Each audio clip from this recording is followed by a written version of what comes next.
A shocking news report was just broadcast, beginning with the next announcement about a serious case. Police arrested a man in his 40s for kidnapping and imprisoning a child for 12 years. Boy A was found in a dilapidated warehouse where he had been locked up throughout his disappearance. Mr. P was charged with kidnapping, unlawful detention, and serious labor law violations. The perpetrator was escorted amid a crowd of reporters, suspected of exploiting the victim's disability to facilitate the crime. A rusty lock was broken open, revealing the warehouse door that held secrets for over a decade. Inside the warehouse, two men were stunned to see it filled with books from floor to ceiling. Boy, now a teenager, quietly read books amidst a maze of knowledge, his eyes full of shock upon seeing strangers. "We found him." Rescue workers discovered Shin Woo-jin, covered in injuries from prolonged abuse. Woo-jin was quickly transferred to the hospital for treatment and rest in a state of severe weakness. Inside the hospital, the atmosphere grew tense as reporters tried to break in to report the news. The victim was identified as Shin Woo-jin, 18 years old, missing for 12 years. Doctors examined Woo-jin's condition and found many infected wounds and severe malnutrition. The boy had a handsome face but carried a cold and empty gaze after long-term torture. A doctor emotionally exclaimed, "Such a beautiful child, kept imprisoned and forced to work for 12 years? The doctor concluded Woo-jin had lost his hearing, so they had to use written notes to communicate instead of speech. Shin Woo-jin's eyes showed hesitation and conflict as he read the words on the doctor's paper. The doctor smiled encouragingly. "Come on, tell me your name." Woo-jin suddenly uttered a sentence that silenced the room. "I am a bastard." The answer shocked the doctors. No one expected such a deeply hurt reaction. The sky was bright blue, cicadas chirped loudly, but some secret was moving silently. A mysterious figure wearing a mask watched from the bushes, eyes glowing red with hidden meaning. Under the harsh sunlight, a worker quietly dug the ground with farming tools under surveillance. In the shade, a man silently observed. It was Mr. P who had imprisoned Woo-jin for 12 years. An old rice pot was slammed onto the table, scattering rice and vegetables everywhere. Woo-jin hurriedly scooped rice with his hands, as if afraid it would be taken away at any moment. The boy sat among piles of books, bowing his head to eat ravenously in the damp and gloomy space. "You bastard! Eat like a pig!" A shouting voice rang out from the shadowy figure standing behind. The cold night crept in through the iron window frame, wind howling inside the locked room. Woo-jin curled up in the dark, hugging a pillow, trembling from hunger, cold, and fear. He gritted his teeth to endure, his eyes empty, silent amidst wordless loneliness. And then, Woo-jin desperately reached out to catch a cockroach as if it were his only meal. Snow fell silently through the night, covering the warehouse where the boy had been imprisoned. Doctors were stunned by Woo-jin's negative self-identification, indicating the extent of brainwashing. They were shocked to see his body covered with scars from years of abuse. The image of Woo-jin seemed distorted, symbolizing severe long-term psychological trauma. A hidden figure angrily said, "Those bastards deserve to be executed all." A haunting scene. A man hanging silently in the dark, eyes closed in pain, tension suppressed as if about to burst. A piece of paper was held up, a voice said, "At least, it's a lucky thing." The doctor announced that Shin Woo-jin's test results were not as serious as initially feared. She gently placed her hand on his shoulder, reassuring him that this place was safe and he could rest. Before leaving, the female doctor turned back and told Woo-jin to wait for her a moment. When a colleague offered help, she smiled and declined, wanting to handle it herself. The door closed behind her quick footsteps. Immediately, she was surrounded by reporters as soon as she stepped out into the hospital corridor. They continuously bombarded her with questions about the patient's condition and identity. A reporter pressed if there was a communication problem. The female doctor stood silent, not answering. The female doctor angrily scolded the reporters for gathering outside the patient's room, violating the patient's privacy. She requested hospital security to check each person's staff ID and clarify how they got inside. She firmly declared she would report the entire incident to superiors for obstruction of duty and illegal intrusion. Faced with her firm stance, the reporters awkwardly retreated, trying to leave the scene to avoid consequences. In the quiet room, fluid dripped slowly, creating a calm atmosphere after the chaos outside. Woo-jin lay still on the hospital bed, soft light covering his face as if he could finally rest. Woo-jin's eyes slowly opened, reflecting confusion and fatigue after a long period of captivity. He looked up at the hospital ceiling, silent in uncertainty, his mind blank, unable to believe he was truly free. The fluorescent light reflected in Woo-jin's eyes, marking the beginning of an uneasy awakening moment. Wu Jin opened his eyes, his gaze empty but calm, as if confirming this was not a dream. He weakly raised his hand, feeling the four-line and medical devices wrapped around him, signs of life. In that tired gaze, bathroom. He only thought of the basic need that had long been denied. Wu Jin quietly took his phone and began typing a few messages as if trying to connect with the outside world. In the bed across, an elderly patient noticed Wu Jin. He turned to look silently for a long moment. The man was surprised, eyes half open when seeing Wu Jin, curiosity, mixed with suspicion clearly on his face. The patient asked, "Were you kidnapped?" then muttered that he seemed hard of hearing. A vague empathy arose. Kim Nam-soon sneered at the phone, sarcastically saying, "Your life from now on will be miserable." Wu Jin remained silent, his eyes calm but deep, showing no clear reaction to the harsh words. Patient card information revealed. Kim Nam-soon, 57 years old, fractured femur, blood type B. Wu Jin observed Nam-soon from the next bed, noting height about 167 centimeters, weight about 60 kilograms. He continued observing closely. Left-handed man, rough hands, signs of frequent dehydration. Nam-soon sighed mockingly at a received message, laughing scornfully because the sender did not come in person. Wu Jin silently analyzed. No ring or watch, a person who dislikes accessories, does manual labor, and is single. Recalling, Wu Jin pictured Kim Nam-soon as a construction worker who once slipped and fell from scaffolding. Kim Nam-soon panicked when he slipped off the roof while plastering. Kim Nam-soon's brain, being left-handed, reflexively ordered his left foot to land first. The femur could not withstand the heavy impact from the fall, breaking and piercing through the body. Shin Wu Jin appeared at the scene right after the accident, coldly looking at Kim Nam-soon lying motionless. In his mind, Wu Jin quickly analyzed the condition and thought of the most appropriate first aid method. The female doctor returned to the patient's room, opening the door after the incident outside the site. The female doctor smiled, bringing breakfast and asking Wu Jin about his sleep. Wu Jin sat up facing the doctor, expression silent but eyes seemingly changed after all that had happened. The female doctor placed the food tray on the bed, gently asking Wu Jin, "Are you hungry? Let's eat together." The female doctor smiled, introducing the eating utensils, a plate and spoon. "I think Wu Jin will find these more convenient." Shin Wu Jin looked intently at the female doctor, his expression serious and cautious, trying to observe her attitude. Wu Jin began analyzing the female doctor's facial features in detail, like the corners of her eyes, cheeks, and lips, as pieces of an expression. The facial details combined into a complete smile, wrinkles at the eye corners, raised cheeks, and evenly curved lips. In Wu Jin's eyes appeared the image of the female doctor smiling. He concluded it was a sincere smile, a person not dangerous. The female doctor reassured Wu Jin, "Now you can eat comfortably.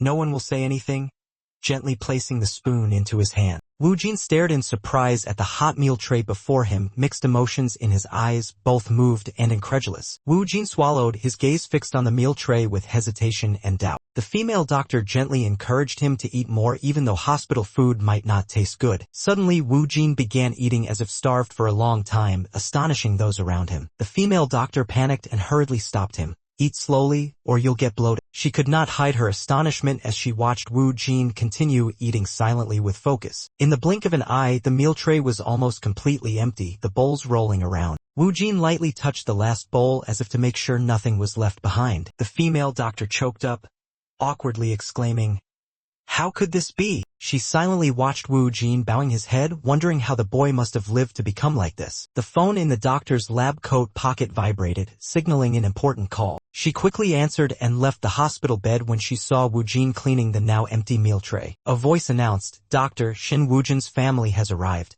She responded with surprise and joy. She hurried into the room, smiling as she announced, "Wu Jin, your parents are here," causing him to immediately freeze. His lips parted as if calling out to his relatives after a long separation. In Wu Jin's teary eyes, the image "Mom Dad" appeared clearly, reflecting unspeakable emotion. Wu Jin repeated unconsciously, "Mom, Dad, family," the first time he called out a concept he thought was lost. The female doctor confirmed to Shin Wu Jin that his parents had truly arrived and gently asked if she could bring them in. Wu Jin sat dazed on the bed, watching the female doctor leave the room carrying the meal tray. He turned to look toward the door, eyes filled with anticipation as he heard sounds from outside. He stared at the clock on the wall, silently counting each second since hearing the news that his parents were coming. In Wu Jin's mind, Each second passed slowly like ticking echoes among the gears of memory. Time stretched beyond a minute and Wu Jin began to feel unease and tension appearing in his eyes. At the moment of 1 minute 21 seconds, Wu Jin's inner world seemed to crack under an invisible fear. An inner voice rang strongly, "I will let you hear," signaling a strange change about to happen.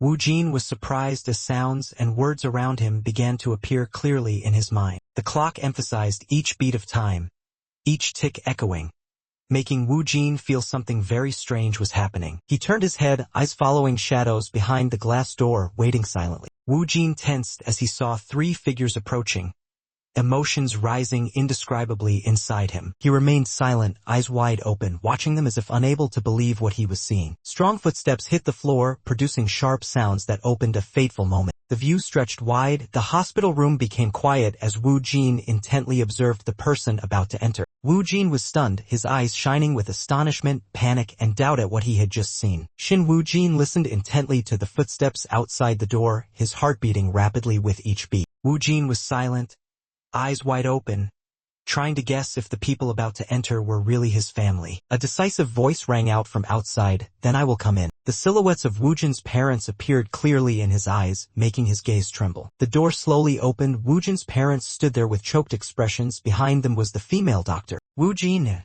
his father called loudly while his mother tightly clasped her hands, tears welling up with emotion. Wu Jin was stunned upon hearing that voice, a sound he thought he would never hear again. His parents rushed closer, calling his name through tears, while the doctor was alarmed, worried Wu Jin might be too shocked. Wu Jin's parents hurried to their son, calling his name with eyes full of love and longing. His mother hugged Wu Jin tightly in trembling arms, tears flowing uncontrollably. Outside the hospital room, the female doctor stood silently watching as Wu Jin's parents embraced him emotionally. Wu Jin's mother burst into tears, apologizing and expressing regret for what had happened to her son. She choked up, blaming herself, thanking Wu Jin for coming back, tears mingling with the trembling embrace. The calls of his name and apologies came rapidly, making Wu Jin feel lost in an emotional chaos. Unable to bear the overwhelming pressure, Wu Jin panicked, screamed loudly, clutching his head and struggling in fear. His parents were horrified, trying to calm him while Wu Jin collapsed, still unable to endure the mental shock. Wu Jin screamed in pain, clutching his head in uncontrollable panic as the overwhelming sounds flooded his mind. The voice calling "Wu Jin, my son,"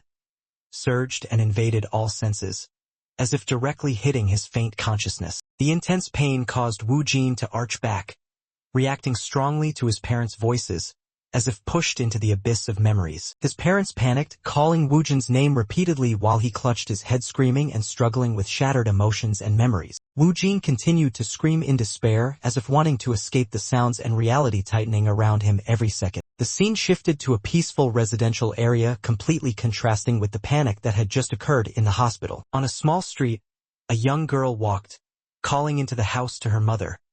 A mundane scene introducing a new character. Inside the apartment, a girl named Yuri sat on the phone with her mother, gently replying that everything had been cleaned up. Bomi sat on the sofa holding her phone, surprised to receive an important message. She began to think deeply, worried whether the reunion with her brother Wu Jin would be awkward. Bomi recalled the first time she met Wu Jin again, her older brother whom she had no clear childhood memories of. She watched online news, shocked by the cruel reality that Wu Jin had been imprisoned for 12 years in a warehouse. Feeling both sympathy and understanding, Bomi told herself that if it were her, she might be like him too. Hospital scene, the doctor announced that Wu Jin was not deaf but suffering from psychological trauma, a diagnosis that relieved everyone. A phone ringing startled Bomi, pulling her out of her thoughts. Bomi's mother happily entered the house, calling out, "Bomi, I've brought your brother home." Bomi hesitated but welcomed, "Hello, welcome back." Wu Jin's parents joyfully welcomed their son home. His mother hurriedly said she would prepare dinner immediately. Wu Jin gently responded to his father and entered the house under Bomi's watchful eyes, the sister he hadn't seen for a long time. Wu Jin walked deeper into the house. His father closed the door with a bright smile while Bomi still stood silently observing. Bomi tried to smile naturally, welcoming her brother who had been missing for 12 years with a gentle phrase. Wu Jin stood before Bomi, his gaze silent. He did not respond, only looked at her with hesitation and caution. The two siblings stood facing each other in the living room, the atmosphere between them both strange and awkwardly unusual. Wu Jin's eyes reflected confusion.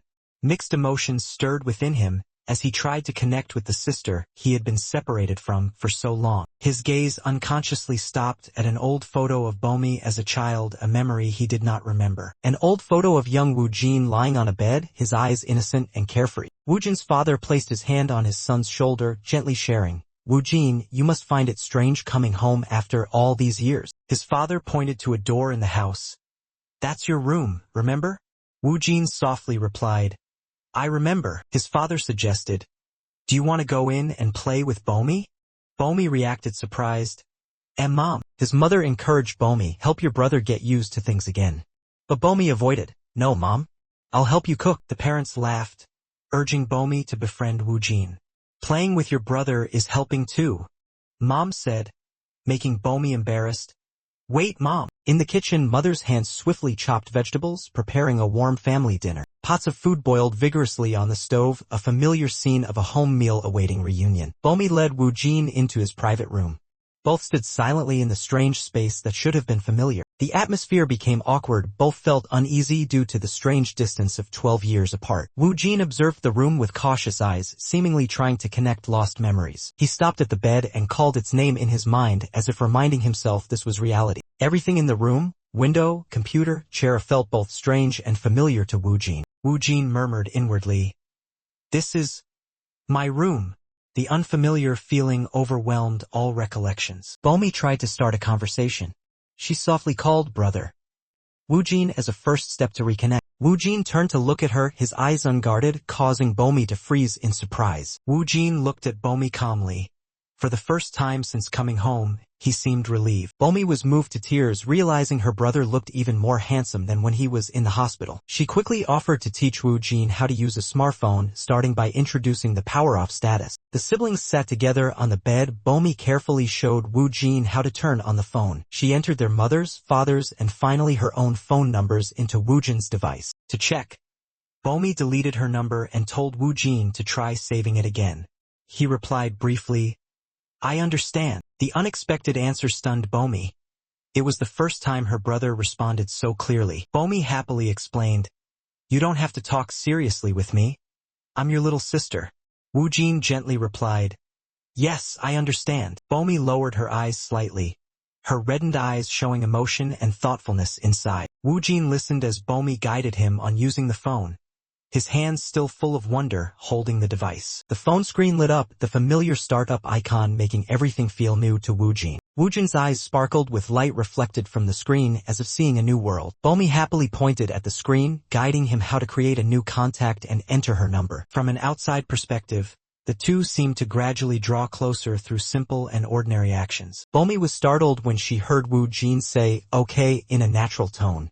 She did not expect him to respond so quickly. In the interrogation room, a handcuffed man screamed wildly, accusing, "That bastard killed them all," leaving everyone stunned. In the dark room, strange symbols gradually fell into a glowing barcode, illuminating the solitary figure of a man reading a book. Mr. P, the long-haired man, flipped through thick pages, the rustling sound of paper echoing in the silent space. A page revealed the title, Autopsy Process, accompanied by illustrations of human anatomy, a book containing terrifying knowledge beyond the ordinary. Mr. P continued reading attentively, the light casting only on his cold cheekbones. The silence carried a subtle sense of threat. He muttered angrily in the darkness, "It's all because of that bastard." A lightning bolt tore across the pitch-black sky, striking the warehouse, a place hiding dark secrets never revealed. Under the flickering lightning, Mr. P's blazing red eyes appeared. That gaze held hatred as if brewing something terrible. Scene change, a peaceful evening in a residential area.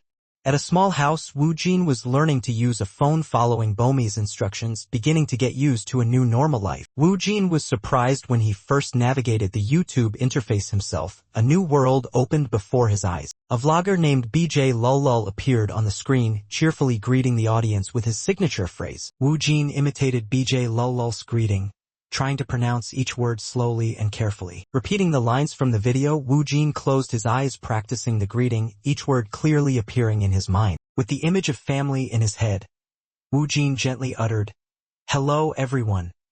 with all his emotion. Woo Jin repeated the phrase family everyone in his mind, his eyes fixed on the screen thoughtfully. His eyes widened as he read the title of a new video, Tteokbokki Mukbang, a completely unfamiliar concept. The video showed two girls introducing the tteokbokki dish they had been looking forward to all week, making Woo Jin unable to look away. Woo Jin watched the mukbang video attentively, his eyes shining with surprise at the appealing food images. The video described in detail the deliciousness and chewiness of tteokbokki, making Woo Jin even more curious. Woo Jin blankly repeated words from the video like amazing and amazeballs with an adorably innocent expression. A knock on the door sounded while Woo Jin was focused on watching his phone, pulling him back to reality. Bomi's voice came from outside the door. She asked to come in, surprising Woo Jin. Woo Jin opened the door and saw his sister Bomi smiling brightly, looking very friendly and cute. Woo Jin asked if Bomi needed help with something, which made her surprised and embarrassed as that was not the reason. Bomi laughed and explained that she just wanted to invite Woo Jin to eat ice cream, not to ask for any help. Bomi laughed and explained that she just wanted to invite Woo Jin to eat ice cream, not to ask for any help. Bomi smiled brightly,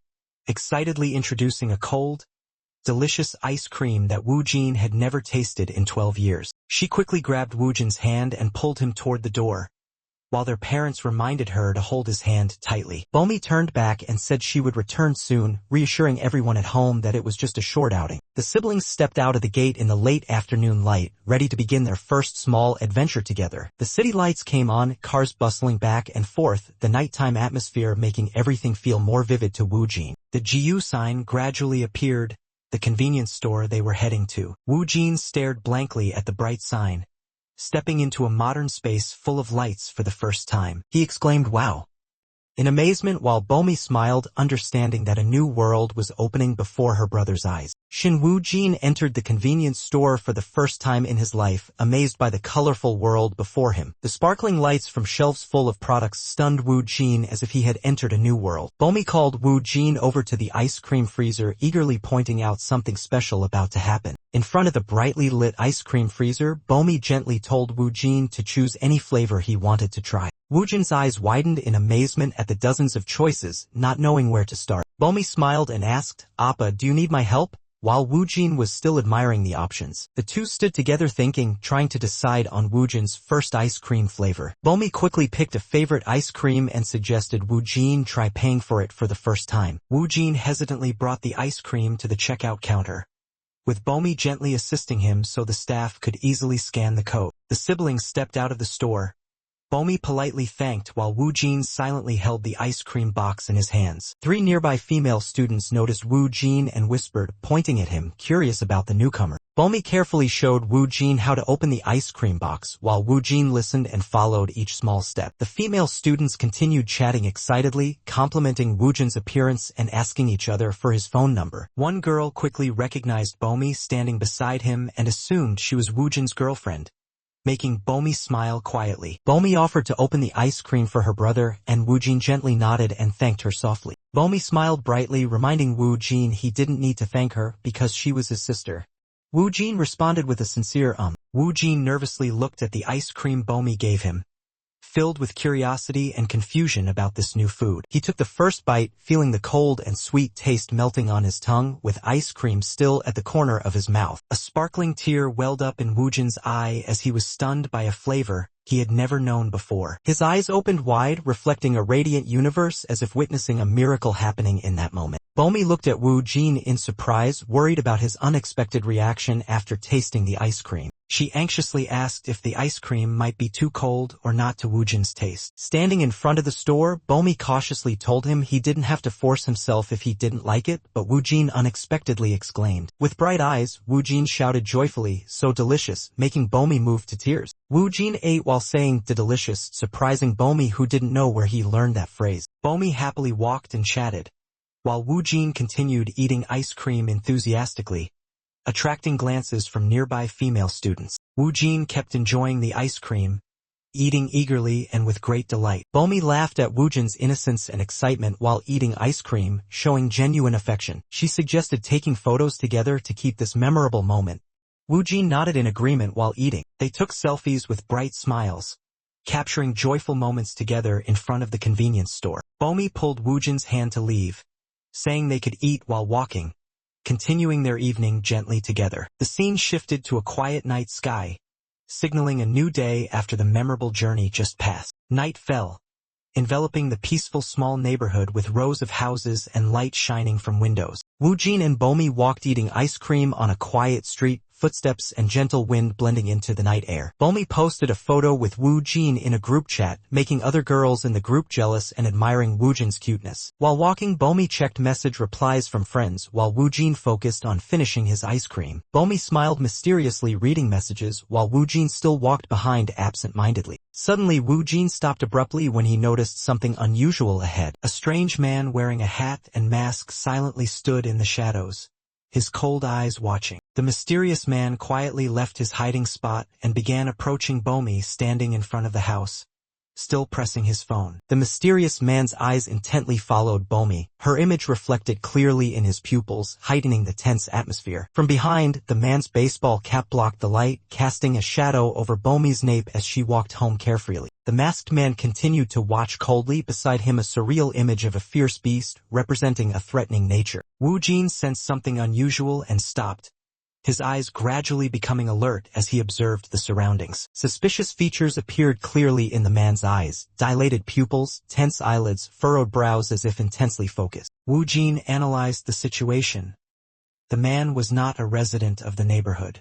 His family did not recognize him, confirming he was a stranger. He turned around, standing opposite from a distance, and stared directly at the man hiding in the shadows as a silent warning. The masked man was shocked when Woojin's gaze met his. He could no longer remain hidden in silence. Woojin saw the stranger hurriedly enter the dark garage beside Han Cho Pizza Cafe, looking very cautious. Woojin's sharp eyes noted details, the man's armpits soaked with sweat, a sign of unusual tension. He observed the wrinkled knees of the man's pants, indicating he had been squatting or kneeling for a long time. The sole of his shoe bore clear pedal marks, important evidence of recent travel. Woojin quickly compared and realized the print did not match a bicycle but a motorcycle. He looked around the sidewalk. No place had enough mud to stick to the shoe sole like that, proving he came from elsewhere. Looking far ahead, Woojin identified the stranger's direction behind the row of houses to the east. Woojin stood solemnly in the dark alley, softly calling his sister's name, Bomi.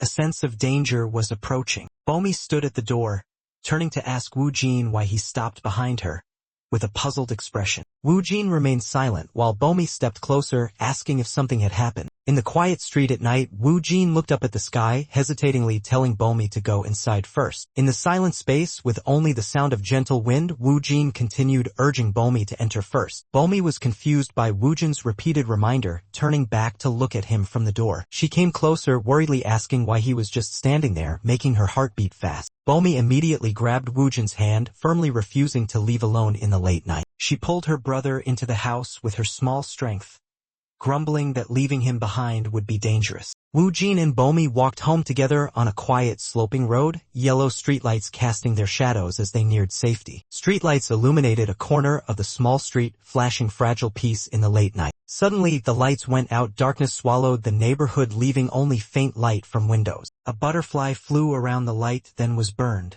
falling down as a bad omen. The clock in the house struck exactly 1 a.m., everything sinking into silence with the solitary ticking sound. Woojin stood silently by the window, his gaze distant.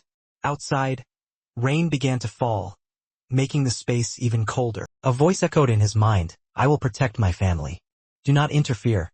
He silently vowed, "This family is mine." The dark entity spoke contemptuously, claiming it had done everything to survive, something a weak person like Woojin could never do. Woojin retorted, affirming he could survive on his own and that someone like that did not deserve to exist. Rain poured down in the dark night, enveloping the space with coldness and gloom, reflecting the chaos in Woojin's mind. Woojin looked out the window through the rain, silently confronting his own darkness reflected in the glass. The dark entity sneered, challenging Woojin, "Monster? Then what are you?" Words digging deep into Woojin's fragile psyche. The reflected face smiled sarcastically, asking a mocking question, "Is there anything you're better at than me?" Woojin clenched his will, affirming, "This body is mine, I control it. You're just a personality I created." But control was gradually fading. Darkness swallowed Woojin. The dark entity lived on anxiety and fear, and when they rose, it took over the body again. Woojin fell asleep, thinking about controlling it, to utilize the knowledge hidden deep in his subconscious. Woojin woke up, ordering the dark entity to appear today. He looked into the mirror, rubbing his neck as if waking a sleeping part of himself inside. Outside, rain still fell, light casting down on the house in the cold night. A strange man wearing a hat stood silently outside, as if waiting for something. Wu Jin smiled softly. A cold, meaningful smile. A decision had been made. He turned his back and walked toward the door, stepping slowly as if about to face something great. Wu Jin's hand placed on the doorknob, the moment to awaken it had come. The dark room was silent. Wu Jin left his room, his thin figure gradually fading into the darkness. He walked slowly down the quiet hallway, heading toward a predetermined destination. Outside, heavy rain cast a gloomy shadow over the neighborhood, reflecting the turmoil inside. Wu Jin descended the stairs, each step weighed down by determination and simmering worry. He opened the door to the outside.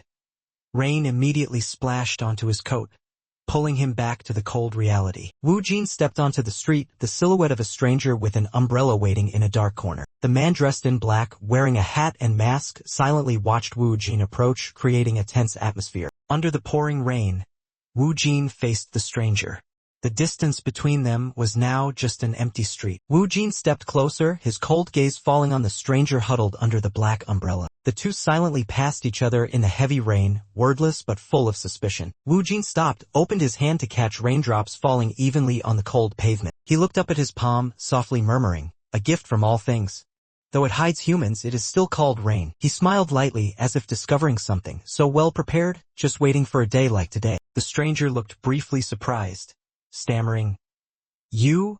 Who are you?" Wu Jin stepped close, calmly replying, "Who am I? Don't be boring." His calmness left the other speechless. The man under the umbrella gripped the handle tightly, asking again cautiously, "Who are you?" Wu Jin gave a cold smile and asked back, "Who am I?" The streetlight flickered, casting light on the tense scene under the rain. Wu Jin spoke clearly, "You ate jajang noodles this afternoon. You're the delivery guy riding a motorcycle up and down the hill." The man was startled. Wu Jin knew all his habits, from meals to work. Wu Jin continued, "The sneaky one lurking near my house. You even have cat fur on your hand. Did you kill a stray kid just to practice?" The man panicked, eyes wide. What are you?" Wu Jin ran his hand through his hair, eyes shining brightly through the rain. He had awakened and the game was just beginning. Wu Jin gave a half smile, his red eyes flashing in the dark.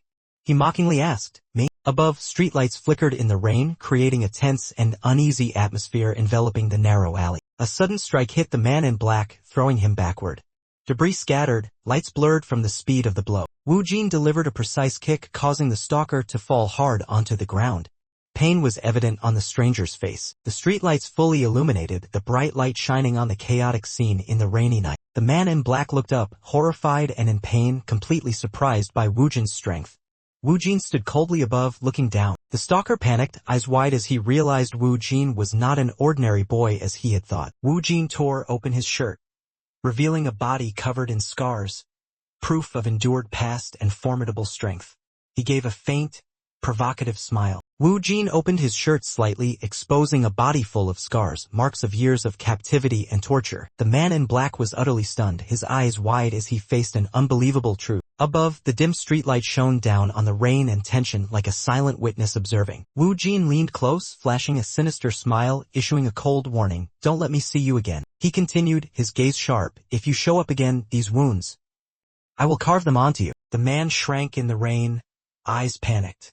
Wu Jin was no longer the weak boy he once was. Wu Jin stood tall, delivering his final words, "If you understand, stop crawling like a worm and get out of here fast." The stalker turned and fled in the pouring rain, leaving Wu Jin standing motionless in the empty alley. Wu Jin stood silently in the dark rainy alley, his figure lonely but strong, as if having just endured a dramatic confrontation. With footsteps echoing in the rain, Wu Jin quietly left the dangerous place without looking back. Under the bright streetlight, Wu Jin lifted his face to the cold raindrops, his eyes half closed as if enjoying the feeling of freedom. Raindrops fell softly on Wu Jin's face. He closed his eyes, sensing the smell of wet earth, the wind's sound, and peaceful silence. The entire neighborhood at night was covered in a quiet rain. Wu Jin's inner voice echoed, "The sound of rain is so soothing." A day passed. Wu Jin and his family dined at a restaurant, his eyes shining brightly as he looked at the sizzling grilled meat on the table. On the second day, Wu Jin and his mother strolled the street and ate spicy rice cake skewers. He smiled as he recounted stories about the famous dish. On the third day, Woo Jin went to the movies with his sister. He still innocently talked about buttered popcorn as if everything was gradually returning to normal. The fourth day began with a clear blue sky and bright sunshine flooding Woo Jin's neighborhood. Bomi sat on the bed watching Woo Jin focus intently on his test in his compact study room. Woo Jin's eyes shone brightly with concentration, writing quickly as if the answers were already in his head. Bomi suddenly reminded him, "You have to read the questions carefully before choosing answers," but Woo Jin insisted he had read them all. She laughed at Woo Jin's strangely confident reaction. "Where did you learn to talk like that?" "Probably because I let you watch YouTube too early." Bomi held the answer sheet, thinking Woo Jin might just be guessing, but still decided to teach him how to grade his work. She suggested grading together and Woo Jin agreed. They sat close and began checking each question with the answers. Question 1 is answer 1, question 2 is 4, question 3 is 2. Bomi read while watching Woo Jin's expression full of curiosity and care. Bomi was stunned to find all of Woo Jin's answers were correct, her eyes full of doubt and amazement. She asked if Woo Jin really read and did all those questions himself. Woo Jin gently replied, "Yes, I did. Did I do well?" Bomi offered another workbook, suggesting Woo Jin try more with hopeful eyes. Woo Jin did not hesitate, immediately agreeing and preparing to start a new test while Bomi was still amazed. Woo Jin seriously dived into the new test, holding many pens as if he could write with all at once, showing speed and absolute concentration. Bomi gasped seeing Woo Jin finish the test so quickly, unable to believe her eyes, and hurriedly opened the book to check. She exclaimed, "Dayback," and praised Woo Jin like a genius, while he calmly replied, "I'm not a genius, I just want to be normal." Woo Jin looked up slightly, emphasizing again, "Just normal. Though it's hard.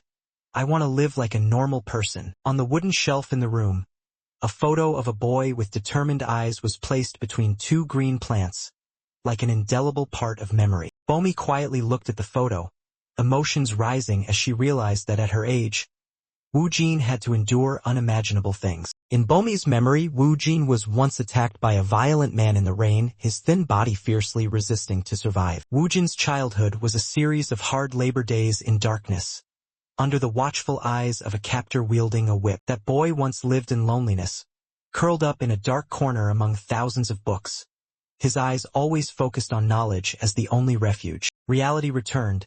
Woo Jin quietly looked back at Bomi, his sister trembling with emotion. Between them was a choked silence. Bomi burst into tears, choking out words of sympathy. "Appa, you've suffered so much, haven't you?" Bomi's face showed clear sadness, eyes downcast, lips slightly drooping, and facial muscles tense with emotion, all expressions of pain on behalf of her brother. Suddenly, Woo Jin placed his hand on Bomi's head, startling her. Woo Jin gently stroked his sister's head, soothing, "Bomi, don't be sad anymore." After comforting her, Woo Jin silently returned to his desk, above which hung an old photo of young Bomi. Bomi asked in surprise when she saw Woo Jin diligently writing something. "Appa, what are you doing?" Woo Jin did not answer, silently tore a sheet of paper and held it out in front of Bomi. Curious, Bomi took the paper and asked, "Huh? What is this? Did you write something?" Her eyes widened in amazement as she saw the content inside. She was stunned, unable to look away from the emotional words Woo Jin had written for her. Bomi curiously watched her brother intently writing something, not knowing what serious work he was doing. Woo Jin silently tore the paper from the notebook, his eyes glowing red with determination, as if he had prepared himself for this. Bomi's eyes opened wide in astonishment as she looked at the page, her reaction like discovering something surprising and touching. She couldn't take her eyes off the words on the paper while Woo Jin stood beside her, his gaze quietly watching her reaction. The paper showed Woo Jin's message, "Bomi, don't be sad. A drop in body temperature can weaken the immune system." Woo Jin also explained that sadness increases cortisol hormone, causing the body to be stressed and severely affecting sleep. He continued describing how sadness activates the hippocampus in the brain, consuming energy and making the body more fatigued. The conclusion showed Bomi curling up worriedly when reading that sadness can cause obsessive-compulsive disorder and depression. Bomi quietly read the paper Woo Jin gave her, recording medical analyses about the impact of sadness on the body. She looked up, eyes surprised and moved. "Appa? How do you know all these things?" Woo Jin smiled, replying briefly, "I've read a lot of books. They both sat on the bed, the atmosphere becoming gentle. Hearing their mother call for dinner, Woo Jin quickly stood up, shouted, "Okay," and ran out of the room. Bomi remained seated, holding the paper, still pondering when she heard the call from downstairs. Her eyes lit up hearing there was meat, but she still kept a thoughtful and emotional expression, full of thoughts about her brother's words. After a moment of silence, Bomi responded to the call, "Okay," then quickly left the room as well. That night, Woo Jin lay alone in his room, watching eating videos while imagining the flavors, his eyes shining with simple longing and desire. Woo Jin scrolled through videos on his phone, a series of enticing mukbang titles appearing, sparking his curiosity. Woo Jin's wide eyes reflected the images in the video, his gaze seemingly captivated and suddenly stopping. Woo Jin focused intently on the thumbnail of a high school girl eating 10 servings of malatang, which made him extremely curious. He touched the screen, whispering the unfamiliar word malatang, as if memorizing the dish. On the screen, the female vlogger began the video with a bright greeting, preparing to eat malatang, attracting Woo Jin's attention. The vlogger excitedly announced she would eat 10 servings of malatang despite having eaten earlier, making Woo Jin unable to look away. She started the mukbang by enjoying the first large vermicelli noodle, fully stimulating viewers' taste buds. Woo Jin watched the screen silently, saying nothing, perhaps overwhelmed by strange emotions inside. BJ Lul began showing signs of discomfort after the first bite.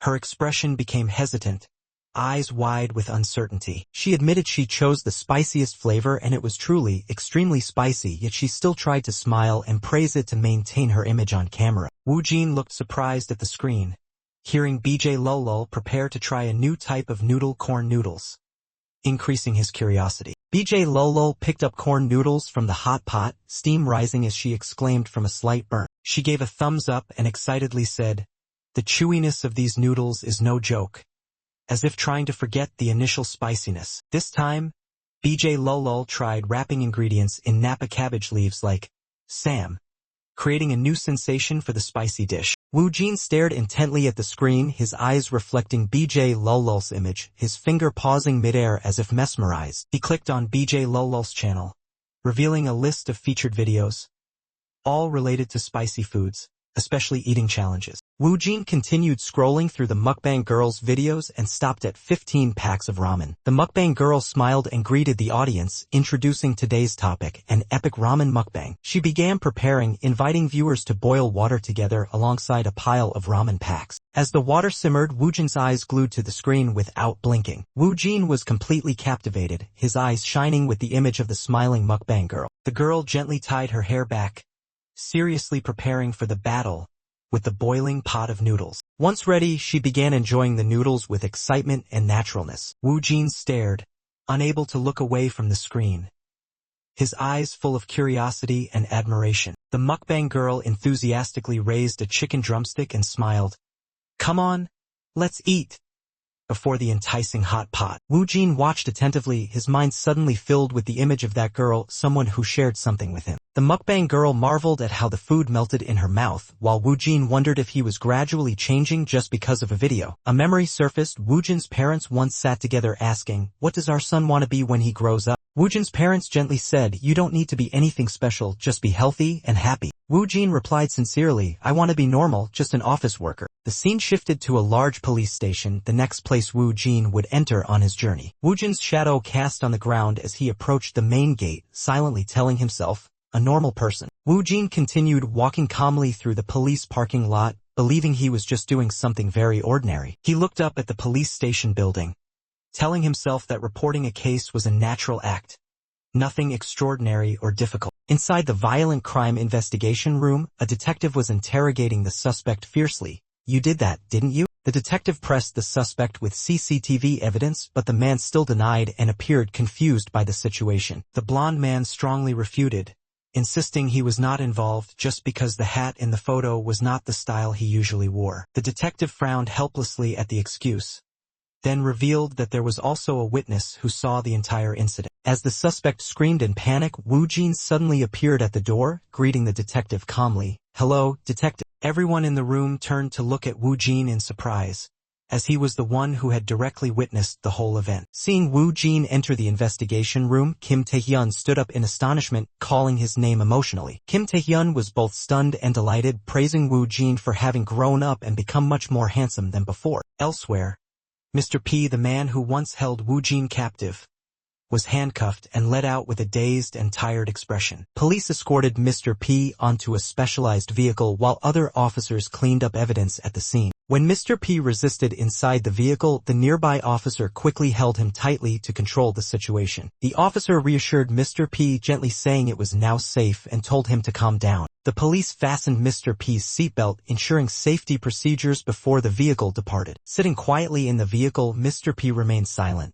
The officer promised to take responsibility and bring him safely back to the station. Shin Woo-jin smiled in response, thanking Detective Kim Tae-hyun for his help, saying he was living better now. Kim Tae-hyun ordered Jikyol to take the blonde suspect to the detention room, while Woo-jin stood nearby observing. Jikyol held the blonde suspect's hand tightly as he continued to proclaim his innocence, repeatedly denying his guilt. Woo-jin asked Kim Tae-hyun if such denial was a common reaction while the suspect was being escorted away. Kim Tae-hyun nodded in confirmation, saying that when arrested, everyone denies and acts as if following a user manual. When asked why he came here, Woo-jin replied that he had something important to show Kim Tae-hyun. Tae-hyun suggested going outside to talk, but Woo-jin declined and prepared to present something right there. Woo-jin showed Kim Tae-hyun his phone screen, displaying a video channel with familiar images playing special content. Detective Kim Tae-hyun was surprised when Woo-jin showed him a mukbang video and asked if he was a YouTuber. Woo-jin denied it, saying the girl in the video had been in a similar situation as him and wanted to show him something. The mukbang girl in the video showed unusual behavior. Her eyes glanced sideways, hand raised to her mouth, signs of lying or anxiety. She bit her lip while eating, showing worry. But that feeling was strange when facing delicious food. Although she said it was tasty, her eyes still looked sideways, again showing a contradiction between words and actions. While eating, she shrugged her shoulders as a defensive reflex, a common sign when someone is threatened or stressed. This time her eyes looked up to the left, evoking memory, not imagination.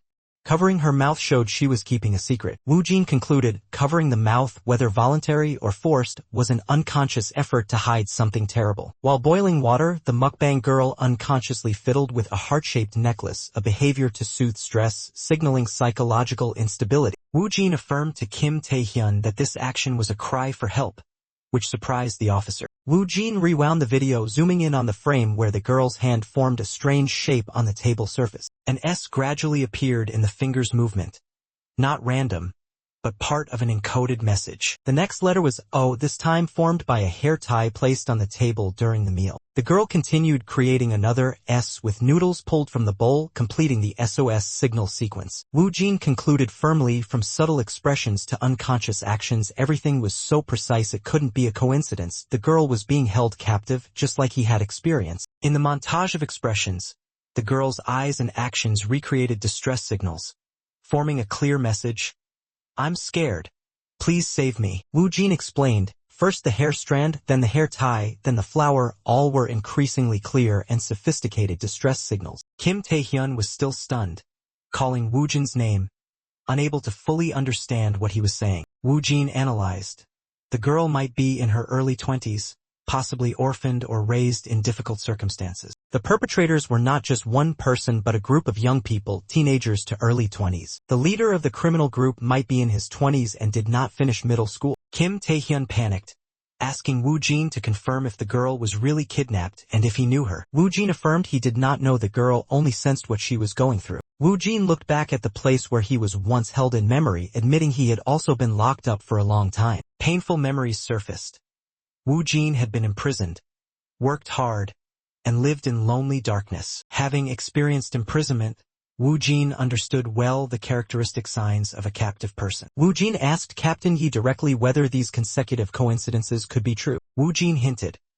Both were wearing clothes chosen by their mother, A small but meaningful coincidence. Captain Yi was stunned, amazed at Wu Jin's eerily accurate observation skills. Wu Jin continued analyzing. The culprit probably played violin or viola as a serious hobby. The scene shifted to a closed door, implying a secret hidden in darkness. Captain Yi was skeptical while Wu Jin asserted, if true, this was the second coincidence to verify. Detective Kim Tae-hyun laughed and teased Wu Jin about his analytical skills, asking if he wanted to become a psychological analyst. Wu Jin calmly denied, affirming he was just an ordinary person reporting and needed to convince the police with reasonable arguments. Wu Jin suggested asking Jikyol to question the suspect in the cell about his hobbies to verify his hypothesis. Seeing the serious proposal, Wu Jin said if his guess was wrong, he was willing to be punished for obstructing justice, leaving Kim Tae-hyun speechless. Kim Tae-hyun hastily denied prosecuting Wu Jin and quickly agreed to help because they had a close relationship. Kim Tae-hyun patted Wu Jin's shoulder lightly, telling him to wait a moment while he verified the recent proposal. Wu Jin stood watching as Kim Tae-hyun hurried toward the cell, his heart full of anxious anticipation for the answer. The cell door closed, signaling Kim Tae-hyun had entered to begin investigating the suspect's important testimony. Detective Kim Tae-hyun walked while thinking deeply,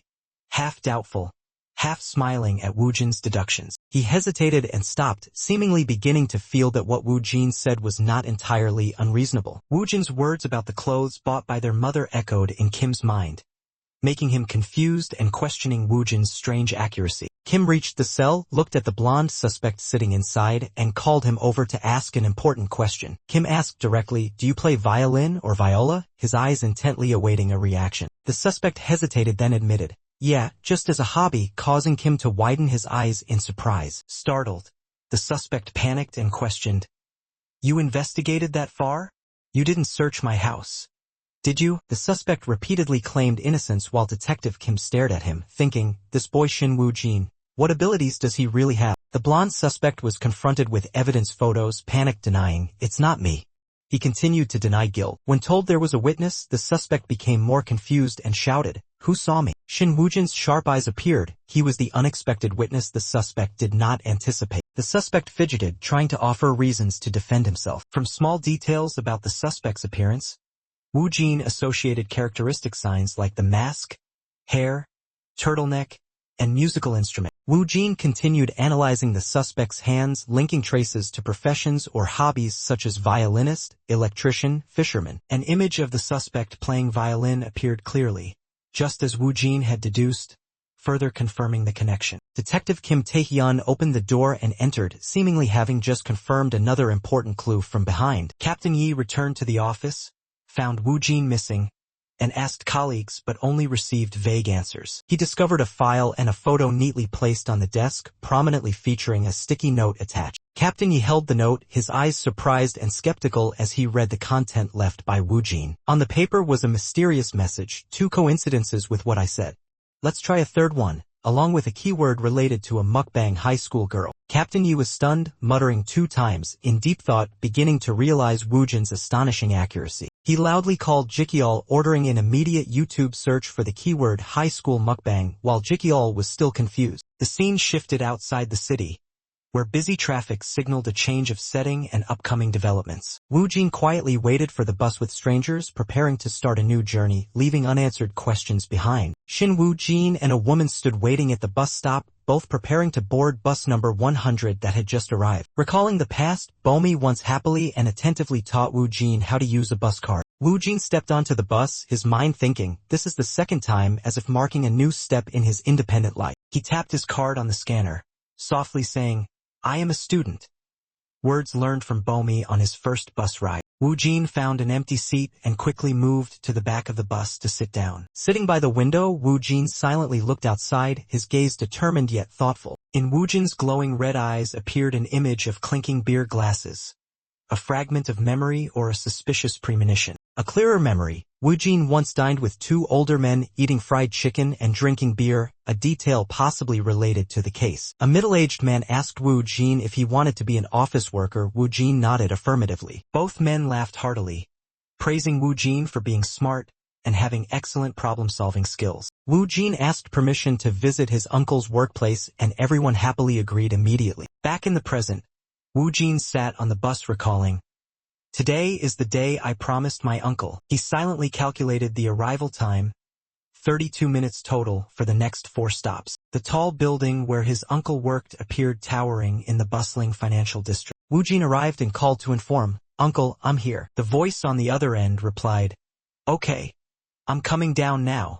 Wu Jin responded briefly, "Yes." Wu Jin stood before the massive building of Shinhua General Trading, marveling at the scale of the large corporation. He hesitated outside the campus, among busy people, his eyes searching for a familiar face. Wu Jin's red eyes shone with determination, reflecting a quiet aspiration within. Wu Jin observed employees chatting happily in front of the company, sensing the ordinary life here. Amid the bustling crowd, Wu Jin smiled softly, thinking of a simple dream: to live a normal life like everyone else. A voice called out from afar, "Wu Jin is here," causing him to turn around with a mix of embarrassment and excitement. Wu Jin's uncle, the man in a suit from the company, stepped out, warmly welcoming his nephew and gently scolding him for waiting outside. Wu Jin bowed his head, thanking his uncle for allowing the visit, while his uncle cheerfully waved it off as a small matter for family. Wu Jin's friendly uncle put his arm around him as they entered the Shinhua General Trading building together. Wu Jin was amazed by the large, modern, and luxurious lobby as soon as he stepped inside. His uncle asked if he was impressed, and Wu Jin replied briefly but confidently,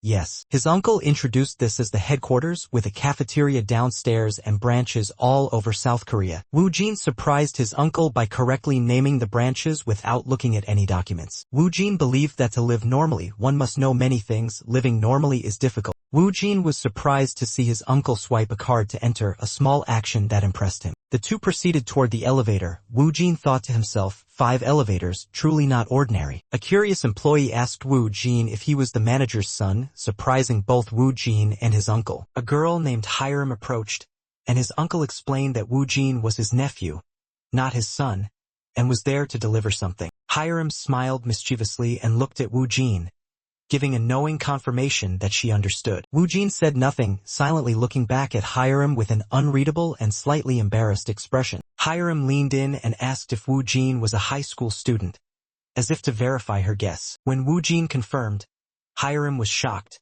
her expression surprised to learn he was still a student. Hiram loudly objected, clearly pointing out that Wu Jin's uniform showed he was a high school student, while Wu Jin's uncle quickly changed the subject as the elevator doors opened. Wu Jin's uncle quickly pushed him into the elevator, hastily greeting Hiram to cut off the conversation. The elevator doors closed, and his uncle jokingly wished him a good lunch while Hiram silently watched them leave. The elevator began moving upward, and Wu Jin breathed a sigh of relief. The elevator stopped on the 7th floor, the destination of this tour. His uncle invited Wu Jin into the office area, and he was speechlessly amazed. Wu Jin marveled at the busy office scene. To him, this place was truly magical. Wu Jin heard greetings in Japanese among the professional employees working there. He continued walking through another area where people were communicating in Chinese. He witnessed real work situations, stress, apologies, order processing, all new experiences for him. Wu Jin entered the workspace and observed the busy, somewhat tense atmosphere of office workers. His uncle asked how he felt sitting at a desk, but Wu Jin frankly replied that he was not yet qualified. An employee urgently reported that a contract with a Saudi partner had been cancelled, causing Wu Jin's uncle to immediately become angry. Amid the chaos, his uncle demanded all staff be summoned to the meeting room immediately. His uncle apologized for not being able to have lunch with Wu Jin as planned and told him to go down on his own. The elevator took Wu Jin back down to the 1st floor after a short but memorable company tour. Wu Jin stepped out of the elevator looking mature and calm among the crowd in the company lobby. Hiram suddenly recognized Wu Jin when they both appeared on the 1st floor, her eyes full of surprise. Hiram noticed Wu Jin just stepped out of the elevator and immediately spoke excitedly. Wu Jin remained silent, responding to Hiram's gaze with a calm expression, showing no emotion. Hiram reconsidered the entire morning's situation, suspicious of Wu Jin's unusual presence at the company during school hours. She recalled Wu Jin's calm and natural attitude when asked about his grade level, which made her even more suspicious. The two began walking side by side,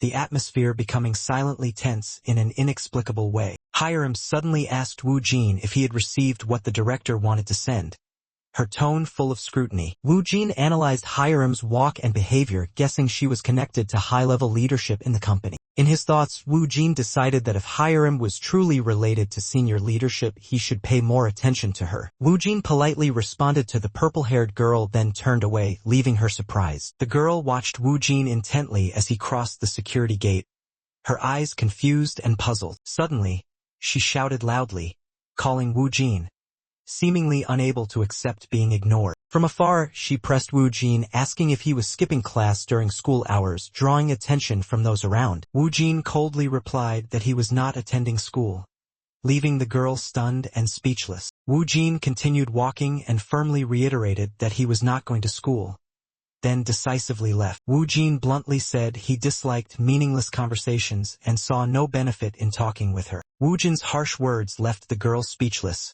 her eyes wide with shock and disbelief. Wu Jin analyzed that many people assert themselves by belittling others, then asked the girl, "Who do you think you are?" The girl's eyes tensed, seemingly preparing to respond. She seriously asked back, "What if I am the daughter of the company director?" Wu Jin remained cold, repeating his thought. He saw no benefit in talking to her. The girl emphasized once more, "What if I say I am the CEO's daughter?" Wu Jin anticipated this situation and prepared an appropriate expression to respond. He showed moderate surprise and answered nonchalantly, "Oh really?" The girl asked expectantly, "So, do you see me differently now?" Jaiwoo turned her back and walked away, but the male lead Shin Wu Jin silently followed with his gaze. Jaiwoo glanced back, her eyes flashing with calculating scrutiny. Wu Jin began moving, each step showing clear hesitation and consideration. Wu Jin's blue t-shirt with Michigan printed on the chest drew attention, indicating he was not an ordinary student. They stood facing each other but with their backs turned, creating a tense silence with no one speaking. After revealing her identity, Jaiwoo casually evaluated Wu Jin as if inspecting a subordinate, confident and unconsciously displaying authority. A voice asked loudly, "You're not going to school?" and Wu Jin replied briefly,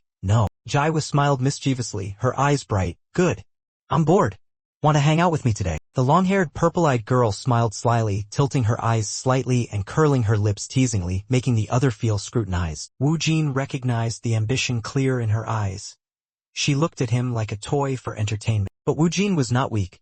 He planned to exploit that greed to manipulate her like a puppet in a silent battle of wits between them. She proactively suggested going to eat, leaving Wu Jin no chance to refuse.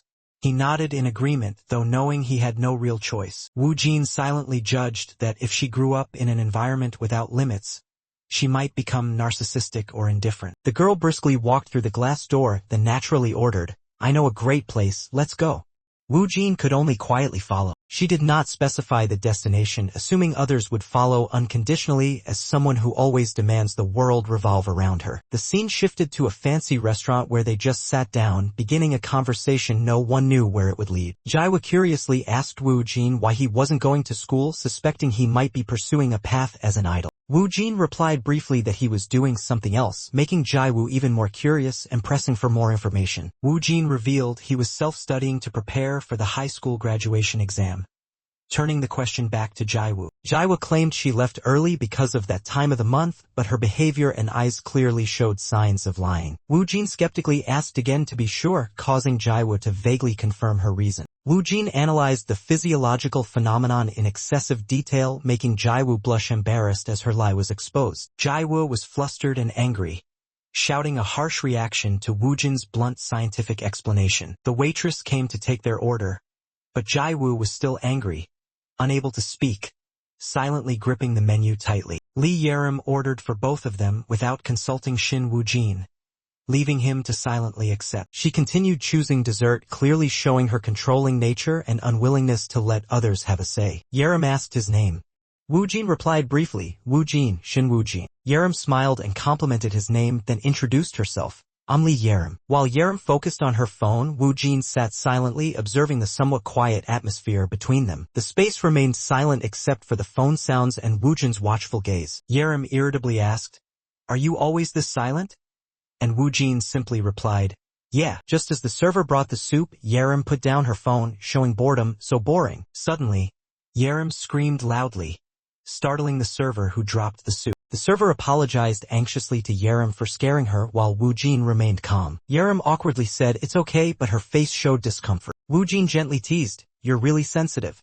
It's nothing. Yerim immediately got angry again, using that time of the month as an excuse. Wu Jin silently judged that Yerim was very likely lying. He lightly tugged her hair to check, causing her hair tie to fall to the floor. Yerim quickly bent down to pick it up, worry clearly showing on her face. Jaiwa sat down to pick up the dropped item but suddenly saw the boy's hand reaching out to stop her. The boy gently explained he was protecting Jaiwa's head from hitting the underside of the table. Jaiwa's eyes widened, her purple eyes sparkling with surprise and embarrassment at the caring gesture. The boy looked at her seriously, guessing something bad had happened to her. Jaiwa immediately reacted strongly, denying and asking how he could be so sure. The boy simply replied that she looked tired, with no deeper meaning. Jaiwa retorted that he looked pale himself, then reminded him to eat before the food got cold. The boy tried the soup, surprised that it tasted better than expected, his eyes wide with amazement. The red-haired girl enthusiastically praised the soup, comparing it to a famous restaurant in Busan to start the conversation. The male lead immediately responded strategically, mentioning the keyword K restaurant to elicit more information. The girl revealed she had gone there with friends and unexpectedly asked if he knew actress Kim Yena. The male lead honestly said he didn't know Kim Yena,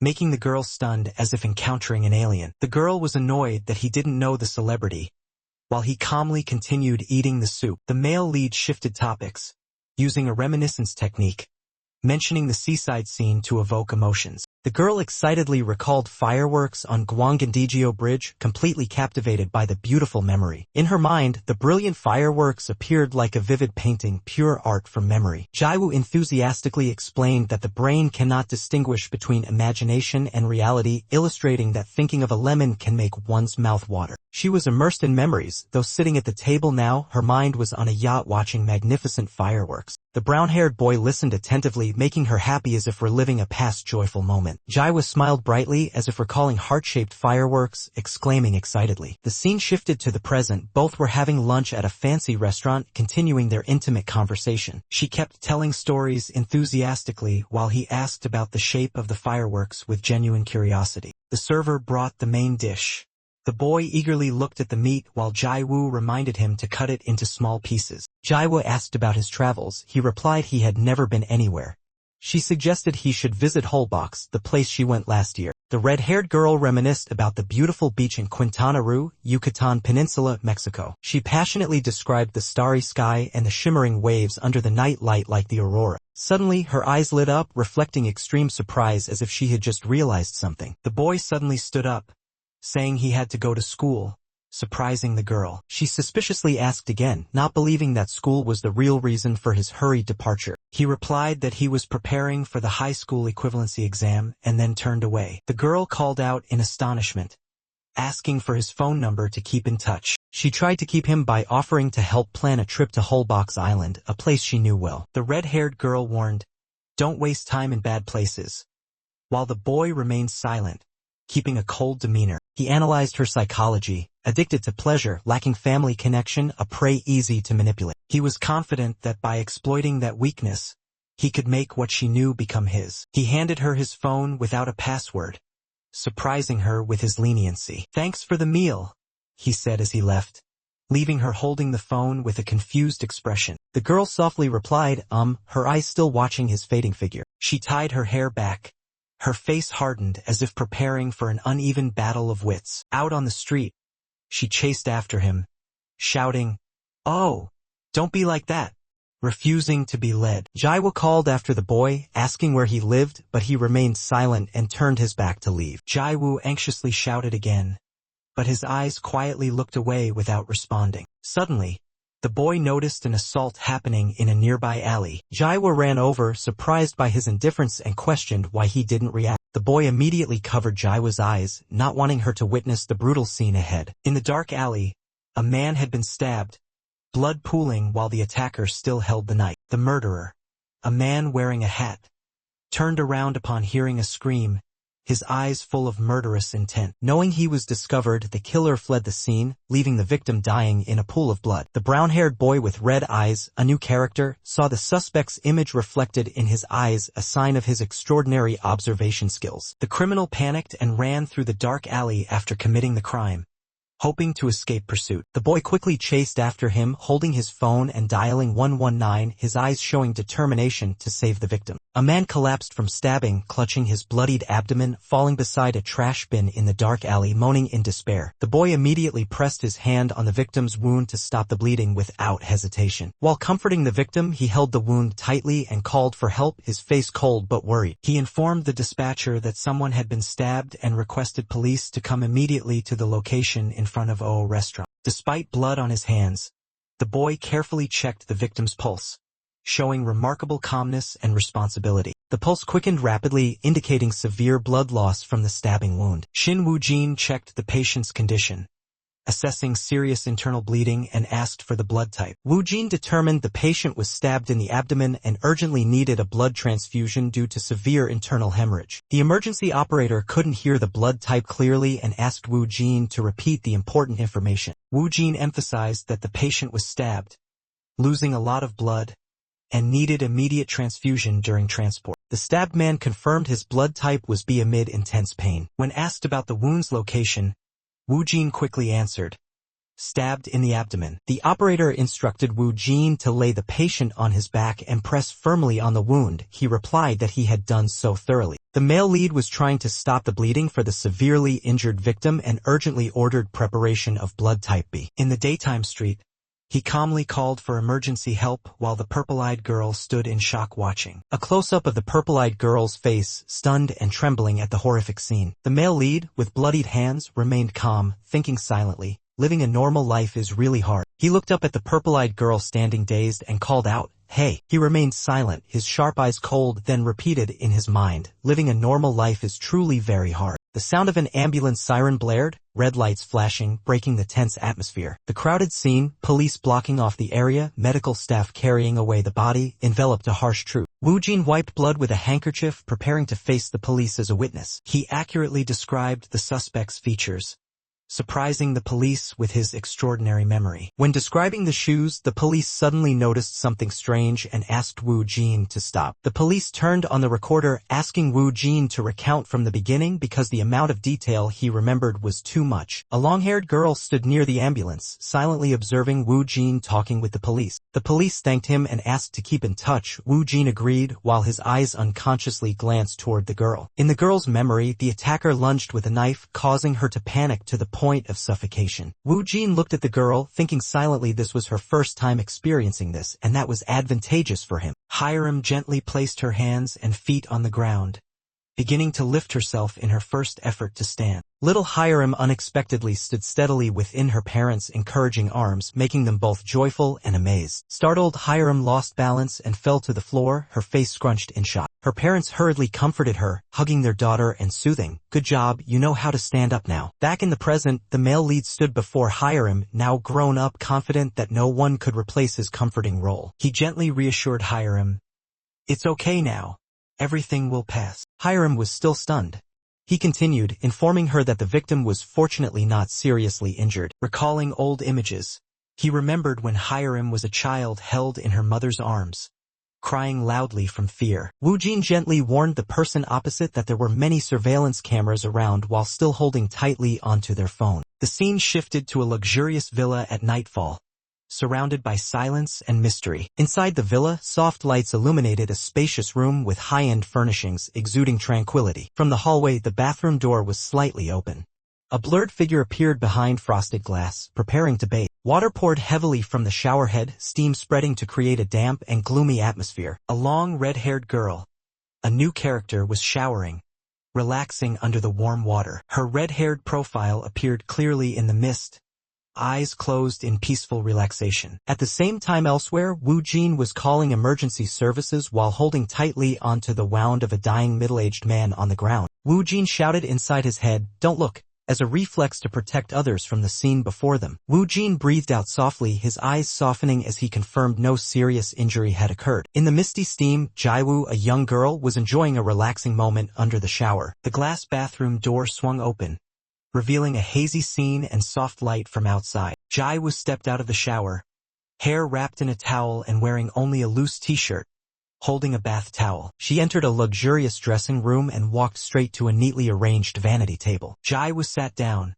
looking at herself in the mirror, adjusting the towel on her head, preparing for the next step of care. She stared into the mirror, her eyes thoughtful as if pondering something that had just happened. Woo Jin stared at the phone on the table, suddenly realizing he had forgotten to ask something important. Outside, it was dark, the quiet neighborhood with houses close together under the dim yellow streetlights. A faint light shone from a window, showing someone was still awake in that room. Woo Jin lay on the bed, watching a cooking video, attentively remembering the advice, add a little MSG. Another boy, also watching the same video, was surprised by the enticing descriptions of the dish. A close-up of the phone screen showed a video of grilled meat that made Woo Jin marvel. Woo Jin was moved, his eyes red, softly whispering that he would definitely try this dish someday. The phone vibrated. Lee Hiram sent a message asking if Woo Jin had arrived home safely, causing him to pause. Woo Jin stared at the phone screen, seeming confused by something he had just read. Lee Hiram messaged again, "Did you get home safely?" prompting Woo Jin to quickly reply that he was fine and about to sleep. Instead of sleeping as he said, Woo Jin opened YouTube, attracted by a video of food with an appealing layer of fat. While watching the food video, Woo Jin received another message from Lee Hiram, "It's only 10 o'clock and you're already asleep." Without replying, Woo Jin continued watching a video about a famous steamed bun shop that caused a craze for its 1-hour-long lines. Woo Jin clicked on the video, which began with an excited greeting from a food exploration group. The next morning, the sky was clear and blue, signaling the start of a new day. Woo Jin sat having breakfast with his family,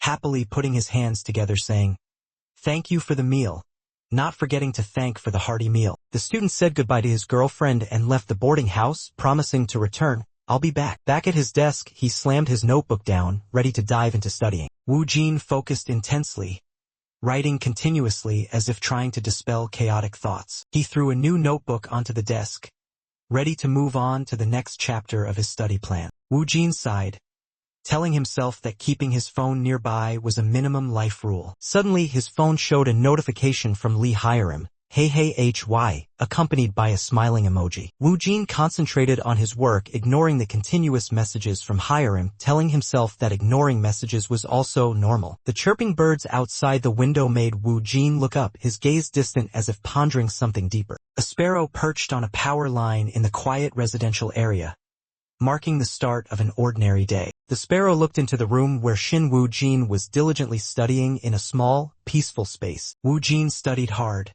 determined to maintain a simple life that was not easy at all. Suddenly, his phone vibrated with a call from an unknown number, disturbing the calm atmosphere. Woo Jin answered. A woman's voice said, "I'm Kim Mi-young, team leader from XX Capital." Kim Mi-young began explaining the reason for the call related to a loan or financial support. Woo Jin recalled a social media tip, "Pretend to have won a prize to tease suspicious calls back." Keeping a serious tone, Woo Jin said he wanted to borrow 10 billion won, shocking the person on the other end. Woo Jin angrily shouted into the phone when he heard the figure 10 billion won. After ending the call, Woo Jin breathed a sigh of relief, confident he had handled the situation well. Woo Jin's phone rang again. The call came from an unknown number with a South Korean area code. Woo Jin answered politely. The caller identified himself as Officer Lee Sang-chul from XX police station. Surprised but quick to respond, Woo Jin confirmed he was the one who reported the stabbing near XX area. The police asked about Woo Jin's condition after the incident. He calmly replied that he was fine. The police informed him that the suspect had been arrested and requested Woo Jin to come to the station to give a witness statement. Woo Jin dressed in sportswear and left home at night with a serious expression, ready to cooperate with the police. The male lead opened the door and stepped outside in dim light, his face serious and slightly nervous. He stopped, hesitating for a moment as he looked at the door about to close behind him. The male lead decided to fully open the door, his eyes showing determination. Turning back to look at the empty hallway, he whispered, "I will come back." A close-up of the male lead's face with red eyes, shining with a sincere promise. A painful memory surfaced. As a child, he was abandoned on a cold, terrifying rainy night. He told himself, "This time I will come home on time every day, no more being late." In the memory, the male lead saw a happy scene with his parents and sister welcoming him home. "Welcome back, son." Heavy rain poured on the roof of the police station, a gloomy atmosphere enveloping the city. Inside the quiet hallway, faint light filtered through the window frame, silently signaling an approaching storm. The suspected man explained he couldn't clearly see the attacker's face because it was hidden by a hat. In the observation room, police officers watched the interrogation. One asked, "Does he look like the perpetrator from that day?" A police officer touched the speaker button, preparing to play audio for voice identification. The suspect's voice came through the speaker. Why would I do that? The suspect angrily shouted, accusing the police of harassing an innocent person and insisting he was not involved. Woojin's pupils dilated as he focused on the suspect, the familiar image clearly present in his subconscious. The man being interrogated vehemently denied, "Why would I harm someone I don't even know?" He tried to justify by pointing to his hand, "Bloodstains? I got hurt while cooking." The man showed his scratched hand. "Look, my whole hand is full of cuts. Is being a bad cook a crime?" The police and Wu Jin stood silently watching through the one-way glass, both deep in thought. An officer asked Wu Jin, "What do you think after hearing what he said?" Wu Jin, with cold eyes, firmly said, "He is lying." The man being interrogated loudly reacted, "Why would the police arrest an innocent person?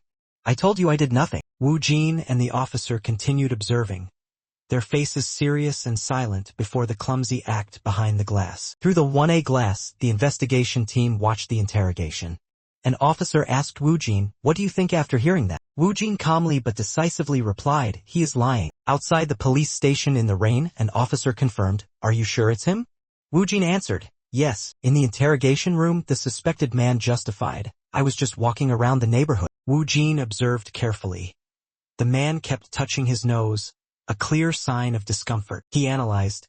When lying, the body releases catecholamines causing itching in the nose and eyes, leading to scratching and lip biting. Wu Jin concluded such unconscious actions indicate a desire to retract the lie. He pointed out, in dangerous situations, he chose to freeze by crossing his legs, a self-defense reaction. The suspect might not be the culprit but could still freeze due to psychological pressure during interrogation. However, analyzing his behavior with probability and mathematics reveals suspicious signs. Nonverbal gestures show he is freezing before the threat, afraid his identity will be exposed. Wu Jin asked about the suspect's education, a seemingly unrelated but very important detail. The more educated a person is, the more they trust rational evidence like DNA or eyewitnesses. Wu Jin confirmed that no eyewitness had been mentioned yet, even though he himself only saw from afar. He believed that just mentioning an eyewitness would make the suspect confess out of fear of solid evidence. When the suspect panicked and confessed, Wu Jin coldly asked, "Can I go now?" The inspector asked his colleague,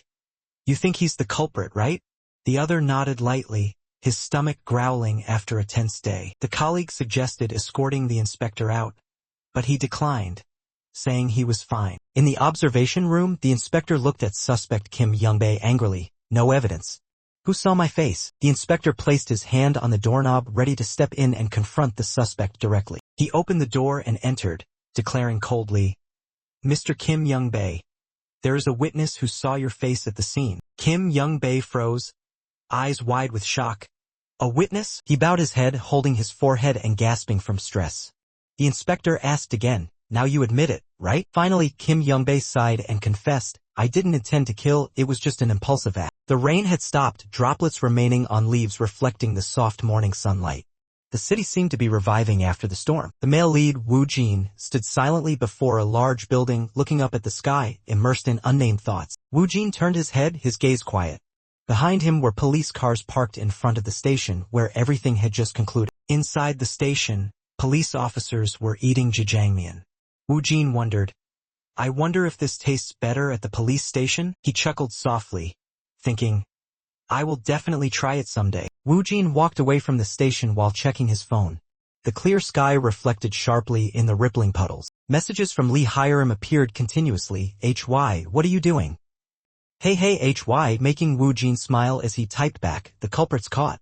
You can relax now." Lee Hiram, with sharp purple eyes, froze reading the message.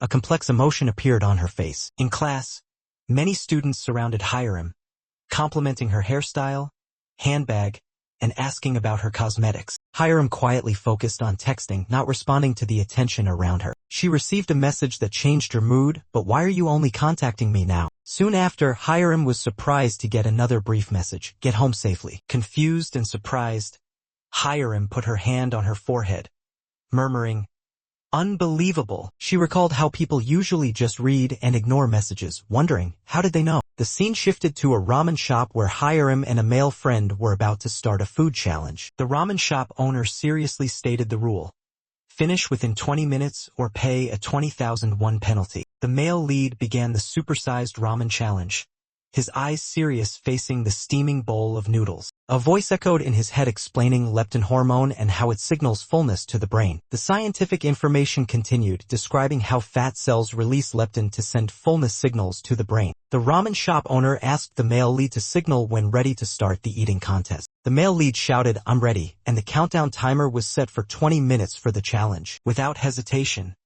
he dove into the bowl like a storm, creating a spectacular splattering scene. He ate so fast that a whirlwind of noodles formed around him, startling the girl at the next table. Even the shop owner and the brown-haired, purple-eyed girl were amazed at his terrifying ramen eating speed. The boy started eating fiercely, making Bomi scream in shock at the frightening sight. Without stopping, he continued eating noodles like a whirlwind, slurping so hard that soup splashed everywhere. He lifted the entire bowl, leaning forward to pour all the broth into his mouth. He tilted his head back, seriously drinking all the hot broth without hesitation. But the bowl was tilted too forcefully, causing the broth to splash back and hit his face. Still, he decisively put the bowl down, revealing an empty bottom, proving he had finished everything. The ramen shop owner appeared to check the result.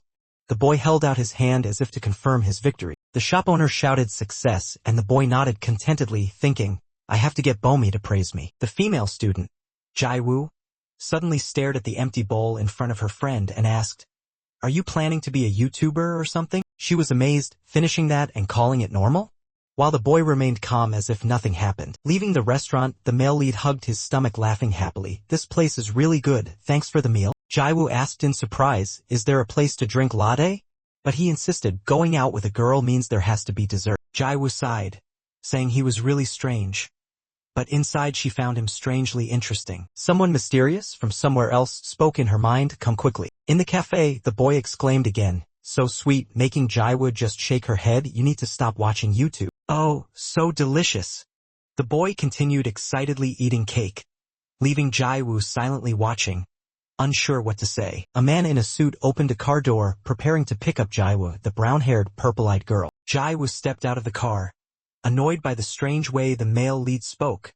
He wore blue sportswear. She offered to drive him home but was refused. He maintained a simple, somewhat naive attitude. Jaiwoo got into the car, her eyes still fixed on the boy in blue sportswear standing silently. Sitting in the car, Jaiwoo felt something unusual about this boy. She thought to herself that he was really strange, unlike anyone she had ever met. The scene shifted to night outside a brick house with lit windows. The male lead lay on the bed intently watching a cooking tutorial video on YouTube, repeating the lines exactly. An unexpected call from an unknown number shook Shin Woojin's phone late at night. Woojin sat on the bed, staring at the phone, wondering if he had won something at this hour. He answered cautiously. A male voice on the other end asked, "Is this Shin Woojin's phone?" Woojin confirmed his identity and asked who was calling, still wary. At first, Woojin suspected a scam but then recognized the caller as Detective Kim Taehyun, an old acquaintance. When Taehyun asked if they could talk now, Woojin agreed and listened as something serious was about to be revealed. Taehyun mentioned the YouTube channel High School Mukbang that Woojin had referred to and revealed there were many involved, not just one. The victim used to run away from home and met perpetrators in the runaway family group.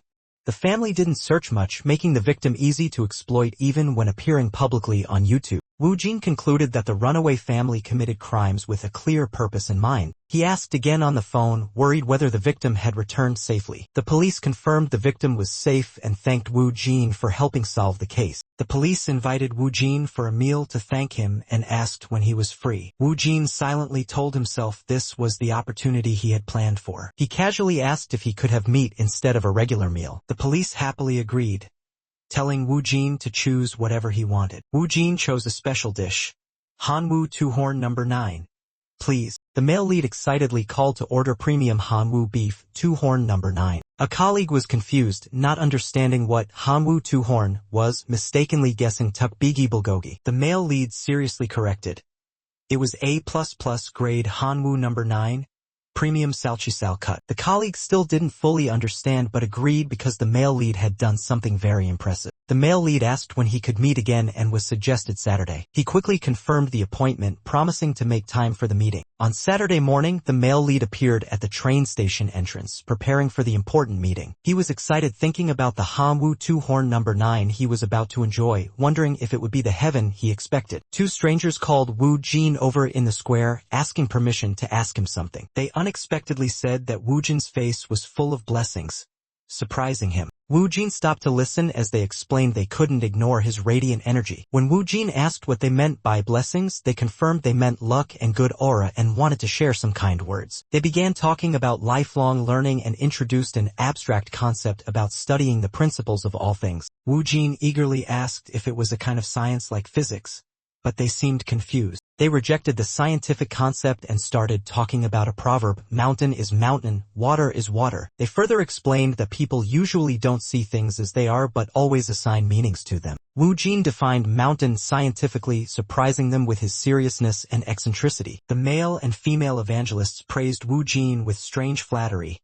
making him embarrassed. They said Wu Jin's ancestors were sitting on his shoulders and looked very much like him. Wu Jin instinctively turned his head in surprise when he heard about ancestors sitting on his shoulders. He was amazed to hear that his ancestors were watching and showed uncomfortable emotions. Wu Jin panicked, realizing they could see spirits, and directly asked them about their ability to see ghosts. The male and female evangelists hurriedly corrected, calling them ancestral spirits, not ghosts. Wu Jin immediately asked a scientific question about how they saw spirits, causing both to be extremely scared and confused. A boy in green sportswear suddenly approached, eagerly asking Wu Jin and the girl about evolution and mutation with an excited expression. He was extremely curious, asking if they could see energy wave steps, making Wu Jin and the girl very confused. Wu Jin whispered, "I have a bad feeling going with him," tension clearly spreading among the group. The girl forced a smile, making an excuse to refuse suddenly, wanting to quickly leave the awkward situation. The sports boy was stunned, his eyes solemn as he sensed their clear rejection. The girl stood silently, feeling guilty. Her body stiffened from fear but also felt some regret. The boy whispered with sad eyes, "I'm not a scary person." His eyes suddenly glowed as he passionately spoke about ancestral spirits, causing Wu Jin and the girl to panic and run away shouting, "Goodbye." The two students fled in panic, leaving Shin Wu Jin standing bewildered, not understanding what was happening. A strange man stood at a distance, laughing loudly while recording the entire event on his phone. Shin Wu Jin turned around in surprise when he heard the loud laughter and saw himself being filmed. The man approached, introducing himself as YouTuber Carrot TV, active on the YouTube platform. Carrot TV explained he filmed videos to prevent scams and had never seen such a strange reaction before. Carrot TV cheerfully asked permission to use the footage for YouTube content, but Wu Jin remained silent, showing displeasure. Shin Wu Jin seriously refused. "No, this is not normal." Carrot TV offered to blur faces. Wu Jin demanded the video be deleted, but Carrot TV tried to persuade him that the content should be shared for the community's benefit. The man panicked, offering 500,000 won to beg Wu Jin to delete something. Rejected, he raised the offer to 1 million won, continuing to plead desperately. Wu Jin coldly handed over his bank account, ready to receive money immediately. The man was stunned, not understanding why Wu Jin's attitude changed so quickly. A ding sound confirmed. 1 million won had been transferred into Wu Jin's account. At a fancy restaurant, Wu Jin and another man prepared to dine. The man asked again about the dish Wu Jin wanted, but was surprised by the strange and expensive name. Wu Jin was initially firm, but when he saw the dish priced at 70,000 won, he softened. "Another dish is fine." Wu Jin and his friend in black arrived at the restaurant. The friend insisted on treating as promised before. Though trembling, the friend ordered 3 portions of food, showing he was quite nervous. He thanked Wu Jin, saying they arrived just in time before something bad happened. Recalling the chaotic scene upon arrival, a girl tried to jump out the window to escape. Wu Jin silently listened as the server began placing food, saying nothing more. Another friend of Wu Jin suddenly appeared and asked how he was doing after a long time. Wu Jin replied that he was trying to live like a normal person, which surprised his friend a bit. Wu Jin saw a boy playing violin and immediately sensed that he had also been imprisoned like himself. The man in black guessed that Wu Jin studied crime due to trauma from past events. The server brought out salchisal, a type of beef sliced with beautiful marbling that amazed everyone. Both Wu Jin and the man couldn't hide their astonishment seeing the premium meat plate before them. Wu Jin looked at the grilled meat on the grill with sparkling eyes, unable to contain his emotion and craving. The adult guided Wu Jin, "Try it with salt first," and the whole table agreed in unison. Wu Jin was extremely moved as he brought the grilled meat close to his mouth, his hand trembling, eyes shining. Wu Jin opened his mouth to bite the meat. The sweet, rich flavor immediately made his body explode with sensation. The taste was like a lightning strike, Wu Jin shouted joyfully amid an unprecedented emotional explosion. Seeing Wu Jin suddenly react strangely, the detective anxiously asked if he had bitten his tongue. The detective carefully chewed a piece of meat, his eyes focused as if analyzing something very seriously. Soon after, the detective's eyes widened in surprise, as if struck by lightning from an unimaginable flavor. He was overwhelmed by the meat's tender melt-in-the-mouth texture, praising the rich broth and saying it was worth the price. While Wu Jin was still dazed, the detective urged him, suggesting he would finish it if Wu Jin didn't snap out of it. Wu Jin immediately recovered, eagerly asking for another piece, making everyone laugh. Wu Jin politely thanked when given more meat, while the detective smiled happily because he was enjoying the food. While happily eating, the detective asked if Wu Jin wanted to order naengmyeon, then suggested ordering more meat if it wasn't enough. The sunset dyed the sky red. Someone whispered regretfully, "Ah, no," then reassured themselves, "It's okay." A new day began. The young man, male lead, sat before a computer in a small room, quietly working under a clear blue sky. The whole family gathered in the living room. The older sister brought in a birthday cake, wearing a radiant smile and simple joy. The male lead patiently tutored his little sister, explaining carefully even though she seemed uninterested. On a bustling city street, the male lead walked beside a girl in a purple dress. Both seemed to enjoy their first date. In a cozy cafe, they sat by the window together, soft light illuminating their expressive faces. At the library, the girl in the purple dress looked up as the male lead approached, holding a large stack of books. Their eyes met warmly. The male lead entered the exam area. A banner at the school gate announced an important competition, a turning point in his life. In summer class, students focused on writing. The lush green outside the window evoked peacefulness before the new school year. Autumn arrived, trees turned bright yellow. Time passed quickly, signaling exams were approaching. Leaves began falling thickly on the sidewalk. Autumn winds carried the anxiety of final exam preparations. Winter came with early white snowflakes. Hundreds of students flocked to the exam site amid echoes of good luck wishes. The boy with red eyes stood in the snowy weather, his gaze determinedly fixed on the school gate, ready for the most important exam of his student life. He stepped forward amidst the cheering crowd, passing through the exam gate with a banner that read, "Good luck to all candidates." In the silent hallway, he quietly entered the exam area, full of determination though his hands began to tremble slightly. In the classroom, he took off his jacket, preparing to take his seat. The room was quiet. Everyone was ready to begin the exam that would decide their future. All students gathered fully in the exam room, tension filling the air as the university entrance exam was about to start. The proctor distributed the exam papers and explained the rules. Students listened attentively, the classroom atmosphere completely serious. Shin Woo-jin received his exam paper, glanced quickly before starting, his eyes showing focus and determination. He placed his hand on the Korean language exam paper, holding a pen ready with the other hand, quietly encouraging himself. "Well," Woo-jin took a deep breath, looked straight ahead, gripping his pen tightly, full of resolve. "Let's get started." Early morning snow fell outside the exam gate. Many people came to cheer for the candidates, with banners wishing good luck everywhere. Woo-jin quietly walked down the empty hallway wearing a white shirt with a red scarf, calm amid exam pressure. He entered the exam room, took off his jacket, and prepared to sit down. Teachers were helping arrange desks and chairs. Candidates gathered fully in the exam room. Silence enveloped the atmosphere as the important exam was about to begin. The proctor handed out the exam papers. Each student anxiously awaited the signal to start. The boy in a brown jacket received his paper, his eyes serious and somewhat tense as he looked down at the page. Before him was the literature exam paper. He took a deep breath to prepare mentally. The boy gripped his pen firmly, eyes determined. "Let's begin," he told himself. Outside the exam site was quiet. Parents and relatives waited in the distance for results. A welcome banner greeted candidates while the boy quietly walked out of the gate looking dejected. He held his head full of regret. "I can't believe I made an irreparable mistake." As soon as the exam ended, students were welcomed by proud families. Woo-jin stood silently from afar, lonely amid the bustle. He recalled his parents' words, "As long as you're healthy, that's enough." Though full of love, those words made Woo-jin feel different. On the way home, Woo-jin imagined his family greeting him with smiles and encouragement, but his heart remained heavy. The sunset stretched over the small alley. Woo-jin pondered, "What should I say when I get home?" The door quietly opened. Feet stepped into the familiar house, but his mind was still troubled. Just entering, Woo-jin's sister called out loudly, "Appa."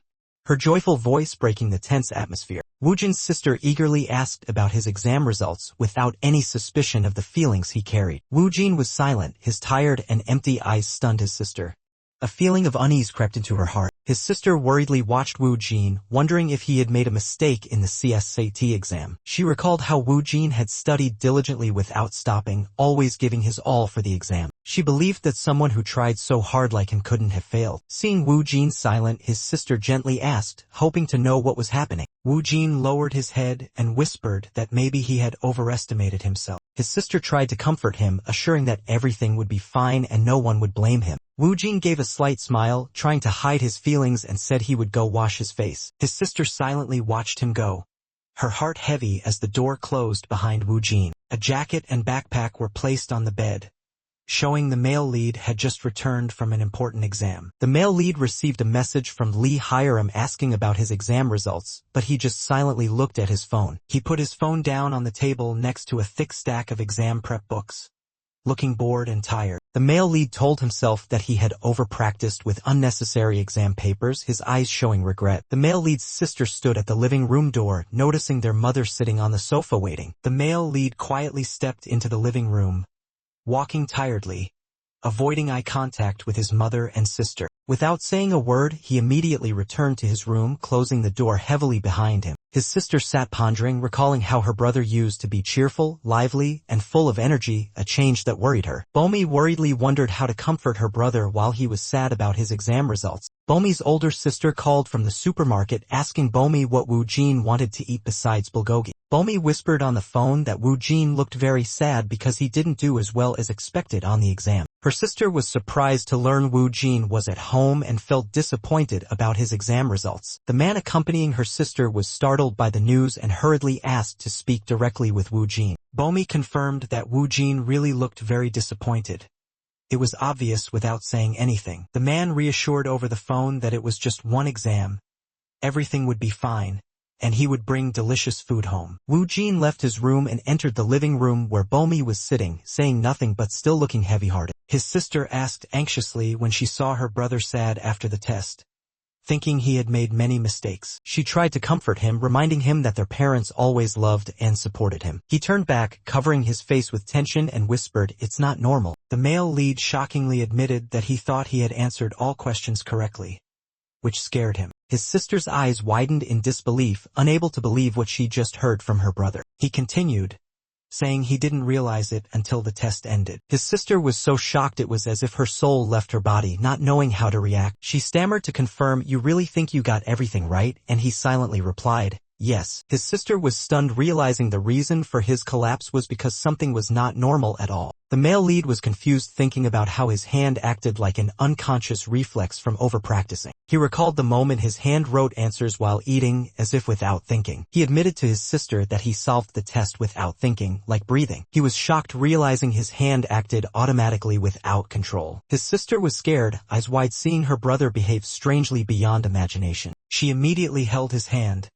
demanding he absolutely not tell anyone about this. Both became thoughtful, realizing what seemed normal was actually not normal at all. His sister encouraged him when she saw him washing dishes incorrectly. "Appa, it's okay, you probably just made a few mistakes." After the CSAT exam, she asked if he recorded answers to compare, while he was frustrated remembering all the mistakes he made. She was extremely surprised to learn he remembered each answer corresponding to each question. The male lead confidently affirmed, "Of course I remember.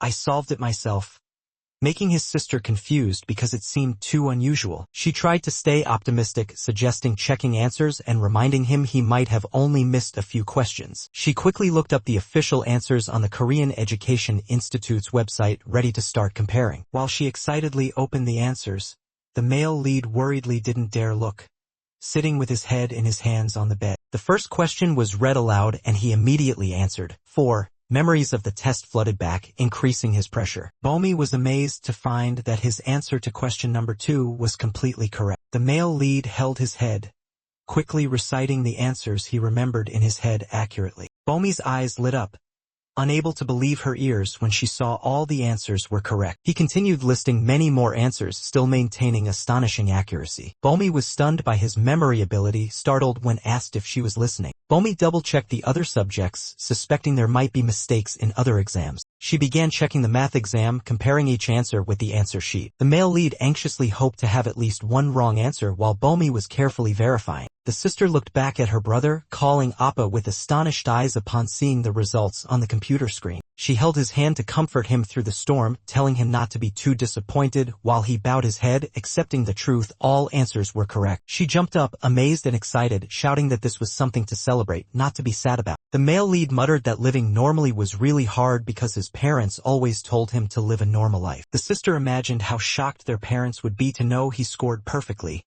while he remained thoughtful about his achievement. She silently thought her brother's way of thinking was beyond ordinary, as if he was on a completely different intellectual level. The male lead complained that he would never be able to live normally again, while his sister showed frustration at his negativity. Hearing the door, the sister ran out to call their parents to share the news, while her brother raised his hand anxiously to call her back. The sister happily announced that Wu Jin had achieved a perfect score on the CSAT university exam, leaving everyone in the house stunned. Wu Jin's parents and older sister returned home, surprised by the good news since Wu Jin had previously said he didn't do well. The mother and sister confirmed the information with Wu Jin while the father still couldn't believe it. Wu Jin's father suddenly awakened, thinking he finally understood from whom Wu Jin inherited his intelligence. He enthusiastically hugged Wu Jin, declaring firmly, "You take after me," while Wu Jin's mother immediately disagreed. Another child asked their mother who they resembled, and she gently affirmed, "You too." Wu Jin's father was overly joyful, suggesting gathering everyone tomorrow to celebrate their son's achievement. The whole family gathered around the table, eating fruit and chatting, sharing a warm moment celebrating Wu Jin's success. Wu Jin's father proudly boasted to acquaintances on the phone that his son was extremely intelligent and just like him. He continued happily chatting, inviting friends over, while Wu Jin whispered complaints about being called not normal. Wu Jin's father looked confidently at his son, preparing to announce a big idea about the boy's future. He imagined Wu Jin in a doctor's coat, believing his son could become a great doctor. Then he dreamed of Wu Jin becoming a stern prosecutor in court. The next vision was Wu Jin becoming a lawyer working in a luxurious office. Not stopping there, he also thought Wu Jin could be an appraiser, accountant, or tax officer. Wu Jin's mother finally couldn't stand it and scolded her husband for putting too much pressure on their son. Wu Jin's mother cheerfully asked which university he wanted to attend, affirming he could become whoever he wanted. Wu Jin replied that he just wanted to go to a normal university, leaving the whole family stunned. The whole family repeated in disbelief, "A normal university?" as if that couldn't happen to Wu Jin. Wu Jin's father awkwardly asked again, as if unable to believe his son truly had such a simple wish. Wu Jin's sister stammered, "So, what major?"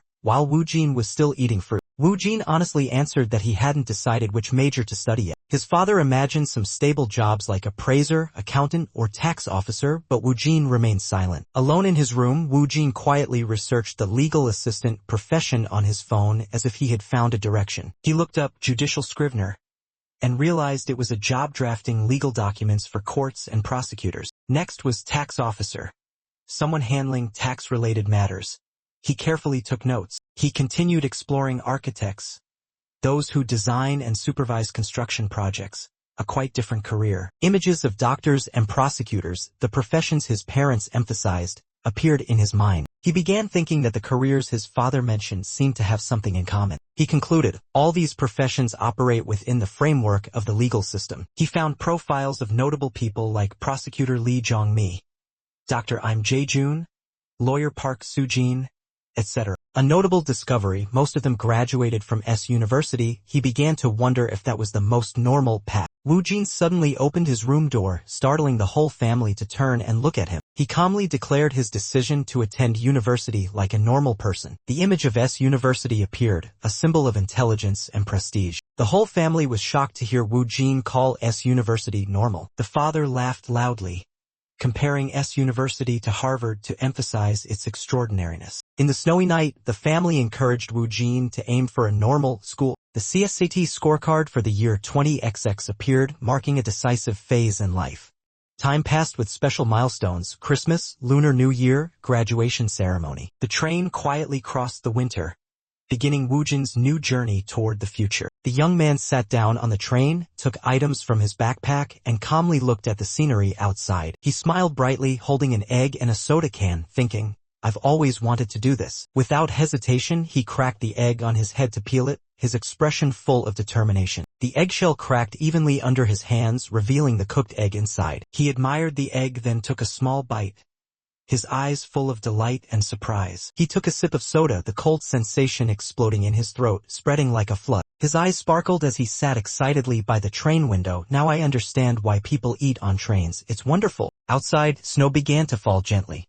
The atmosphere became peaceful, as if welcoming a memorable moment. The high-speed train stopped at the station in a snowstorm. The announcer thanked passengers for using the service. The brown-haired young man with a red scarf helped an elderly lady onto the next bus, then set off with her. The bus left the station, crossing snow-covered roads, heading toward the countryside. At the checkpoint, the bus stopped for inspection and was allowed to proceed after the driver thanked the officers. The young man walked alone on a snowy dirt road toward a government building nestled in the mountains. At the citizen service office, he signed a form following the administrative staff's instructions. He was led down a quiet corridor, following a man wearing a baseball cap to a private room. The guide opened the door, inviting him in. He bowed slightly in thanks, preparing to enter the new room. He stood before the glass wall of the visiting room, his gaze fixed on the cold iron door opposite. The door remained tightly shut. The silence was suffocating. Violent memories surged. An angry man screaming wildly, his face distorted with rage. He continued shouting, eyes bulging with anger, as if reliving terrible days. The door suddenly opened. The silhouette of the prisoner and guard appeared in a white light piercing the darkness. The young man, Woojin, stood silently watching the one who destroyed his life. The middle-aged prisoner glared. Why did you come here? Want to see me like this? Woojin said nothing. His fiery red eyes held only silence and hatred. Inmate 2038 realized Woojin couldn't hear and provoked him by emphasizing that he could only read lips. He sneered maliciously, calling Woojin our bastard, starting the confrontation with cruel sarcasm. Woojin stared straight, accusing inmate 2038 of being the one who killed his entire family. The prisoner lost control, shouting angrily while guards intervened. Woojin was no longer afraid of him. Woojin stood where his cell once was, wondering if this freedom was truly complete. Woojin stepped out of the room filled with books, ignoring the panicked screams of inmate 2038 demanding he return. Woojin leaned close to the prisoner's face, asking if he was afraid of him. The roles now completely reversed. Inmate 2038 tried to justify that Woojin was the real culprit, emphasizing contradictory details about the sister-in-law to clear himself. A long-haired woman lay collapsed on the ground, blood flowing from her mouth and nose, the outcome of a painful revenge. Woojin recounted his past abuse, his body covered in wounds, while the shadow of a woman holding a stick appeared behind him. Woojin looked straight at his old enemy, smiled meaningfully, and spat bitter words. That prison uniform suits you well. Inmate 2038 suddenly panicked when Woojin spoke, his voice trembling. How can he talk? Woojin coldly recalled the tragic chain. Your family died one by one, from heart attacks or poisoning, right? Inmate 2038 went mad, banging hard on the glass partition, but Woojin remained calm and continued speaking, eyes fixed on his opponent. Woojin continued exposing, you once beat two acquaintances. Both died of heart attacks. The inmate was stunned, speechless. Inmate 2038's hands trembled intermittently, goosebumps rising. He was trying to resist, wanting to block Woojin from invading his mind. Inmate 2038 panicked as his heartbeat sped up, blood rushing to his chest, a sign of uncontrollable extreme stress. Woojin stood coldly facing him, internally wondering whether to push his opponent's psyche further. Woojin suddenly changed to a calm tone. Lately I've been pondering something, surprising inmate 2038. From outside the prison, Woojin thought, should I engrave your release date on my body, so I don't forget? Inmate 2038 angrily reacted, are you threatening me? Pressing his hand against the glass divider. Woojin kept an innocent expression, of course not. I'm just concerned about your health. Woojin shifted to a sharp topic. Are you writing an autobiography? I'm very curious about its content. Inmate 2038 was horrified when his secret was exposed. How do you know that? While an image of him quietly writing appeared, Woojin advised inmate 2038 to stop eating before full to maintain health, a statement full of hidden meaning and psychological humor. He continued, carrying moderate exercise, avoid sunlight, just keep the body healthy. Wu Jin smiled wickedly, revealing he had been transferring money into the inmate's prison account regularly to support him. Inmate 2038 held his head, realizing this was a psychological trap, money becoming a tool to bind memories of Wu Jin. Pushed to the limit, Inmate 2038 angrily slammed the glass partition. Wu Jin calmly turned his back and walked away. The inmate collapsed in the interrogation room in a panic. Wu Jin stood watching silently. Inmate 2038 screamed, "He's a murderer. My family, my neighbors. He killed them all," in despair. Guards tried to restrain the shouting inmate while Wu Jin quietly thought, "Now he has nothing left, but it's still interesting." Inmate 2038 raged in madness. "He's a demon. A monster." His eyes rolled back, foam at the mouth, body uncontrollable. Guards quickly rushed in to restrain him, pinning him down and injecting sedatives to suppress the frenzy. The inmate convulsed on the floor, eyes in extreme panic as he saw hallucinations of Wu Jin walking through a red mist like a nightmare. Wu Jin left the prison area silently, his steps light and expression completely cold, as if no emotions had ever existed. Wu Jin appeared on the hospital rooftop, the wind blowing his coat in the sunset light. He closed his eyes and felt the silence. Wu Jin's inner voice echoed the question, "Am I on the right path?" Then immediately dismissed it with a careless expression, "It doesn't matter." Wu Jin looked up at the blazing red sky, pondering, as long as they feel pain, that's enough. The scene closed with an image of Wu Jin alone in the twilight, standing firm like a shadow dissolving into the hazy light. 3 female students walked under melting snow after school. One of them was Bomi, the protagonist's sister. The male lead recognized Bomi on the street and called his sister to confirm. Bomi answered the call, saying she was on her way home, and asked where her brother was. He replied briefly, "Right in front of you." Bomi looked around in surprise, not yet realizing he was standing right ahead. Bomi's brother waved with a gentle smile in a humorous chibi style. Realizing it was her brother, Bomi shouted happily and ran over amid the surprise of 2 classmates. Amid falling snow, Bomi rushed toward her brother with a bright smile, eyes fixed on him, ignoring the slippery ground. Wu Jin calmly told Bomi that the environment strongly affects a person's emotions and thoughts. Bomi cheerfully asked if she was truly enjoying the current environment. She suddenly hugged Wu Jin joyfully amid the romantic snowy scene. Bomi excitedly asked where her brother had just come from, her eyes full of curiosity and closeness. Wu Jin replied calmly that he had just visited an old acquaintance. 2 female students, one in red, the other in a black jacket, were surprised to recognize Wu Jin as Bomi's brother. Wu Jin tersely said it was just someone he once knew and no longer needed to meet again. He took out a food box carefully wrapped in a cloth, told Bomi to try it, making her curiously ask what it was. In the cold snowy weather, the girl was given a box of hot takoyaki by the boy, who emphasized very delicious, and "I wrapped it so it wouldn't get cold." She was surprised to learn he had kept the portion just for her while he encouraged her to taste it immediately. The snowy city scene evoked warmth and the special moment between 2 people in the cold winter. The sky brightened, light clouds drifting, signaling the coming of spring. Bright yellow flowers bloomed under the spring sun, heralding a new beginning full of vitality and hope. The bus stopped, people left the station in the gentle spring atmosphere, carrying a sense of energy and freshness. The brown-haired student paused before the school notice board, his eyes casually catching a prominent blue poster. He carefully read the announcement about a stock investment contest, seemingly sparking a special interest within him. Wu Jin suspected the true purpose of the recruitment event,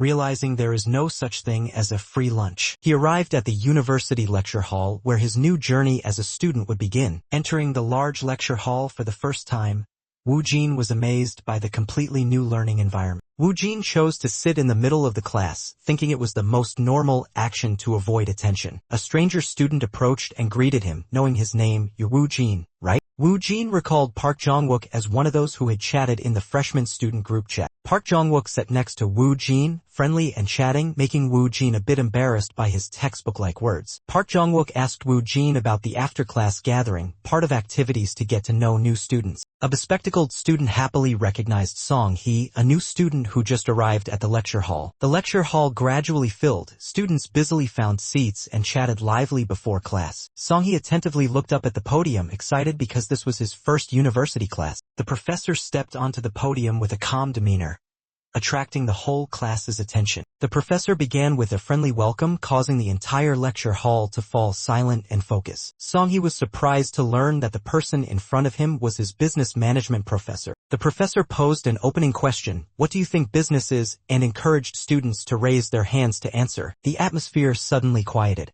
Song-hee thought to himself that raising his hand now would make him stand out. The professor pointed to the student in blue and asked the first question to the class. Song-hee, the student in blue, awkwardly answered that business management is leading a company. The professor then asked the student in white, who gave a clearer answer about operating and managing a business. The professor acknowledged that as a reasonable answer, then posed a new question.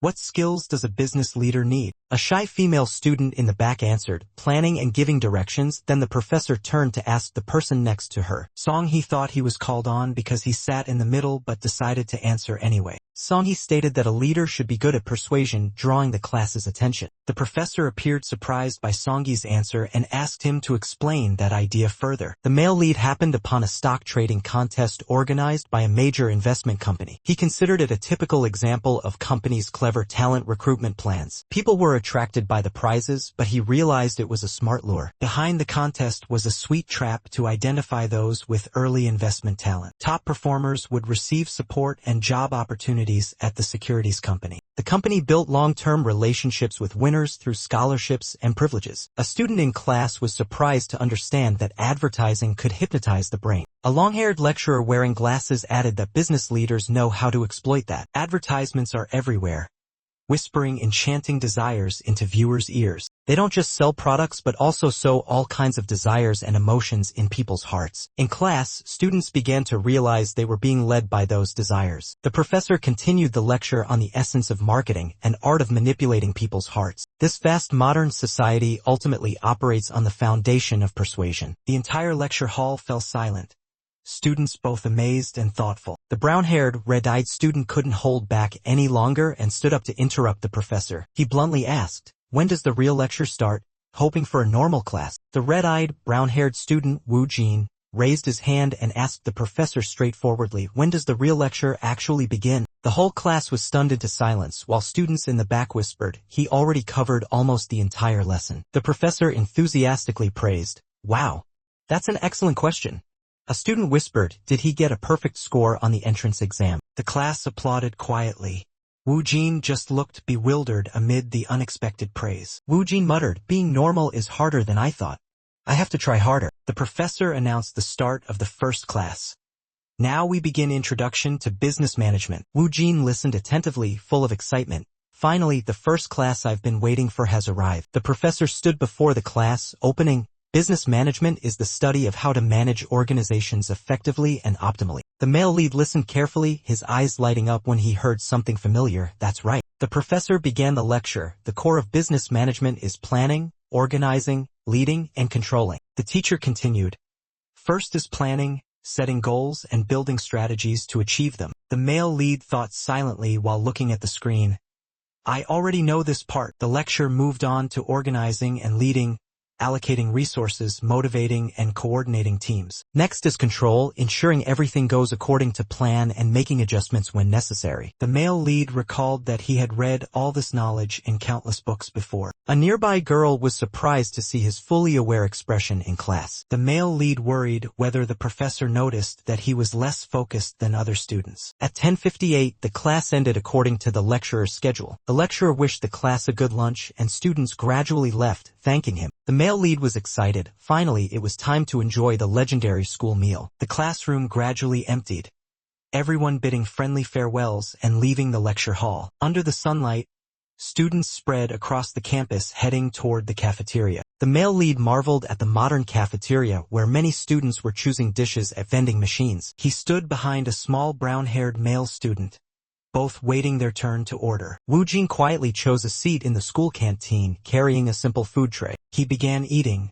surprising those around him with his focused attitude and eating speed. After finishing, Woo Jin put down his spoon on the tray, leaving no leftover food. He silently commented that the food lacked MSG flavor and wondered if it was intentional because it was a school meal. His phone vibrated, showing a message from Detective Kim Tae-hyun asking if he was busy. Woo Jin replied, "I just finished eating. I'm busy." But then he answered the call.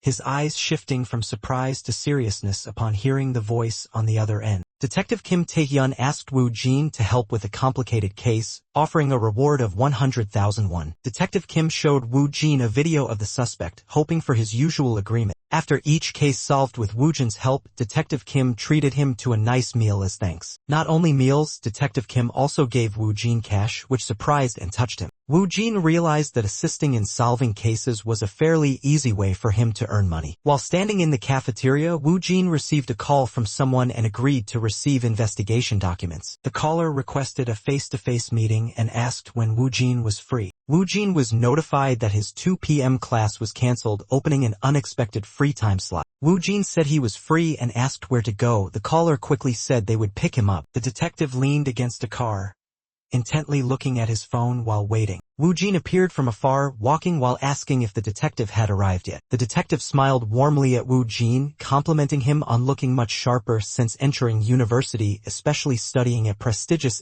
university. The detective asked about the case and suggested they talk inside the car for privacy. They both entered the car, the door closed, preparing for an important discussion. The detective bent down to the front seat to get documents, telling Woo Jin to wait a moment. Woo Jin unexpectedly requested that instead of viewing photos or videos, they go directly to the crime scene for investigation. The detective was astonished by Woo Jin's proposal, his eyes showing surprise and hesitation. Woo Jin boarded a bus and scanned his card, seemingly experiencing something for the first time in his life. He stopped before a vending machine, quietly learning how to interact like those around him. On the subway, Woo Jin stood still among the crowd, observing people to accumulate life experience. In the car, Woo Jin told the man accompanying him that he wanted to experience reality firsthand. The man nodded in agreement, respecting Woo Jin's wish. He quickly shifted gears, ready to take Woo Jin to the next destination on his journey. The city scene appeared, with closely packed rooftops marking a new chapter in Woo Jin's life. In front of a 3-story building, the man asked if Woo Jin wanted to go upstairs, and he nodded. Woo Jin and an older man approached a sealed crime scene guarded by police officers. The man greeted the police warmly, thanked them for their hard work, then entered with Woo Jin. The police removed the seal tape and asked Woo Jin if he was truly ready to return to the crime scene. Woo Jin stepped into the blood-stained apartment where the murder had occurred, confronting haunting memories. The cold, empty room bore only bloodstains and the outline of a body. Woo Jin stood still in silence. Woo Jin's cold eyes stared intently at the scene, his expression resolute and filled with hatred. In Woo Jin's eyes appeared the image of a blond man wearing a baseball cap, the suspect. The blond man stood at someone's door, holding a suspicious bag. A middle-aged man cautiously opened the door. The blond man suddenly rushed inside, dropping the bag and startling the middle-aged neighbor. He drew a sharp knife from his body and lunged to attack the man who couldn't react in time. He pounced on the victim, delivering a vicious strike in a split second. The blade swung in the darkness, blood splattering violently, marking a fatal slash. The white wall was stained red with blood, confirming a bloody attack had just occurred. The middle-aged man was seriously wounded, trying to retreat in pain while facing the killer. They struggled fiercely. Blood splattered across the floor as the man weakly resisted the attacker. The blond man stood tall while the middle-aged man collapsed on the floor, clutching his wound in despair. The blond man watched the struggling middle-aged man in a pool of blood as Woo Jin silently entered the scene. The killer pinned the victim to the floor, preparing to deliver the final blow right before Woo Jin's witnessing eyes. He covered the victim's mouth to prevent screams, tightening his grip in a desperate death struggle. A close-up of the middle-aged man's wide-open eye, the gaze of life fading away. Woo Jin stood still watching death unfold as blood dripped from the victim's hand onto the cold floor. Woo Jin began analyzing the scene. The killer targeted the throat first. He continued reasoning. Too much blood flowed from the stab on the right side of the neck. The weapon was a knife. Observing the kitchen, Woo Jin concluded, not a kitchen knife. This was a deliberate murder, not impulsive. Woo Jin closely examined the bloodied knife on the floor, his eyes sharp. The killer didn't discard the knife. He left it to mislead. He stepped to the corner, knelt down, and observed marks on the floorboards. There's a shoe print, still wet. Woo Jin bent close to the floor, lightly touching the bloody footprint, determining the killer's direction of movement. Suddenly, Woo Jin turned his head toward the door as if discovering something, his eyes full of alertness. The door creaked open, wind blowing in and stirring the curtains. The space became eerie, breath seeming to freeze. Wu Jin stepped into the hallway, his gaze following blood trails leading to the emergency exit behind the apartment. He stood watching the fading bloodstains with each small step, evidence that the killer had left not long ago. Wu Jin silently thought, he knows this area. Not in a hurry. Calm to a chilling degree. Wu Jin closed his eyes briefly, then opened them with determination. I will not let him escape again. Wu Jin intently reviews the CCTV footage on the tablet, searching for new clues. The video reveals Officer Zhang warmly greeting a strange blonde man. The analysis system, male, 1.8 meters tall, blonde hair, no fingerprints, carrying a soja bag. Zhang turns back, nodding to confirm Wu Jin's discovery. Wu Jin is suspicious. He believes the blonde man is just a decoy. Zhang firmly announces that the man has been arrested and the case is considered closed. Wu Jin objects, asking why when the suspect's face briefly appears on the screen. He coldly turns away. If the evidence is sufficient, why would they still need him? Officer Zhang admits Wu Jin's intuition is correct. The suspect's testimony is full of loopholes. The suspect claims to have stayed at a guest house on the night of the murder but paid only in cash. The CCTV was broken, and the guesthouse owner was drunk and couldn't remember which room the suspect rented. Wu Jin discovers a strange hair in a pool of blood, opening a new direction for the investigation. Wu Jin analyzes the wound. The weapon was very likely a long, sharp sashimi knife. If the culprit is used to using a sashimi knife, identification would be easier. He concludes, criminals often choose familiar tools to avoid mistakes. The perpetrator believes that familiar objects help control the situation and avoid variables. Wu Jin reasons, if the culprit works in a water-related profession, it makes sense not to leave fingerprints. Officer Zhang is surprised but accepts Wu Jin's sharp argument. Wu Jin explains, eczema caused by prolonged water exposure can erase fingerprints. He suspects the found hair might be animal fur, a wig, or from someone else. Zhang asks again and is shocked when Wu Jin asserts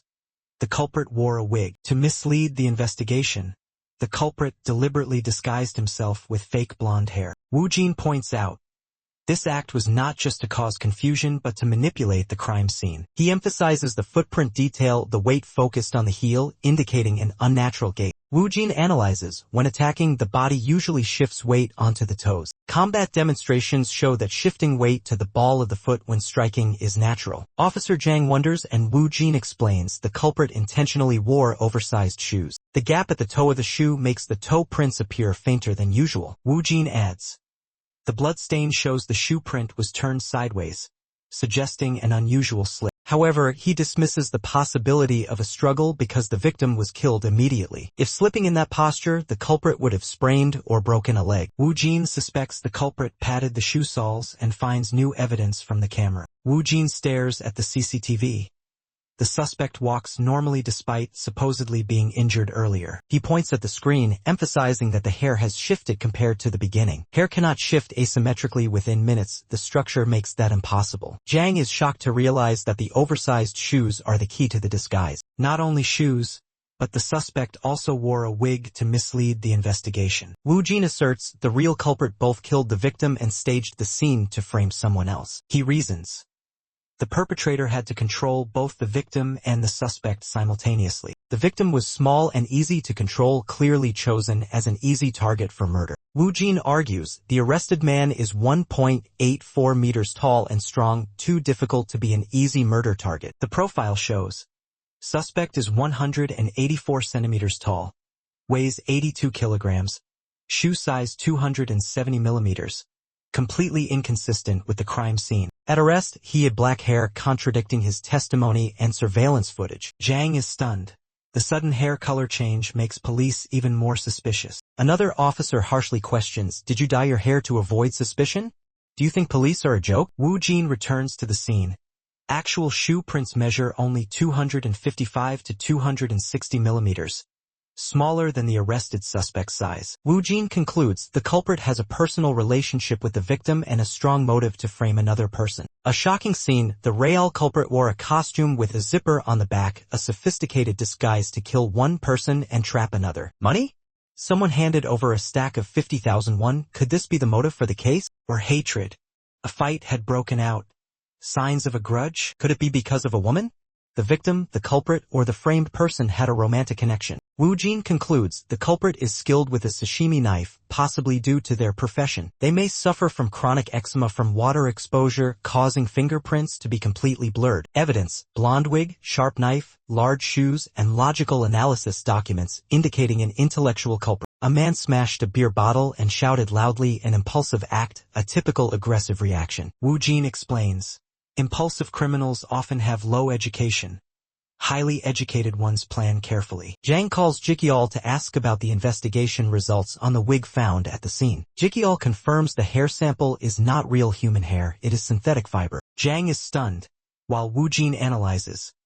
The victim lived in a guest house, the suspect in a motel, both financially struggling. Woo Jin continues reasoning, the culprit wears size 255 to 260 mm shoes, is about 166 to 170 centimeters tall and around early 30s. When interrogating a chef, Jang asks, when was the last time you saw that person? The chef suddenly remembers. Jang shouts, is it the guy working at that sushi place? The police confirm and immediately pursue. Cut to the street scene. People go about their daily lives, unaware of the tense developments unfolding. Woo Jin stands waiting under the sun, his phone ringing continuously. He is thoughtful and silent. A man shouts love for Woo Jin over the phone. He calmly refuses but does not forget to thank him for 100,000 won. Jang asks about the motive. Woo Jin reveals, the culprit borrowed money from two victims and killed them due to rumors of non-payment. The other person says goodbye. Woo Jin replies gently and continues walking. From behind, the man waves and calls out loudly, see you again, causing Woo Jin to turn around in surprise. He confirms the name Woo Jin and is described in detail, 1.78 m tall, tan skin, short hair, fit build, wearing a gray hoodie. The account named 10,000 water messages, my name is Kim Man-soo, 20 years old. A confident introduction. However, his appearance suggests late 20s with a face full of wrinkles. Man-soo praises Woo Jin's presentation like a professional lecturer, prompting Woo Jin to remind himself to act more discreetly. Two students talk about a stock investment competition attracting many participants from their department. A brown-haired student with red eyes thinks, if he doesn't join, he will stand out strangely. He wonders how to approach the competition to avoid being swept away. An example scene appears in his mind. Lion ant larvae ambushing prey in the sand as a hunting strategy. The ant's body fluids are sucked out and its corpse discarded. A chilling metaphor for the unprepared. The dry ant corpse emphasizes a ruthless message. The competitive environment is unforgiving. The student looks up at skyscrapers, a metaphor for the harsh investment world. The scene shifts to a man with ant-like beard, struggling before a chart. Should I buy? Is it the right time? The young man rushes into the market determined to buy stocks immediately upon seeing a rare opportunity. He prays to all deities, God, Buddha, hoping this time he will win big. Right after he buys, the stock price suddenly plummets uncontrollably. Horror is clear on his face as he realizes he just suffered a heavy loss. Another investor cannot contain his anger and smashes his screen in bitter defeat. A desperate man attempts to jump off a bridge, but is fortunately stopped by police in time. In the stock market, small investors, the ants, are often drained of their assets. If all ordinary people are ants, then student Kim Man-soo thinks he should become an ant too. The brown-haired, red-eyed student thinks about his family's sadness if he fails, which makes him even more determined. Instead of being drained, he decides to be the one who drains others, strong and fierce as if sucking sweet nectar. He acts decisively, piercing the symbolic opponent with a powerful attack like his own confidence. He tells himself that rationalizing his actions is normal, a survival instinct in a harsh world. The stock market, where small investors are likened to ants, is continuously drained of money. If most ordinary people are ants, then he is no different, a predetermined and destined to be drained. The fear remains, if he fails, his mother, father, and Bomi will be heartbroken, and he won't allow that to happen. He repeats his determination. He will not be drained. He must be the one in control, the one holding the power straw. Kim Man-soo confirms a 10 o'clock class with the brown-haired, red-eyed student. Both head to class together. They arrive in front of the classroom building. Kim Man-soo excitedly urges, let's go. Inside room B211, the brown-haired student's voice rings out, I've made a 3% profit already. The class is impressed by the result, while one student complains about a 7% loss. A group of students discuss investment diversification strategies, advising not to put all eggs in one basket. The brown-haired, red-eyed student tells himself to start investing early, taking advantage of free time the next morning. The university professor enters the classroom, Greeting students in a friendly tone. The professor confirms this is the third class and begins the official lecture. The professor starts the lesson. The presentation content demands students' full attention. The brown-haired, red-eyed student, the saved character, mumbles concepts about market share, workforce, and brand image. The professor continues deep analysis with confident tone and coherent arguments. However, the student begins to feel tired, his face sleepy and spirit declining. The lecture voice continues steadily, but the professor's gaze suddenly stops, sensing something unusual. The professor is surprised to see the student nodding off.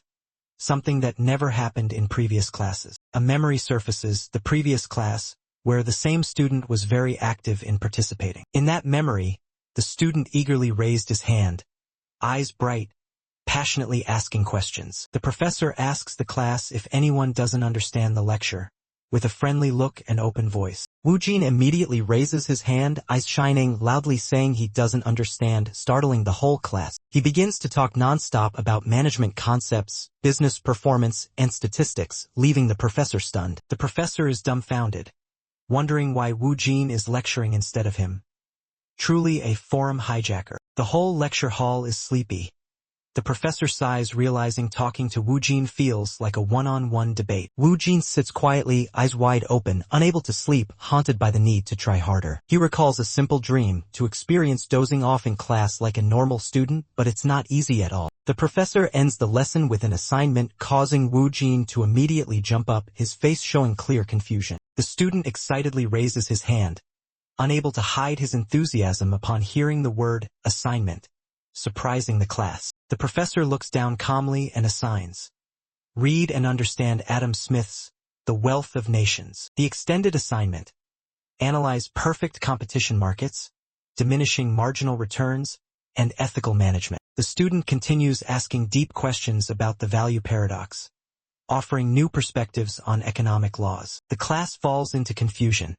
Some mutter they don't understand what the student is saying. The student cites the mukbang phenomenon to question the validity of diminishing marginal returns in modern times. The professor acknowledges this possibility, citing similar examples like gaming and gambling addiction, recognized exceptions. The modest student admits his limited knowledge, then explains in more depth about the hormone leptin in the feeling of fullness. Students are confused when the lecturer mentions leptin and hormones, stirring up uncertainty in the classroom. Some students begin to question the lesson content, not understanding why the feeling of fullness relates to hormones. The lecturer explains that low leptin levels can lead to obesity but smiles smugly. Woo Jin, the red-eyed student, stands up confidently, mentioning the opposing hormone ghrelin and its effect on addiction. The lecturer is stunned by Woo Jin's knowledge, silently wondering how the student knows so much. Woo Jin continues sharing enthusiastically, making the teacher realize he is genuinely curious and seriously asking questions. Confused and pressed for time, the lecturer quickly ends the class and asks students to form groups. As soon as class ends, a crowd of students eagerly surrounds Woo Jin, hoping to join his group and befriend him. The brown-haired teacher thoughtfully considers bringing Woo Jin to the laboratory. He shakes his head, dismissing the idea, believing Woo Jin would cause more trouble than help. The scene shifts to a peaceful residential area,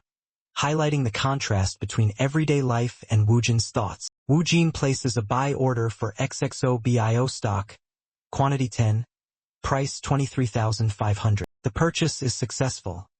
He quietly watches the computer screen. The stock price suddenly surges, the graph on the screen shoots straight up. Despite the big profit, Woo Jin feels nothing. He realizes joy and normalcy are hard to achieve. Soon after, the stock price plummets sharply, but Woo Jin quietly says it's nothing. The market crashes violently, the arrow plunging down as if piercing the screen. A major shock is unfolding. Woo Jin panics internally, trying to reassure himself this is just a simulation, not reality. He sits silently before the screen, beginning to wonder how his subconscious would react if awakened. Familiar voices arise, memories, questions, and concerns Woo Jin had ignored flood back intensely. He admits his unconscious self knows all the things he once ignored or avoided. Woo Jin faces himself in the mirror.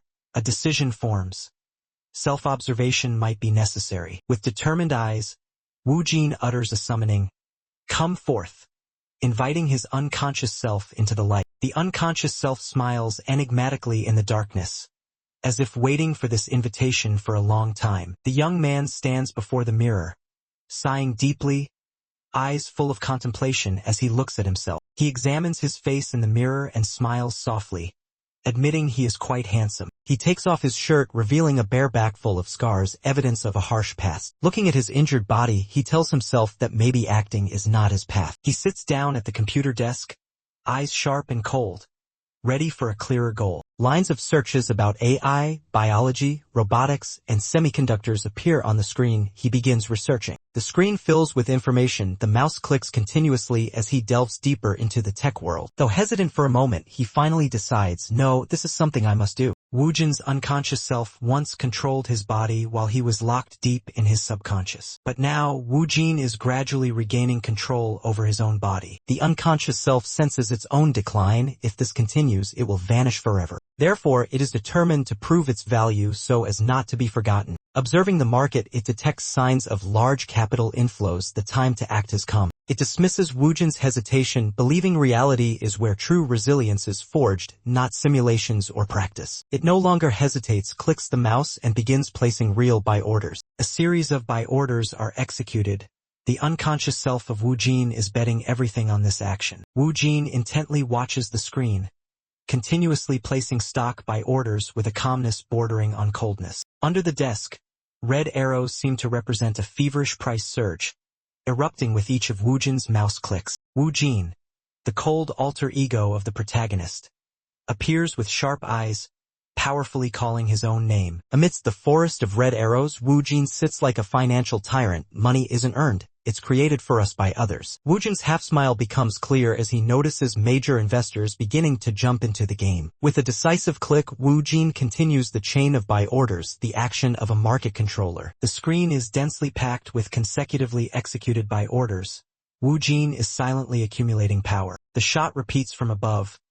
Woojin still sits in the quiet room, continuing to manipulate the market with frenzied mouse clicks. Woojin was taught from childhood that money is what others earn for you, you just need to receive it. However, he soon realized that money doesn't come without value created by oneself. Whether employee or CEO, everyone must exchange value to earn deserved money. CEOs are no exception. They must continuously generate revenue to pay employees. To have revenue, they need to relentlessly pursue business opportunities, whether on the golf course or at banquets. After a long day of negotiations, Woojin is exhausted but maintains his leadership role. In the silent night, streetlight sounds evoke loneliness and the burden of leadership. But Woojin understands clearly, a business owner hires not just to pay wages but to create profit together. The protagonist witnesses money circulating continuously like an endless cycle, marking initial success as CEO. After work, everyone happily drinks to celebrate achievements. Stable life is a safe choice for those who dare not take risks. But to rise higher, one must struggle and be pulled down by those behind the scenes. The protagonist understands that pursuing wealth also means accepting the risk of failure and being replaced at any time. Even without owning a business, everyone uses others to create money, a form of hidden power. For him, money is the employee, a tool that serves and creates value for oneself if used properly. Thanks to money, people can enjoy personal hobbies, thereby creating positive emotions. Favorite activities increase happiness hormones, helping reduce stress and maintain life balance. Money helps regulate motivation, actions, and reward responses, like how people enjoy sports and exercise. Therefore, money is like a personal therapist caring for your inner state. But most people don't realize this, even though they are pampered by money bit by bit. After spending on hobbies and self-care, the remaining money can be used as employees working for you, creating value while you rest. A wealthy person orders his money employees to mine gold at a newly discovered mine. The protagonist hears about the gold mine and wonders what to do with his current money. With a clear mind, he decides not to mine gold but to sell pickaxes to those mining gold. The tired miners dig rocks in the cave, doubting whether there is real gold or not. A pickaxe breaks from overuse. They now have to buy new ones from scratch. Miners line up outside the cave, paying 10,000 won to buy pickaxes. The seller quickly collects money, handing over pickaxes as a routine transaction. The paper money seller happily counts cash. Each sale is a profit. They realize selling pickaxes is more profitable than mining gold, but a cautious person warns against greed. The protagonist stands at a railway junction, affirming his role in deciding cash flow and direction for his employees. He is currently investing in Trentuli, a company once famous for developing domestic cosmetics. Trinity's stock was stable until a new CEO took over 2 years ago and caused the price to plummet. After a bleak period, signs of strategic accumulation began to appear, and a series of positive articles emerged simultaneously. Breakthrough news about global cooperation in hair loss treatment shocked the public, creating a strong effect. Stock prices soared.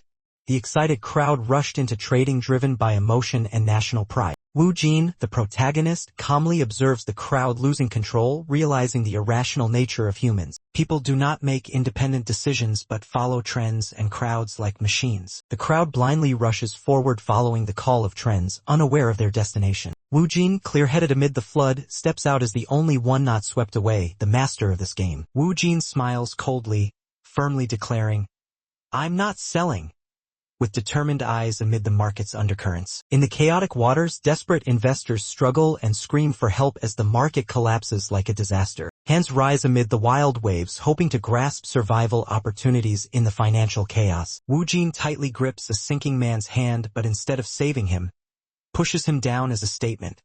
The weak have no place. Wu Jin walks slowly on the water's surface, leaving behind desperate cries for help. He walks without looking back, leaving hopeless hands reaching in vain amid the sea of gossip. Messages flood in, waves of chaotic public opinion swirl, but Wu Jin quietly walks on, unwavering. Wu Jin smirks, eyes sharp. How boring. A statement full of disdain amid the storm of praise and criticism. Wu Jin steps out of the red smoke, body full of wounds, facing his opponent with cold eyes. So? How was that? He turns his back, looking at the giant red light tearing the sky, a symbol of newly unleashed power. The red beam reaches high into the sky, then fades away midair, marking the end of a stormy chapter. The next morning, Wu Jin leaves the guest house, waving, "I'm heading out." A new day begins. A relative calls after him. "Wu Jin, have you eaten lunch?" He replies with a smile, "I'm already full." Standing before the university, Wu Jin sighs, now there's no turning back. In the hallway, students chat. LOL, start working hard. Take a break. Jong Hun, what about you? Jong Hun excitedly boasts, I've made 19% profit. Immediately someone responds, teach me. The yellow-shirt student confidently demands others follow his instructions when guiding quick trading methods. He continues explaining how to check indicators and the importance of observation and analysis in trading. Imna and Choi Gul are amazed to learn Shin Yujin has finished reading The Wealth of Nations and he promises to summarize it for the group. Classmates invite Shin Yujin to form a group because everyone trusts his ability. The yellow-shirt student approaches Yujin's group, placing a hand on someone's shoulder and says, wait a moment. He asks Yujin's group about stock investment, acting friendly and starting a conversation. A student wearing a green jacket says he is not joining the stock simulation contest because he feels unqualified. Imna also admits she is not skilled enough to participate in the contest, showing empathy. Imna hesitantly admits she knows nothing about stock investment. Oh Young-hoon replies briefly that just doing it is enough, it's not complicated at all. Wu Jin silently turns around, eyes focused on Imna's reaction. Oh Young-hoon is surprised to learn Wu Jin does not invest in stocks, as he thought Wu Jin would be that type of person. Wu Jin analyzes Jung-hoon's smile, crescent-shaped eyes, stiff cheeks, crooked mouth, all indicating a fake smile. Wu Jin realizes a moment when Young-hoon once felt fear before Imna. That fear was an unconscious reaction, like a survival instinct when facing danger. And indeed, it was similar to the feeling Young-hoon had when walking beside two gangsters. The narrator explains that men are visual creatures, easily attracted to attractive women. However, when their eyes met, they immediately looked away out of embarrassment. When looking into the eyes of someone they find attractive, men feel not only anxious but also fearful. This is an evolutionary instinct, a fear originating from primitive ancestors. At that time, attractive women often belonged to the group leader, creating a clear power hierarchy. An ordinary person who dared to touch the leader's woman could pay with their life. The fear of expulsion or death has been deeply imprinted in DNA and unconsciously governs Oh Young-hoon today. Though outwardly friendly, Oh Young-hoon hides his jealousy with a fake smile when asking his rival if he is falling behind. A man wearing a yellow jacket enters the classroom, revealing a shiny metal watch signaling a strong presence. A polished black shoe stops on the step, indicating this character is serious and has a distinctive demeanor. In class, a student excitedly boasts, I made 19% profit, causing friends around to admire and eagerly ask for guidance. Wu Jin realizes why Oh Young-hoon, who likes to show off, actively sought him out. Oh Young-hoon once tried to impress Imna with a risky knife dance, hoping to attract her attention. And to do that he used Wu Jin as a human shield, standing before the dartboard with a determined yet helpless look. Back in the present, Wu Jin is stunned and exclaims, "I'm doomed," when he sees Oh Young-hoon approaching with a sinister smile. Oh Young-hoon smugly asks, "What's wrong?" "Not making the profits you expected." Stirring worry in Wu Jin amid the crowded classroom. The protagonist anxiously looks at the screen, horrified because instead of a simulation, he accidentally made a real money trade. Jong-hun, a classmate, is shocked upon hearing this, unable to believe his ears. The whole class bursts into loud laughter, mocking the student for the silly mistake of accidentally trading with real money. The student calmly reveals he made a 30% profit, surprising everyone. Jong-hun is utterly amazed, unable to believe the student could make a 30% profit. The student shows proof on his phone screen displaying the profit rate, causing everyone to gather and verify. The class is impressed and surprised that he accidentally made money and appears skilled at investing. Jong-hun is furious, his eyes burning as he sees himself overshadowed by that strange luck. Shin Woo-jin sits leisurely in his chair, calm eyes.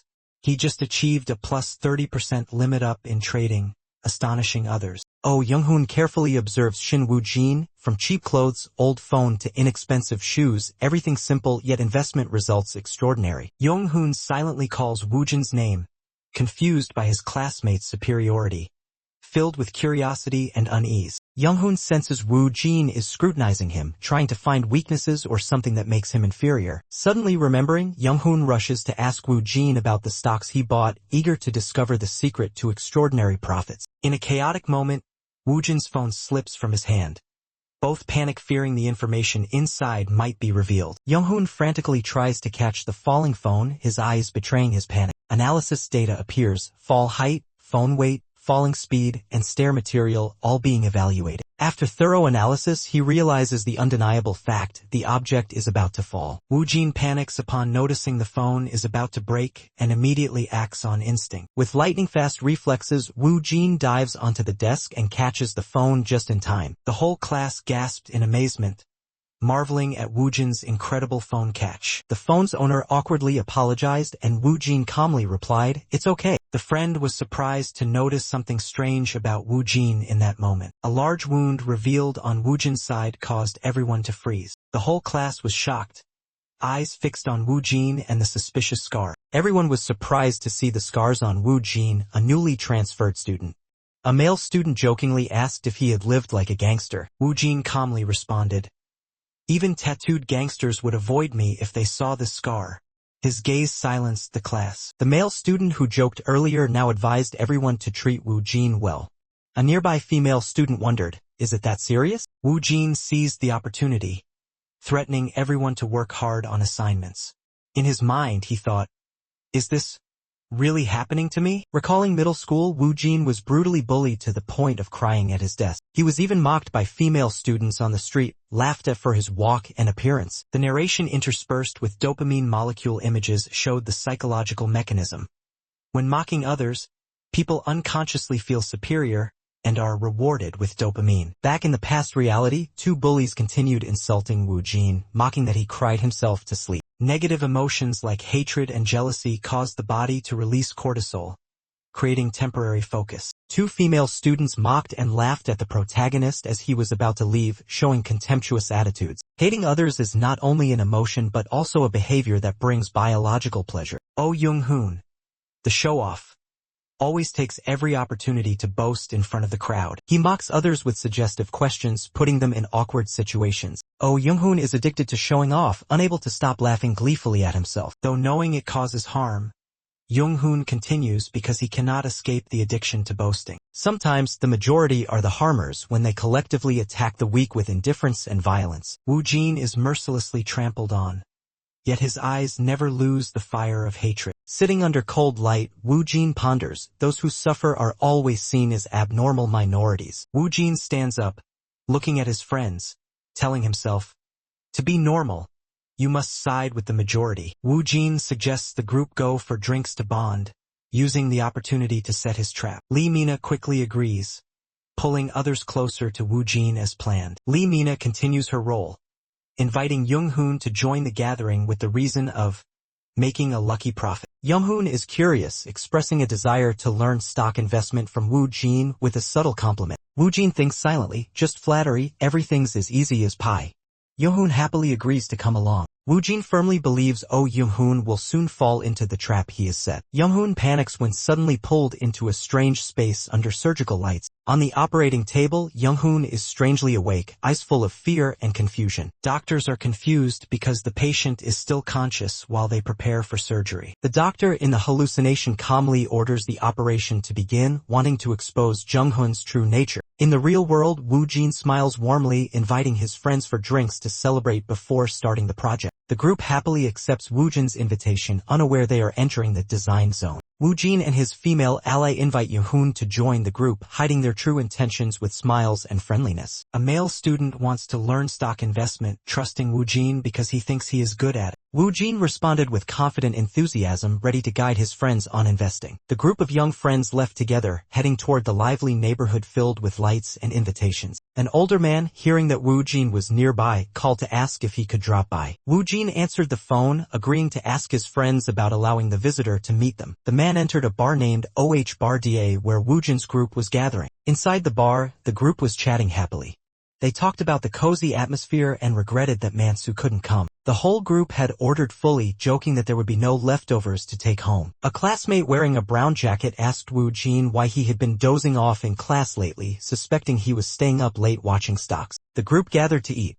A friend guessed that Woo-jin had stayed up all night following news and stock prices, a common trait among new investors. Woo-jin was completely absorbed in the delicious food before him, ignoring the friend's question about investing. Woo-jin casually replied that he had heard about it and insisted that buying stocks was just a mistake with real money. The friend panicked and advised Woo-jin to sell immediately because that stock seemed manipulated, risky, and hard to profit from for beginners. Woo-jin recounted his thorough analysis process, from 19 indicators, commodity prices to exchange rates and rumors to find that stock. The friend was stunned by Woo-jin's complex explanation, unable to believe he relied on those things to make investment decisions. Woo-jin humbly said it was just luck. Despite the mistake, a 30% profit amazed everyone who celebrated with a big party. Young-hoon was clearly angry, his eyes narrowing and hands clenched under the table. He held a bottle of liquor in his left hand, trying to appear calm and in control. Young-hoon raised his glass, sarcastically complimented, then forced everyone to toast. Young-hoon called Woo-jin's name and raised his glass, still standing with a hand on his hip to appear dominant. That posture was no different from a cobra flaring its hood, trying to intimidate an opponent. Imna happily praised Woo-jin, which made Young-hoon even more uncomfortable. Young-hoon tried not to show defensiveness but used his left hand to boast. He began steering the conversation toward his expensive watch, wanting to be the center of attention. The group cheered loudly, starting the party with their first shot of hard liquor. Woo-jin was excited because it was his first time experiencing drinking with friends. He finished his glass like everyone else, but his embarrassed expression showed something was wrong. While others praised the good liquor, Woo-jin quietly felt awkward amid the lively atmosphere. Woo-jin was confused because it didn't taste as good as expected, doubting whether he was truly an adult yet. Just then, Woo-jin's phone rang. The caller was Lee Hiram. Lee Hiram messaged that her friend was nearby and asked if she could drop by to meet the group. Friends were surprised when Woo-jin mentioned a friend, while he thought, even if they refuse, I will bring her along. A guy in the group spoke up. She'll come anyway, as if certain of it. Woo-jin held the phone, informing the caller, Hey Hiram. They said it's okay. Woo-jin stared at the phone after the call, his eyes shining with seriousness. The night street scene glittered with lights, signaling the imminent arrival of someone. The atmosphere in the bar was lively with laughter as the group chatted happily. The doorbell rang. Someone had just entered, attracting everyone's attention. Woo-jin looked up toward the door, his sharp red eyes reflecting both vigilance and curiosity. Lee Hiram appeared confidently, entering the bar and saying, I didn't expect you to like this place. Woo-jin replied, Welcome. Lee Hiram introduced herself as Woo-jin's friend, surprising the whole group. The group warmly welcomed Hiram, introducing themselves one by one. Imna, Choi Gul, and Lee Juan. Hiram joked about wine but was corrected that they were drinking soju. She sat down following the invitation. Young-hoon took the opportunity to compliment Hiram's beauty and probed about her relationship with Woo-jin. Hiram looked at Young-hoon with cold eyes, showing no emotion. Young-hoon was embarrassed, stunned by Hiram's serious attitude. A close-up of Jung-hoon's clenched hand showed his awkwardness and unease. Hiram calmly confirmed she was just friends with Woo Jin and politely greeted everyone. Hiram strongly disliked those who pretended to be something they were not. She casually brushed her hair, revealing an expensive watch that made a guy in a yellow shirt stare in surprise. He fell silent, nervously withdrawing his hand, seeming awkward about the situation. The watch Hiram wore was priced far beyond what an ordinary person could afford. The atmosphere changed when someone asked suggestively, "But are you really just friends?" The guy in the yellow shirt laughed, and his friend also expressed doubt. "You two look like a perfect match." Hiram and Woo Jin denied in unison,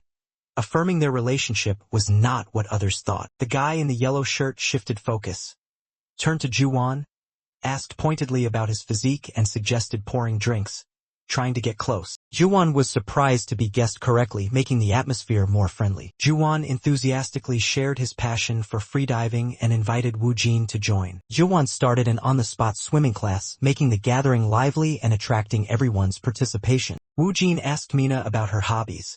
She shared that she only liked watching movies. Mina suggested a crime genre film, creating a fun conversation with Woo Jin. The banquet atmosphere was lively, everyone chatting animatedly, connecting through familiar topics. Yohoon felt left out, quietly drinking alone, separated from the group conversation. As someone always craving attention, Young-hoon began feeling restless, being sidelined. Ji-hwan was asked about the stock he bought but couldn't remember the name, causing his friend to doubt him. Ji-hwan scratched his head awkwardly, trying to recall the stock name but had no clue. His friend was angry that Ji-hwan invested without seriousness, blaming him for lack of focus and risking money loss. Another student sarcastically said, "Maybe Ji-hwan will get lucky like Woo Jin, accidental profits." The guy in the yellow shirt reminded, "Alcohol weakens reason, increases instincts. Don't celebrate luck without caution." Brain analysis: alcohol paralyzes the cortex, increases instinct activity, leading to irrational behavior. People gradually revealed their true nature as alcohol affected reason. Only Ji-hwan removed his mask. A friend asked about Ji-hwan's bracelet. He said it was Hakuna Matata, said to bring luck according to rumors. Young-hoon mocked the concept of luck, repeating the word arrogantly while drunk. He ridiculed the lucky bracelet, declaring opportunities come only to those who pursue them. Before explanations could be made, Young-hoon dismissed everything with a disdainful tone. Woo Jin removed his mask, judging Young-hoon as always the type, someone who humiliates others to feel cool. But he didn't know that right at that table, Lee Hiram, the one he mocked, was quietly sitting and witnessing everything. Lee Hiram smiled coldly, twisting Young-hoon's words about chasing luck. She raised her hand confidently, facing him, beginning to reveal why she wore that bracelet. Lee Hiram revealed it was dye from hydrangea flowers, symbolizing the innocent belief that first love will come true. Woo Jin started by targeting Young-hoon, coldly and deliberately asking his name directly. He struck at Oh Jung-hoon's pride by bluntly criticizing his fake clothes, watch, and shoes. Lee Hiram sharply asked Young-hoon if those fake items really made him feel better, then sarcastically mocked his weak ego. Oh Young-hoon angrily stood up at the banquet table just as Woo Jin had planned in advance. Woo Jin calmly drank, holding a model remote control, a vivid example that everything was under his manipulation. Night fell, a soft laugh echoed, "Really, these girls?" Shin Bomi heard friends talking about her brother, Woo Jin, whom they wanted tutoring from a top student. Shin Bomi thought Woo Jin might be interested in tutoring when recalling praise about his teaching ability. The boy stood silently in the zoo, listening to children excitedly calling their parents to see the giraffes. At the beach, he stood alone,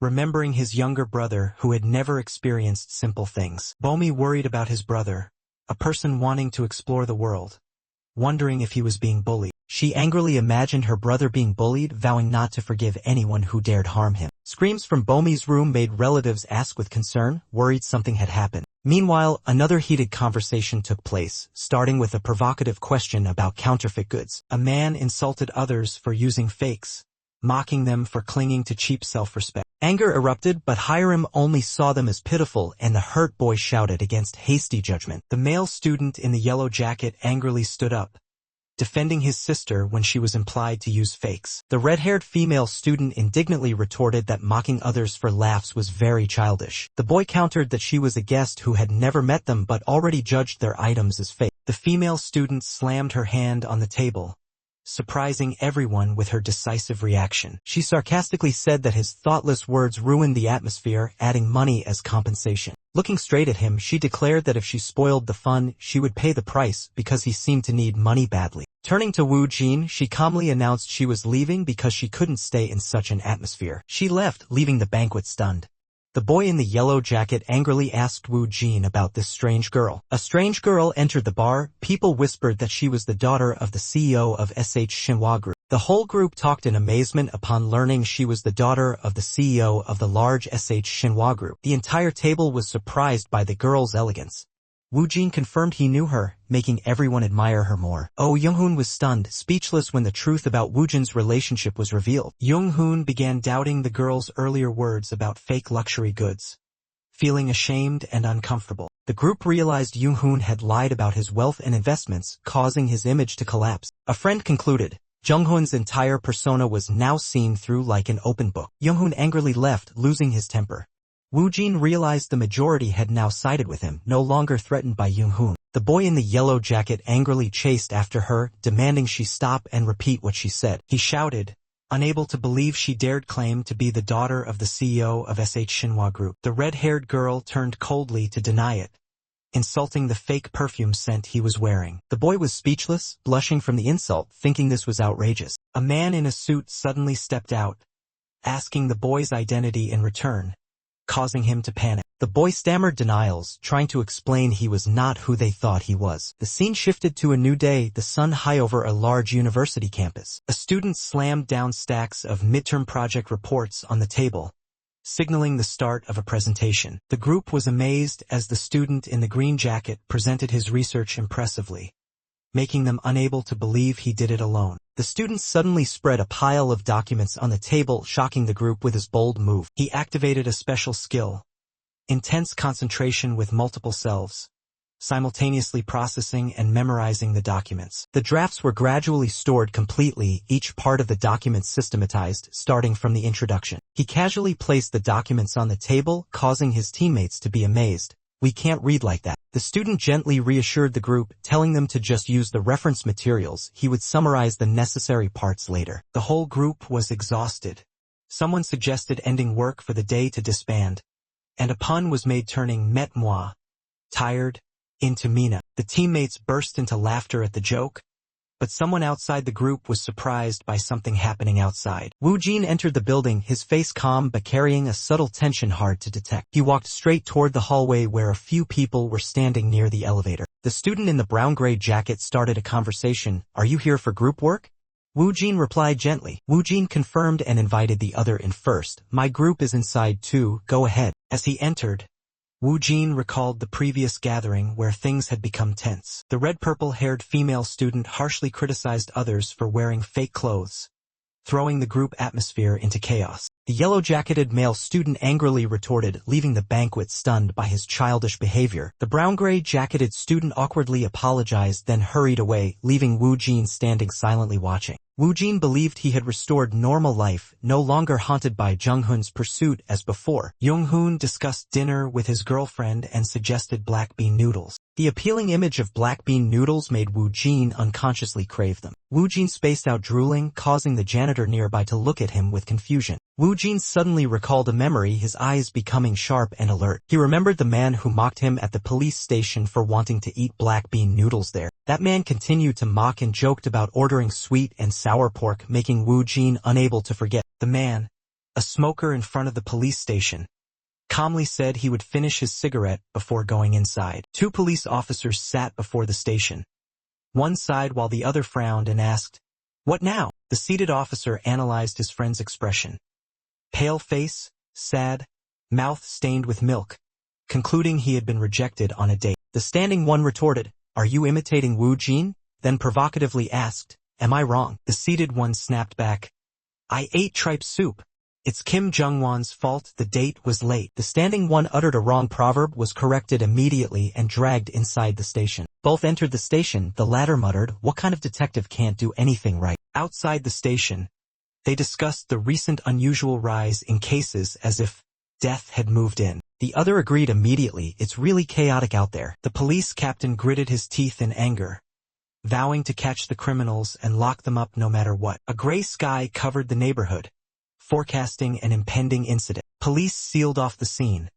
Special forces positioned across rooftops, preparing for a full assault. The captain entered, flashing his badge. His cold gaze made the gate guards immediately step aside. Footsteps echoed in the stairwell as the captain led the team deeper into the building. An employee recognized the captain, quietly greeted him. Tension spread around them. The captain was surprised to see a photographer continuously taking pictures of the scene. The photographer curtly replied, "Don't ask." A close-up of the captain's horrified face as he witnessed something beyond expectation. A refrigerated box containing a bloodied body part was discovered, causing the police to exclaim in outrage. The investigation team was horrified upon realizing the victim was a young man. All fell silent. The identity was confirmed. Park Jong-hyuk, 21 years old, the son living in the house where the body was found. The police suspected this was a personal revenge case and decided to interrogate the victim's parents. 2 police officers entered the house to meet Park Jong-hyuk's parents, who were waiting in grief. The investigating officer entered the living room, recognizing this as the most difficult part of the case. He tried to remain calm to ask a few questions, even though he knew they were immersed in sorrow. The father broke down crying, begging the police to catch the murderer who cruelly killed his son. A middle-aged woman collapsed from exhaustion, her eyes panicked, waiting for the ambulance to arrive. Police and medical staff urgently handled the scene, shouting warnings to each other while moving the victim out of the danger zone. An investigator asked the forensic staff about the current situation. The answer was that nothing significant had been found yet. The forensic staff assessed that the perpetrator was a psychopath experienced in committing horrific crimes. The inspector, previously seen, analyzed the brutal behavior, dismembering and sending parts away, suggesting checking CCTV around the area. The inspector observed from the balcony, hearing sirens echoing below. A long, gloomy night. He received a call from Shin Woo-jin and gently asked, "What do you want to eat this time?" The phone screen showed the caller's name as Shin Woo-jin. He softened his tone. "I'll buy you anything you like." A chaotic night, police forces busily transported evidence from a serious murder case, carefully moving down a narrow alley. An investigating officer asked a colleague if there were any new findings, but received a disappointing reply. "Nothing significant yet." Another officer, removing his mask, angrily said, "Due to the brutality, this can't be a first offense. This is a real lunatic." The detective seriously analyzed. The culprit dismembered the victim. Now they need to check cameras around the scene. The captain was surprised to receive a call, while silently thinking on the boarding house balcony. The caller was Shin Woo-jin, whose name on the phone made the captain pause for a moment. Woo-jin called with a familiar voice, offering, "What do you want to eat?" "I'll buy you anything you want." At a luxurious campus, Woo-jin appeared in front of a large building, smiling and saying, "Hello, detective." Woo-jin called to check in near mealtime, while students around were tired after a long day. The person on the other end, a detective, declined dinner, as they were busy at the crime scene. Woo-jin guessed correctly that the other was at the scene. He offered to come help even just a little. The detective immediately became extremely excited, happy to have Woo-jin's support, arousing curiosity around him. He tried to maintain seriousness before colleagues but couldn't hide his eagerness. He warned Woo-jin that the case was very brutal, with a dismembered body, fearing Woo-jin might not handle it. But Woo-jin insisted he was fine. The detective invited Woo-jin to see the scene and then eat together, but Woo-jin declined immediately. Woo-jin cited the law of diminishing marginal utility. Eating too much of that dish would make it lose its taste, so balance must be kept. A police officer misheard law and thought it was a dish's name, asking suspiciously again. He listed familiar dishes at the station like jjajangmyeon, tangsuyuk, and fried dumplings, unaware of the situation's seriousness. A colleague laughed loudly upon realizing the other only came to the crime scene for free food. Another officer asked if it was the team leader. Someone below confirmed it was Woo-jin and showed resignation. Kicheol, a police team member, heard Woo-jin was coming and offered to pick him up immediately. The group urged to bring Woo-jin quickly before the menu changed, showing more excitement than seriousness. Kicheol was on his way to pick up Woo-jin, but Woo-jin proactively said to send the address as he would go by himself. Woo-jin left home in the dark, his face calm as he headed out to the crime scene. Woo-jin arrived at the meeting place. The officer said someone should have picked him up, but Woo-jin declined as it didn't suit his habit. Woo-jin sat in the police car, appearing cold. Although on the way to the scene, he couldn't help but think, coming here itself is already unusual. At the crime scene, Woo-jin stepped out of the car under flashing lights. A police officer suggested he leave his backpack and go inside. A friendly officer asked Woo-jin to guess the dish he had just eaten, Wu Jin, uninterested, replied with a simple name, Sunday Soup. Surprised by the correct answer, the officer asked how Wu Jin knew. He casually replied, "You haven't brushed your teeth, right?" causing the other to be embarrassed. Wu Jin was guided inside. The sound of police sirens echoed, creating a tense atmosphere in the dark night. Someone in the investigation team informed someone inside, "Hyung, Wu Jin is here." As he passed through the open gate, a man came out to greet Wu Jin and instructed a person named Kichial to take care of his father. Wu Jin coldly asked, "Where's the body?" An investigator wondered why others were acting like a forensic team. He was informed that the body had been transferred to the National Forensic Institute. Wu Jin began asking professional questions. Who was the first to discover it? Were photos taken at the scene? An investigator confirmed photos had been taken earlier. The first to discover was the victim's mother, and the perpetrator's identity was still unknown. An older investigator suddenly noticed a strange face. Who was that? A young investigator introduced Wu Jin as his younger brother, the one mentioned earlier. Wu Jin greeted politely. The older man confirmed, "Is this the boy with the formidable psychological profiling skills?" but still hesitated about allowing a civilian at the scene. The young investigator pleaded for secrecy and promised it would only take a little time. The older man sighed, "Really?" Though displeased, the man allowed Wu Jin in. Wu Jin affirmed he was just a civilian and requested to see the scene photos. The police handed Wu Jin a phone, carefully instructing if he felt uncomfortable he must say immediately and not force himself. Wu Jin received the phone, was guided on how to view photos by swiping. He replied with boredom, "I know." Wu Jin began swiping through the scene photos. A blurry blood-red image appeared, making the atmosphere heavier. Wu Jin's eyes widened, reflecting red light and strange shapes. It seemed he had seen something horrifying. Wu Jin closely observed a body part, a severed arm.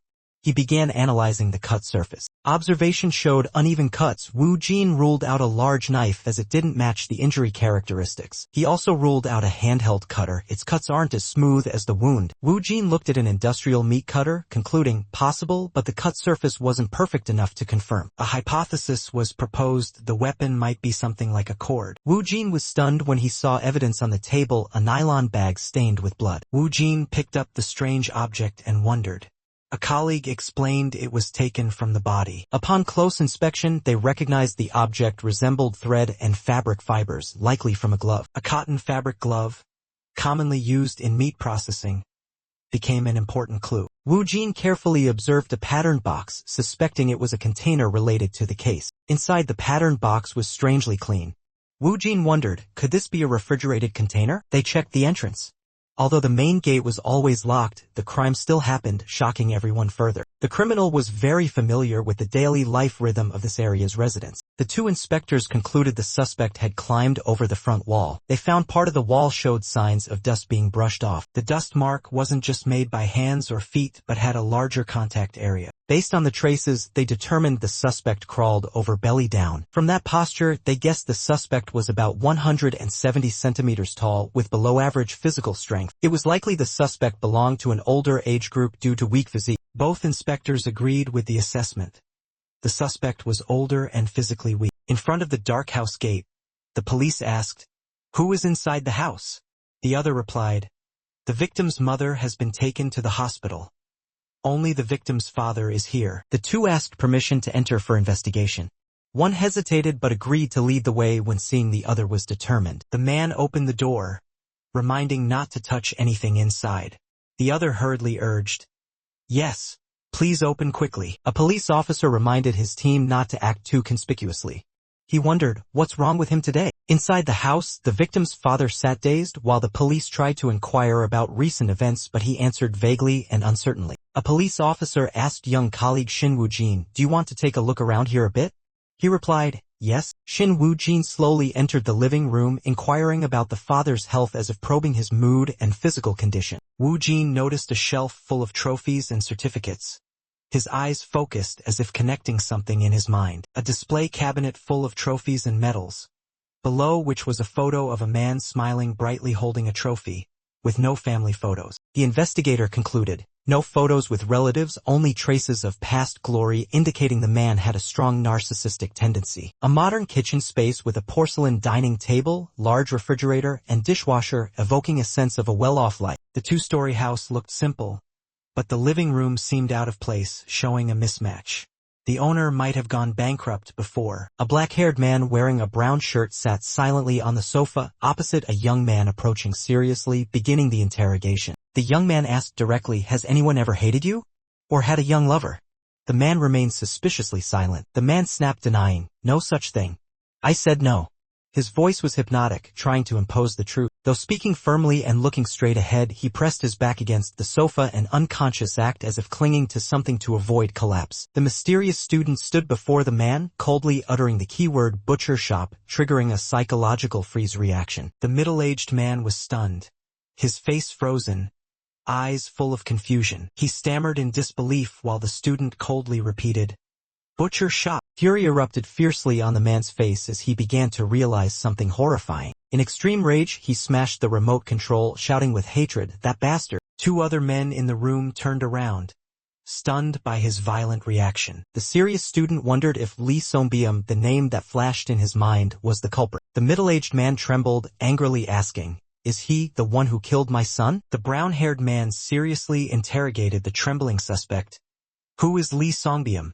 Does he work at the butcher shop?" The suspect began piecing details together like a Rubik's Cube, trying to analyze all possibilities to find the truth. He noticed the suspect constantly covering his face, a clear sign of psychological collapse. Mentally hurt, the man curled up in pain, as if trying to escape reality or true feelings. The brown-haired man recounted a previous incident, a person who spread rumors that his son had raped that person's daughter. The trembling man confirmed, Lee Songbyum was the butcher. He was definitely involved in the case. He became agitated, believing everything matched because both sides had settled the matter before. Unable to contain his anger, he shouted, "Arrest him now. I swear I'll kill him," and rushed out aggressively. A police officer tried to calm the furious middle-aged man, but he brushed off the warning in his rage. The man shouted orders to arrest Lee Songbyum immediately. The investigators responded, promising to take responsibility and act at once. Outside, a police officer continued trying to calm him, but he yelled loudly, calling the suspect a bastard and demanding immediate arrest. An investigator turned to Wu Jin suspiciously. "How do you know he used to be a butcher?" Wu Jin replied coldly, "It's obvious." His sharp eyes looking into the night, confident in his judgment. The other was confused and asked, "Obvious what? How do you know?"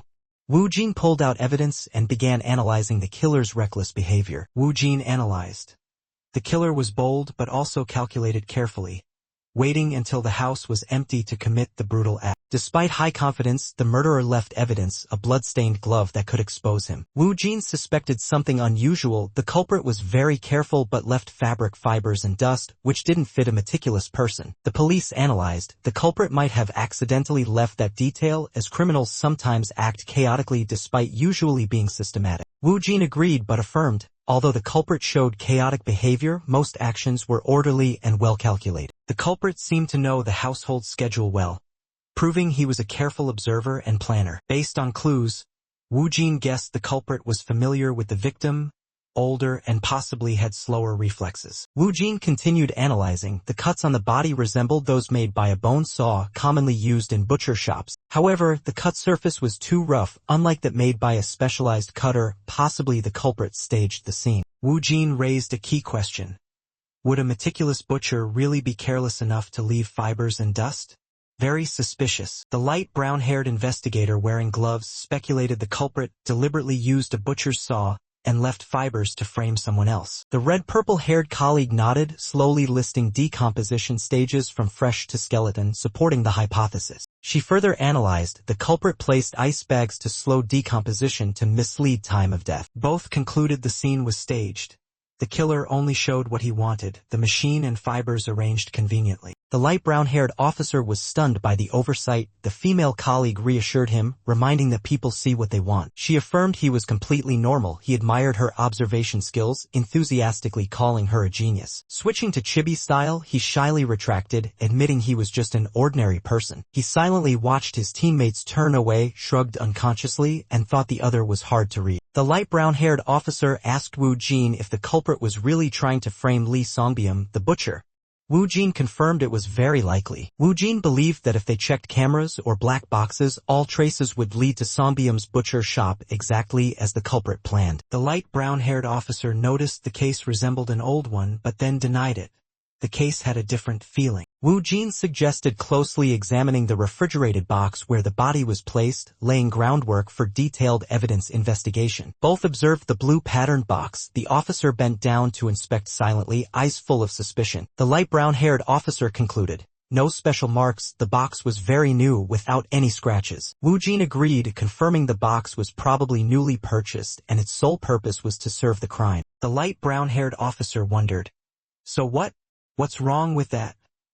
Showing he hadn't grasped the deeper implication of this detail. Wu Jin and the light brown-haired officer observed the scene, questioning how the refrigerated box was moved after the crime. The forensic team carried the heavy box down the stairs, but the question arose, how did the culprit bring it into the house? A shadow silently carried the large box in front of the gate, recreating the scene of the culprit transporting evidence at night. Wu Jin and the light brown-haired officer realized the box was very heavy, it couldn't be moved without leaving scratches, yet the box was completely intact. Wu Jin confirmed the suspicion, the box should have scratches if it hit the stairs, raising big questions about the real crime scene. The light brown-haired officer repeated the key question, why wasn't the box scratched? Could the culprit have staged the scene to frame Lee Songbyum? A new police officer ran over to report. A suspicious vehicle was spotted on camera near a convenience store, contrary to the usual absence of parked cars. This officer continued that a man dressed as a delivery worker stepped out of the vehicle then disappeared, wearing a hat and mask to hide his identity. The officer suspected that Lee Songbyum's alibi was just a facade, likely perfectly prepared. An order was given, trace the suspicious vehicle through all security cameras. A subordinate immediately ran off to carry out the task. The police asked Wu Jin if the culprit wasn't Songbyum, could he identify the real killer? Wu Jin answered confidently, I can. This surprised the officer greatly. Wu Jin asserted, the culprit is someone who dislikes Lee Songbyum, or someone who hates the victim, Park Jong-hyuk. Wu Jin led the police out of the building with a determined expression, ready to reveal the truth. Wu Jin declared, the victim Park Jong-hyuk's father would be the one to expose the killer.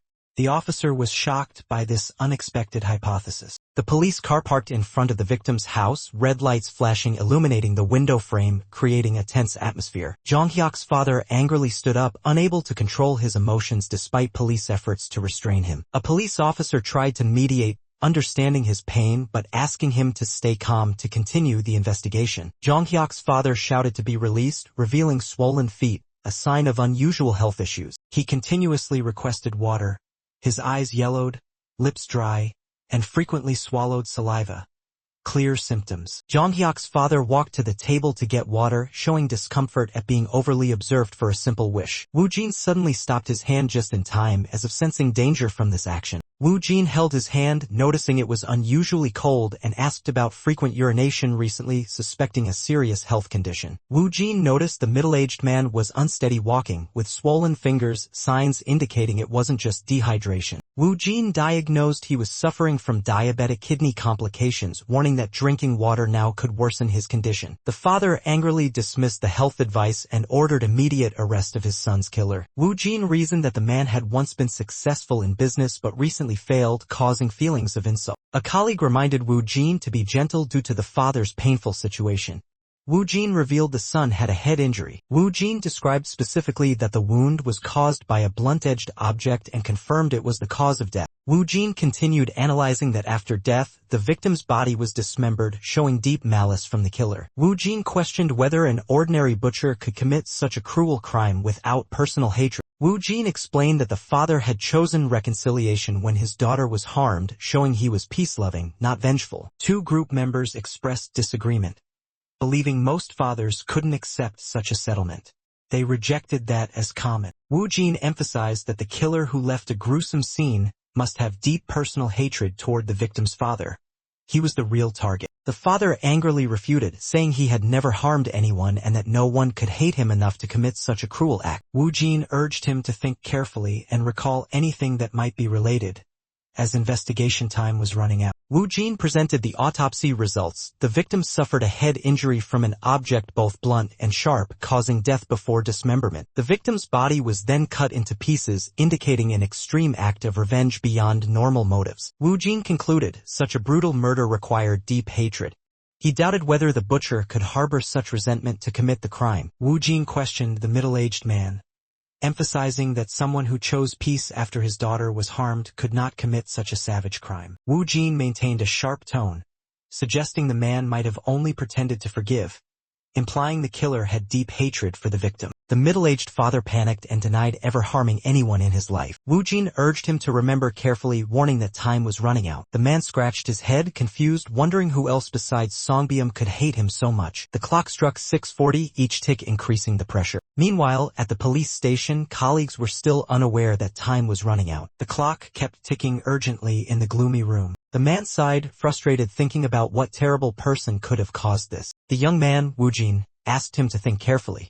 The man began to recall something. The image of a piano evoked a memory from 4 years ago. The company name H-World Dream Solution appeared, awakening a forgotten memory. Wu Jin searched on his phone, noting that the modern world made investigations easier. He found a series of old news, from Jong Hyuk's sexual assault to the scandal of H-World Dream Solution. The man panicked, recalling the incident from 4 years ago, which had been dismissed as childish nonsense. Since that day, he no longer considered Jong Hyuk his son, but just a stranger. Wu Jin looked at Jong Hyuk sitting silently on a swing, the distance between them like an invisible abyss. Calling him Jong Hyuk was like setting a boundary between them. In the interrogation room, police asked if the other side admitted to sexual assault. The answer was yes. The scandal caused the collapse of Jong Hyuk's family business, all stemming from sexual jokes for years prior. The victim was the daughter of a company employee. He was promised a promotion in exchange for silence. Jong Hyuk's father justified that kids make mistakes and money was enough compensation. He did not foresee the consequences. The press continued exposing the truth. Eventually, the employee's daughter took her own life. A young girl stood silently on a high concrete pile, facing a dangling noose, dim light coloring despair. The man angrily accused, "Those bastards killed her," as a suspicious shadow stood behind him. He muttered, "He must be seeking revenge for his dead daughter. That's why my son." But the phrase "that's why" was vague. If it were such behavior, it would be a clearer confession. Shin Wu Jin asked directly, "Do you remember the employee's name? Or at least his daughter's name?" The man evaded, "I don't know. It was 4 years ago. I don't remember." A display shelf appeared clearly. Certificates, medals, trophies, and framed photos. Evidence of a proud life. Wu Jin speculated, a person with high self-esteem always invests in themselves even when financially drained because pride won't allow decline. Wu Jin asked the older man about his daily walking habits, hinting at relevance to an important matter. Wu Jin led the conversation. Walking could help him recognize suspicious people in the neighborhood. The older man awkwardly denied, saying he hadn't seen anyone suspicious in the past year. Wu Jin began suggesting another possibility, that no one had noticed the presence of a suspicious person. Wu Jin spoke of a former employee, a forgotten person who might be behind everything out of hatred for Jong Hyuk. That person could have fabricated all the evidence to frame the butcher, making him the perfect culprit. The older man realized everything might have been arranged since that person's daughter's suicide. He became angry at being deceived all this time, while Wu Jin silently observed his reaction. A framed photo and trophy placed prominently in the room revealed the man was once a former employee but now removed from the suspect list. The short-haired man was shocked by this information, unable to believe the former employee was innocent, and exclaimed skeptically. A map image showed the culprit knew every corner of the residential area, something only possible through living there or frequent scouting. Traces showed someone moved extensively in the area, a necessary action to know such detailed terrain. The red-brown-haired character with red eyes argued, if the former employee had been here, why hadn't the man ever met him despite frequent walks? The young detective explained, even without seeing the face clearly, people can sense malice through the limbic system, the primitive brain part triggering survival instincts. Therefore, if the culprit was the former employee, acquaintances would surely have recognized him, making that possibility unlikely. The man appeared confused, trying to justify that he might have passed by without noticing, indicating something unclear. A young police officer received a report. An unregistered vehicle was detected near the butcher shop, exactly the place mentioned before. He immediately reacted, ordering verification of the butcher's alibi as soon as possible, showing the case was reaching a critical point. The black-haired police officer exchanged glances with the young detective, confirming the situation was becoming suspicious. In chibi mode, the young detective thought silently that his colleague was careless for never visiting him. A bit of humor amid tension. Another officer, Jikyol, was shocked to learn the vehicle appeared near the butcher shop, matching initial suspicions. The middle-aged man angrily asserted, "I told you it was Songbyum."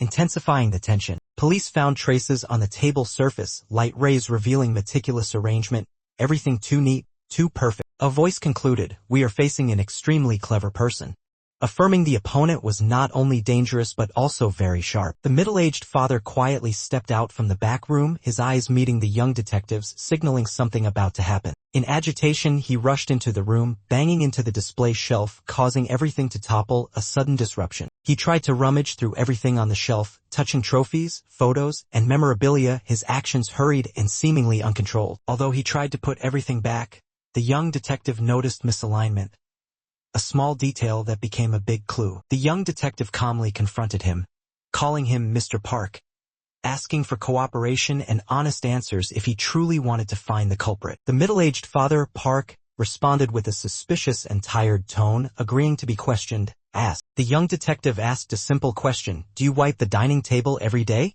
The answer was yes, his wife usually did it after meals. The seemingly meaningless question made Mr. Park angry, feeling insulted amid his grief and the vague investigation. Wu Jin analyzed that the father had diabetes, and due to his son's troubles, his health might have worsened. He continued pointing out that his business had failed, although he had been healthy and enjoyed playing golf before. The brown-haired teacher confirmed that he had visibly lost weight and his current physical strength had seriously declined compared to before. Based on the culprit's characteristics, about 170 centimeters tall, weak or elderly, the teacher immediately connected this to the father. The teacher suddenly asked, "Did you ever dream of becoming an actor?" which made the father angry and react sharply. When questioned about his identity, Wu Jin affirmed he was a police officer, causing the father to become flustered and panicked. The father resisted and caused a commotion.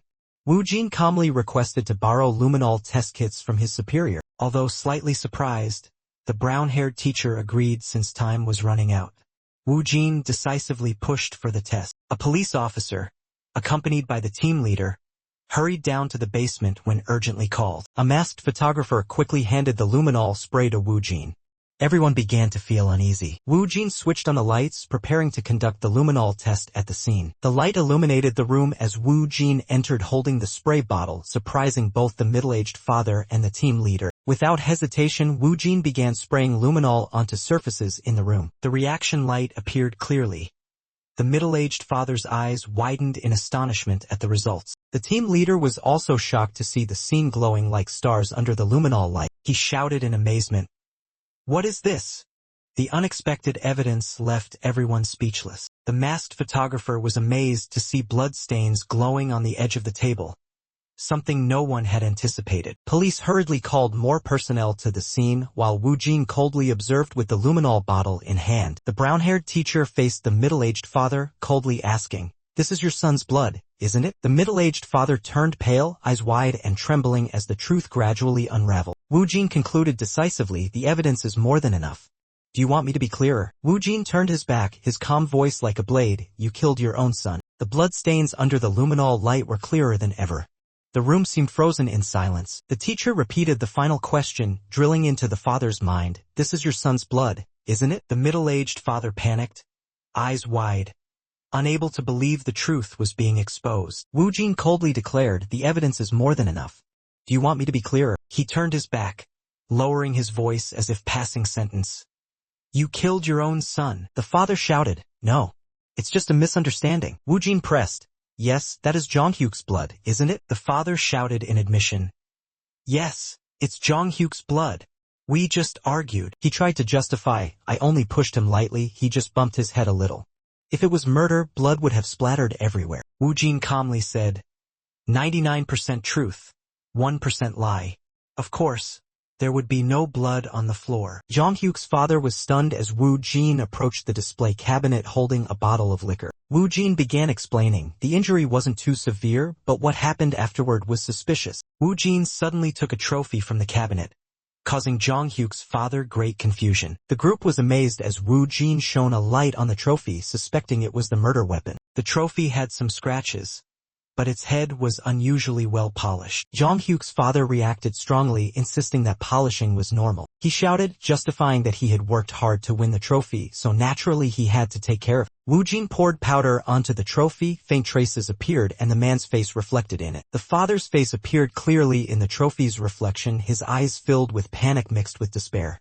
He whispered, "Why?" The father stood motionless in the dark, clenching his fists tightly, seemingly suppressing an emotional outburst. The door emitted an electronic signal someone was about to enter this house. Two young men entered the house, surprised to see the floor covered entirely with plastic sheets. The young man wearing a white hoodie looked around confused, wondering what was happening to his house. He moved closer to his father, calling out, "Dad." The father responded with a vague look, "You are home." The son pressed, "Dad, what's going on? Why is there plastic everywhere?"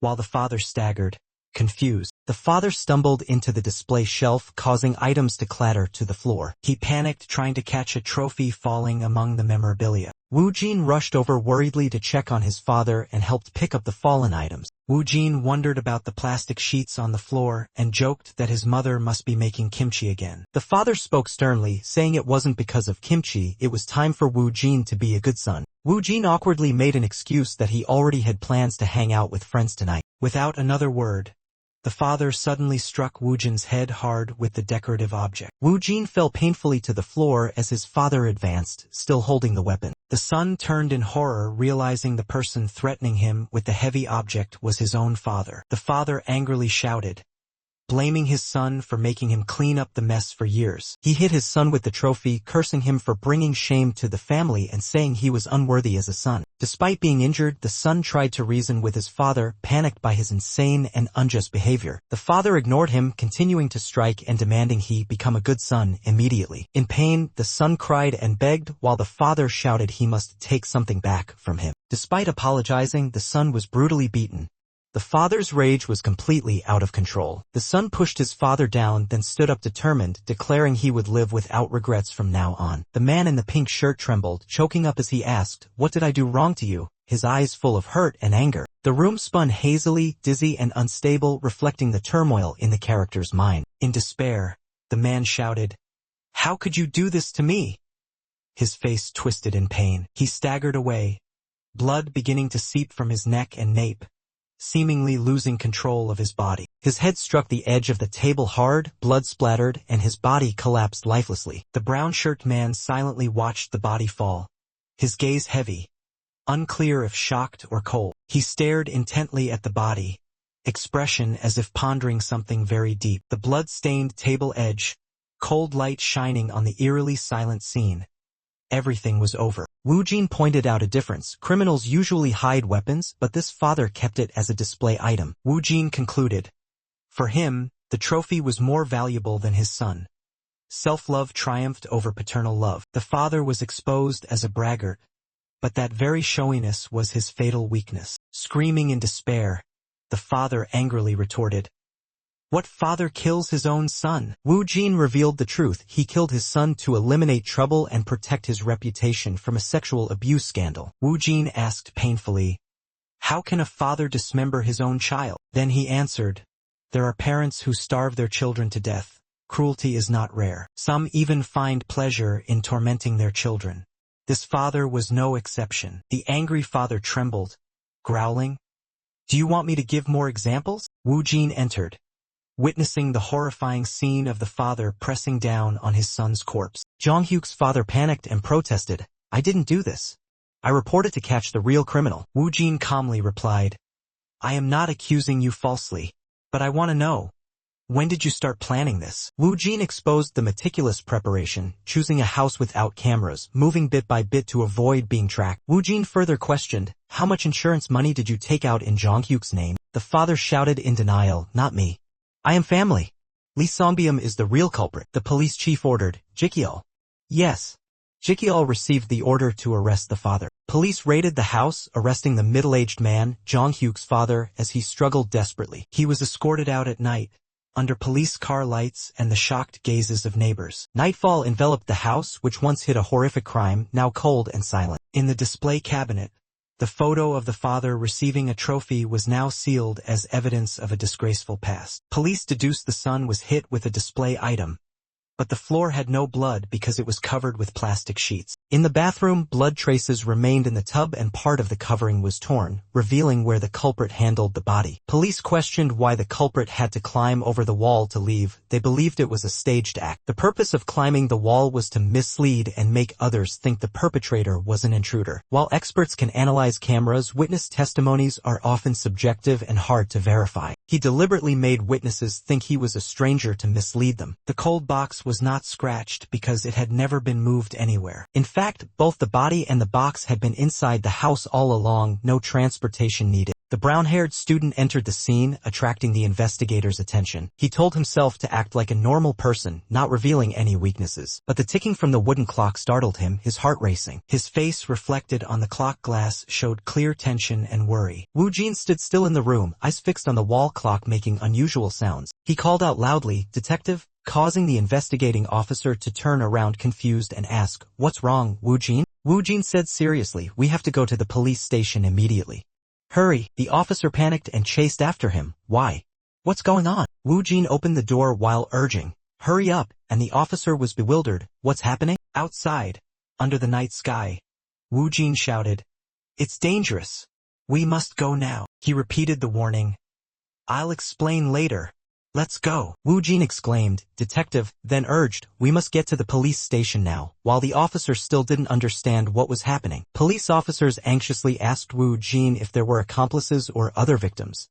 Meanwhile, the crime scene was being tightly sealed off. Wu Jin nervously typed rapidly on his phone. He asked to wait a moment despite knowing time was running out. The serious atmosphere was broken when Wu Jin asked someone nearby how many bowls of jjajangmyeon to order.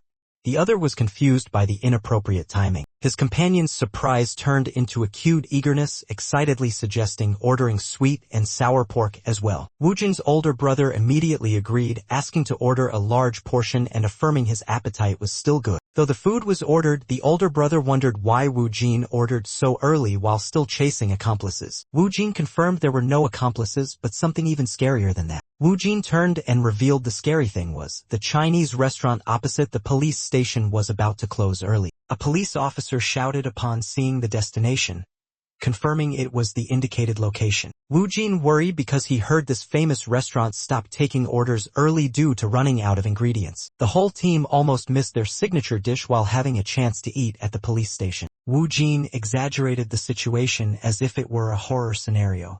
The driver just said, "Ah, I see." The older police officer laughed, feeling relieved, and called Wu Jin his younger brother. They agreed that jjajangmyeon was an emergency situation, hurriedly driving to prevent the food from getting cold. The car arrived near an alley close to the station, and the officer felt guilty for letting Wu Jin pay for the meal. Wu Jin reassured him that he had paid by card. The two then began discussing garlic fried chicken, sparking culinary curiosity. Colleagues eating noodles suddenly froze, witnessing Wu Jin's intense eating speed. Wu Jin ate as if starved for days, astonishing everyone around. He attacked the sweet and sour pork dish at a supernatural speed, leaving people no time to react. A confused colleague exclaimed, "He eats too fast, slow down, Wu Jin." Everyone gathered around the table wondering if Wu Jin had skipped lunch. Someone looked at their nearly empty plate, confused. "I haven't even touched mine yet." While everyone was still stunned, a man entered, loudly calling out Kim Tae-hyun's name. The newcomer asked if they had caught the culprit yet and was invited to eat the remaining sweet and sour pork. A man was stunned upon recognizing Shin Wu Jin in front of him. He recalled the shocking case, a child imprisoned for 12 years, now a year has passed. Wu Jin now looked completely different, calmly enjoying delicious food from a famous restaurant. At the police station, people talked upon learning that Shin Wu Jin had reported the kidnapping of a YouTuber, and it was true. The police chief happily greeted Wu Jin and asked why he had come to the station this time. Wu Jin casually replied, he just came to eat jjajangmyeon and a few other dishes. The accompanying officer quickly explained, it was a chance meeting and they invited him to dinner, awkwardly trying to justify. Both were scolded for bringing a civilian to the crime scene. The officer thought to himself, telling the truth would probably get harsher scolding. Wu Jin had just finished eating at the station and honestly praised the jjajangmyeon there as insanely delicious. A police officer was embarrassed but happy to hear the compliment, even saying the person who chose the station's location was brilliant. Wu Jin thanked them for the meal and announced his departure. He said goodbye, affirming the mission is complete. A police officer offered to take Wu Jin home. Although Wu Jin declined, The officer insisted on inviting him. Another officer strongly opposed letting Wu Jin go, saying there was a lot of work. The other tried to calm the situation. In a humorous chibi form, two officers seriously insisted they had a duty to take Wu Jin home, making Wu Jin embarrassed. A prominent thought appeared. Could Wu Jin be the one who paid for the jajangmyeon? Then quickly dismissed. 3 days before the project presentation, the group, including Wu Jin, sat in a meeting with heavy and worried moods. 2 days before the presentation, Wu Jin's group rehearsed tensely in a small meeting room. 1 day before the presentation, the group was exhausted, studying in the library with tired spirits. The presentation day arrived. The school was bustling as students prepared for the important presentation. Wu Jin walked absent-mindedly but was called back by a group member wearing a dark blue jacket. Wu Jin turned back to greet, but both looked tired after a sleepless night. The boy in the dark blue jacket complained about losing sleep all night worrying about the presentation. The night before, he trembled with anxiety, unable to practice his part on ethical management. The group decided who would present by rock, paper, scissors, and the trembling boy lost. In the rock, paper, scissors game to choose the presenter, 2 girls agreed to choose scissors while Wu Jin silently observed. Wu Jin asked Mansu what he would play. Mansu pretended to hesitate and lied that he would play paper, though he wouldn't. When the group shouted rock, paper, scissors, Mansu played scissors and won, while the other 3 all played rock, as previously agreed. Mansu's unexpected victory surprised the group. Friends teased him to buy a lottery ticket because of his luck. Inside, Mansu was extremely anxious about the presentation, even considering drinking alcohol to relieve stress. Wu Jin noticed Mansu's anxiety draining his energy before the presentation and thought of ways to help him overcome his worries. Wu Jin proactively changed the subject to Mansu's cousin's toast shop, distracting and surprising Mansu. Although a freshman needing to make friends and gather information, Mansu declined invitations to drink to focus on preparation. Despite friends inviting him to dinner, Mansu hurriedly refused to help his cousin. Mansu's cousin's restaurant, Toast Sot, seemed very busy, requiring his assistance. However, recently Mansu spent more time with friends instead of helping out. Compared to before, the frequency of the group's gatherings had increased significantly. Based on the gap between 2 periods, it could be seen that the restaurant's boom period had ended. Mansu was surprised when a friend knew about his work at the bakery, even though he had never told anyone. His friend revealed he had smelled the faint scent of bread on Mansu before. The friend continued to accurately deduce Mansu's family background, astonishing Mansu. Mansu was stunned and asked how his friend knew about his family matters. Too shocked, Mansu suspected his friend was possessed by a spirit because of his accurate guesses. The red-eyed student calmly denied, saying he only observed and did not see anything supernatural. He asserted that if one observes carefully, one can understand others without asking. Night fell and a police car sped down a deserted road. The car continued racing through hills, its lights piercing the silent night. Inside the car, police officers argued about stew and who would eat first because they were so hungry. While they argued, a mysterious shadow hid in the roadside bushes. As the police car approached, suspicious movement appeared in the bushes. 2 officers inside the car navigated to turn onto a small road as directed. One in the car noticed a colleague seemed to have started eating already. Suddenly, a ragged figure appeared in front of the car, startling both officers. Both officers shouted in panic, demanding an emergency brake to avoid hitting the person. The car stopped just in time right next to the stranger, creating a tense situation. Under the starry sky, the scene of the police car facing the mysterious person was clear. The 2 officers stepped out to confront, suspecting the person was a ghost or a lunatic. The police shouted, asking the stranger's identity in the dark. The person bowed head and whispered an apology. Both officers were shocked to recognize the stranger, calling out Officer Kim and confirming, "It's him." The man with messy hair and glowing red eyes also seemed stunned, not understanding what was happening. The officer carefully observed the stranger's eyes, confused by the unfamiliar expression. "Sorry." The man repeated his apology as the 2 officers helped him into the patrol car. The police car sped through the night while an inner monologue echoed, "Worried? Afraid?" Inside the car, no one spoke. A heavy atmosphere filled the cabin under the starry sky. The officer glanced at the stranger through the rearview mirror, eyes still full of suspicion and caution. Inside the police car, Wu Jin sat silently between 2 officers driving. He thought, so that's it. The police car sped through the dark night across empty fields. Wu Jin finally understood the other's hint. The driving officer glanced suspiciously backward through the rearview mirror, closely watching Wu Jin. The quiet scene was shattered by the soft rhythmic tapping of the car's drum as it ventured deeper into the deserted mountains. The police car continued speeding down a deserted dirt road under a starry sky, completely isolated from residential areas. Suddenly Wu Jin was struck hard in the face, causing him to be thrown out of the car in pain. Wu Jin fell to the ground. A muscular man wearing a tank top rushed over, punching and kicking him relentlessly. The man was angry because Wu Jin had previously escaped. He beat and cursed him in the dark yard beside the still-lit police car. Two police officers chatted by the patrol car while an angry man shouted, feeling betrayed. The man dragged a boy, loudly scolding him and demanding he not leave empty-handed. The foster father angrily kicked the boy into the house, venting his anger through violence. The boy was locked in a dark room, the shouted command echoing, "Don't come back empty-handed.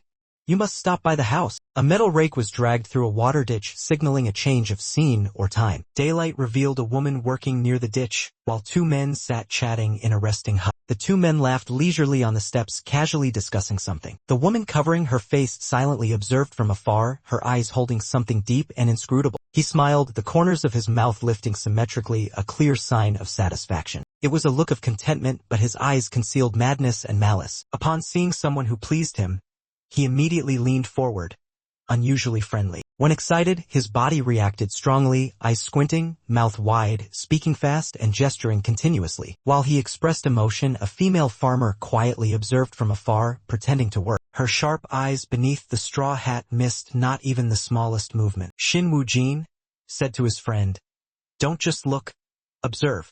Only by observing can you see the truth." Wu Jin's friend was surprised. Wu Jin continued, "When you observe correctly, you can read people." Wu Jin still didn't fully understand the cryptic words earlier but was urged to go to class as he was almost late. The classroom was quiet before the presentation began. Two girls enthusiastically cheered for Kim Man-soo, boosting morale before the group presentation. Kim Man-soo trembled but remained determined as everyone continued encouraging him. The professor announced the start of presentations with Group 1, causing the class to become flustered and hurriedly prepare. Wu Jin and Man-soo sat observing, knowing the presentation would be graded by classmates. A student from the first group nervously spoke, but the presentation contained basic errors. The professor sighed upon realizing the presentation did not accurately reflect industrial society's development. The presentation ended. The male student bowed before the class amid resounding applause in the lecture hall. The host called the next group. Jung-hoon confidently stepped up, receiving enthusiastic cheers from friends. Jung-hoon began his group's presentation, eyes sparkling with confidence as he looked at the audience. Jung-hoon cited Adam Smith's theory, fluently presenting the limited role of government economic intervention. Jung-hoon's group finished their presentation. He asked if anyone had questions. In thought, a group of students imagined peer grading manipulation as a given. Jung-hoon was surprised to see a hand raised. He forced a smile and invited the questioner to speak. Wu Jin stood up, eyes sharp, asking a profound question. How does individual self-interest affect the market? The tight-haired student was startled when a familiar argument was unexpectedly raised. Wu Jin pressed him to answer, presenting the argument that self-interest benefits the common market. The student stammered, rebutting that it was unrelated to the book Wealth of Nations. Wu Jin used the invisible hand argument, affirming that this point came from Wealth of Nations. An older teacher spoke in agreement, confirming the invisible hand theory Wu Jin mentioned. He emphasized that pursuing personal gain leads to social benefit. The male student was embarrassed and quickly apologized for not having read that part of the book yet. Wu Jin didn't let him off, continuing his attack with the next question, his gaze cold. The brown-haired student launched a push attack, questioning while striking. Evidence. Context. Leaving his opponent unable to respond. He continued to press, overpowering his opponent with both strength and reasoning. What is the motivation? Not giving his opponent time to recover, he delivered a critical blow, core principle. A barrage of questions struck relentlessly, attacking and asking, mistakes. Solutions. Dare to answer. Three members of the opposing side panicked, begging, spare us. Our reputation will be destroyed. Another male student stared in surprise at the unprecedented physical interrogation scene. The student sitting nearby worriedly sweated, hands trembling as he held his test paper, not daring to speak. The gray-haired lecturer calmly looked at the students, delivering a biting remark. "Now you understand my suffering." A student sadly ended the presentation in silence, the atmosphere tinged with failure. The whole class was silent before the slide displaying KO. The lecturer called Group 3 to present next. Group members cheered for Kim Man-soo, regarded as the next trump card. Kim Man-soo stepped onto the podium like a stage star, receiving excited cheers. Man-soo began his presentation confidently as if performing before an enthusiastic crowd. The audience below shouted and waved cheering sticks like at a real concert. Even the judges shed tears moved by the powerful presentation. Man-soo's group presentation became legendary, called The Man-soo Show. The students left the lecture hall, continuously praising the just-finished presentation. Everyone unanimously praised Man-soo, whose excellent presentation even made the professor applaud. Everyone expected to get an A for the outstanding performance, even joking about suing if they didn't. The red-eyed brown-haired student asked Man-soo if he could visit his relative's shop to try the toast. Man-soo was surprised, but the student explained that trying the food would help him come up with new ideas. The student continued reasoning, more data samples are never too many, and Woo Jin could help find why the shop failed. Man-soo regretfully announced the shop was closed today and promised to go another time. He agreed to go tomorrow, just as the bus arrived to pick them both up from school. Woo Jin quickly left first, waving goodbye to everyone by the yellow bus. Friends were surprised to see Woo Jin leave without joining the post-event party. They waved goodbye, regretting not having more time to talk with him. The bus departed with Woo Jin aboard. Inside him stirred silent thoughts about helping friends. Woo Jin sat alone on the bus, quietly looking out the window as if contemplating something important. The cityscape appeared under the sunset light, and a sincere thank you echoed in Woo Jin's heart. Woo Jin got off and walked into the city, seeming to head toward a familiar place. He stopped in front of a restaurant.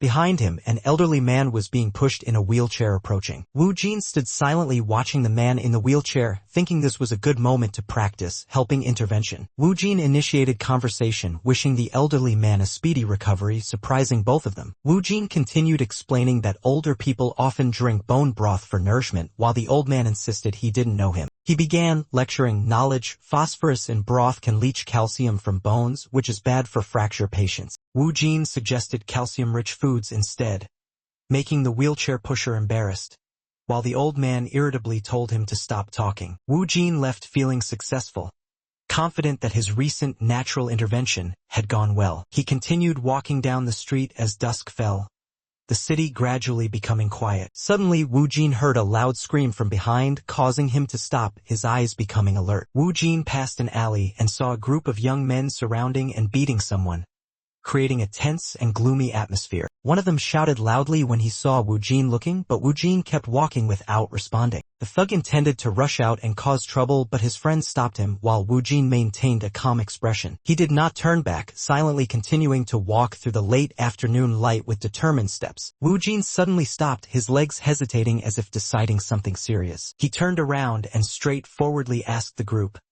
"Want to try intervening?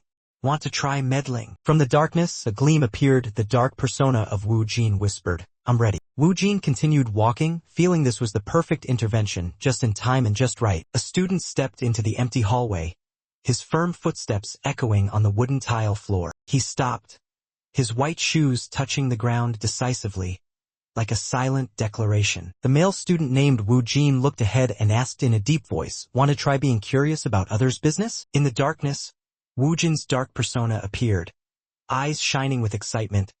"I want that too." Woo Jin stepped out of the building, walking strongly in the twilight, mentally replying, "Me too." A corner with trees and streetlights appeared, signaling a scene change. The journey was about to continue elsewhere. A familiar sign of a building was revealed. This was where Woo Jin was about to visit, seemingly a center or hospital. Woo Jin looked up in the street, his eyes glowing red with determination, ready to face what was coming. The stairs at the back of the building had no security cameras, a perfect place for those wanting to avoid being recorded. He wondered if the group had deliberately chosen this spot knowing it wouldn't be recorded. From above, a group of male students sat scattered.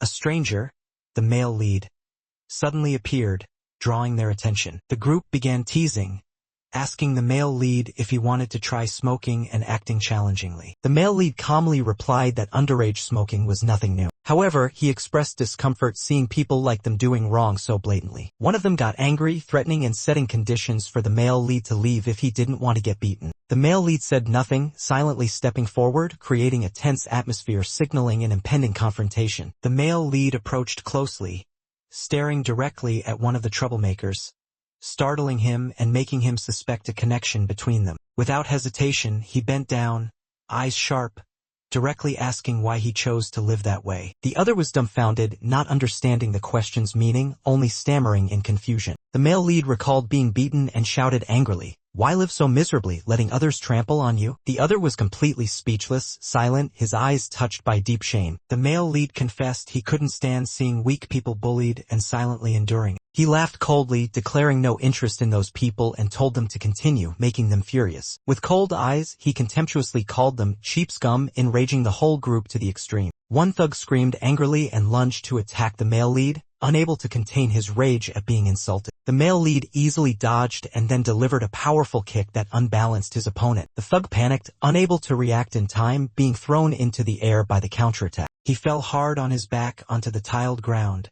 shocking everyone around. He screamed in pain, his arm broken, and his comrades rushed over in panic and despair. The male lead sneered, mocking his opponent. "Is your arm a straw?"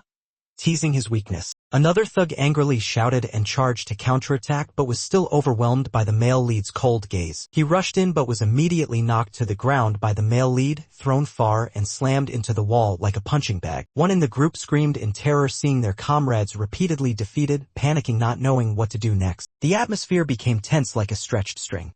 The male lead quietly stepped forward without a word, his cold eyes making everyone instinctively step back. One thug tried to act tough, shouting loudly and lunging with an iron rod, hoping this was their last resistance. However, in the blink of an eye, he dodged and threw a punch to the thug's chest, causing the body to bend from dizziness. A heavy thud sounded as the thug was thrown far, hitting the wall and collapsing to the floor, completely unable to resist. A high-angle shot showed the thugs lying scattered, completely defeated after just a few minutes, the scene like a battlefield. The male lead stood in the middle, silently looking down at the groaning people at his feet, expressionless as if this was inevitable. In his mind echoed a memory, back then, if I had this kind of strength, revealing a deep regret from the past. He looked down at his hand, still stained with blood, but what troubled him was not the blood.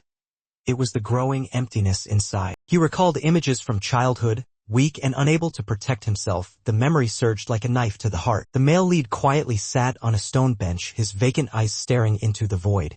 A gentle breeze brushed through his messy hair, his heart was silent. A classmate passed by, seeing him sitting alone, hesitating whether to start a conversation. She softly asked, "Are you okay?" Her gentle voice made him slightly look up, as showing a hint of surprise. Without answering, he just nodded slightly.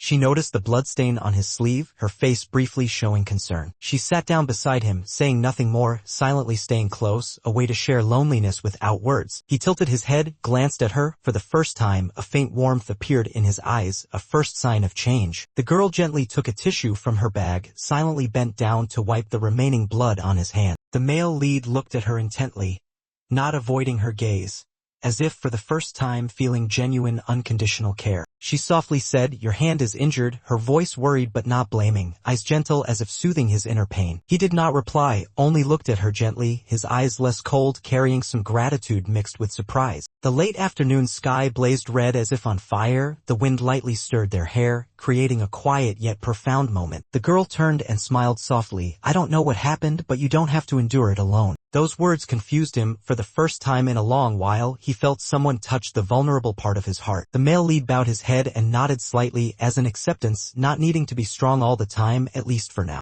They still sat side by side. The girl spoke first. "My name is Hiram. What's your name?" The male lead turned to look at her, hesitated briefly, then softly replied, "I'm Woojin." Hiram smiled sincerely and gently, creating a warm atmosphere in the late afternoon. She continued, "What class are you in?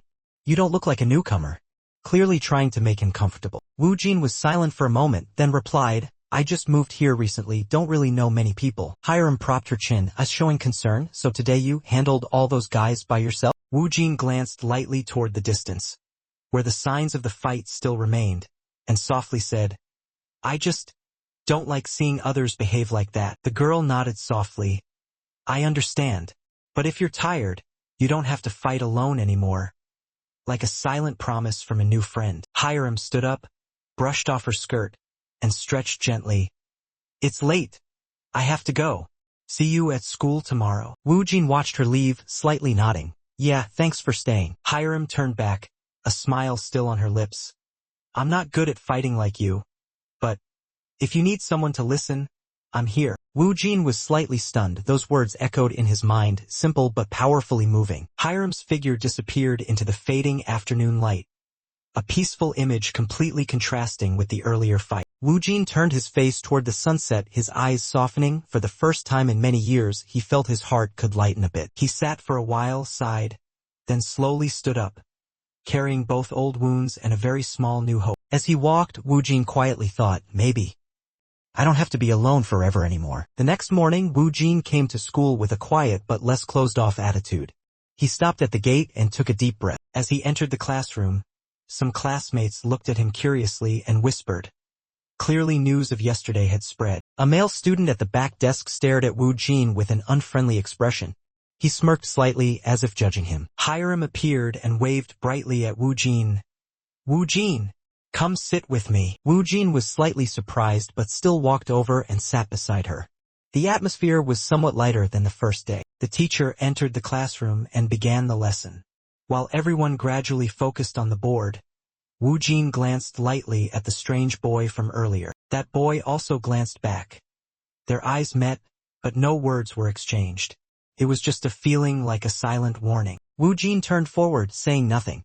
However, inside him seemed to rise a premonition that everything was just beginning. Class ended and the atmosphere became noisy as students gathered in groups.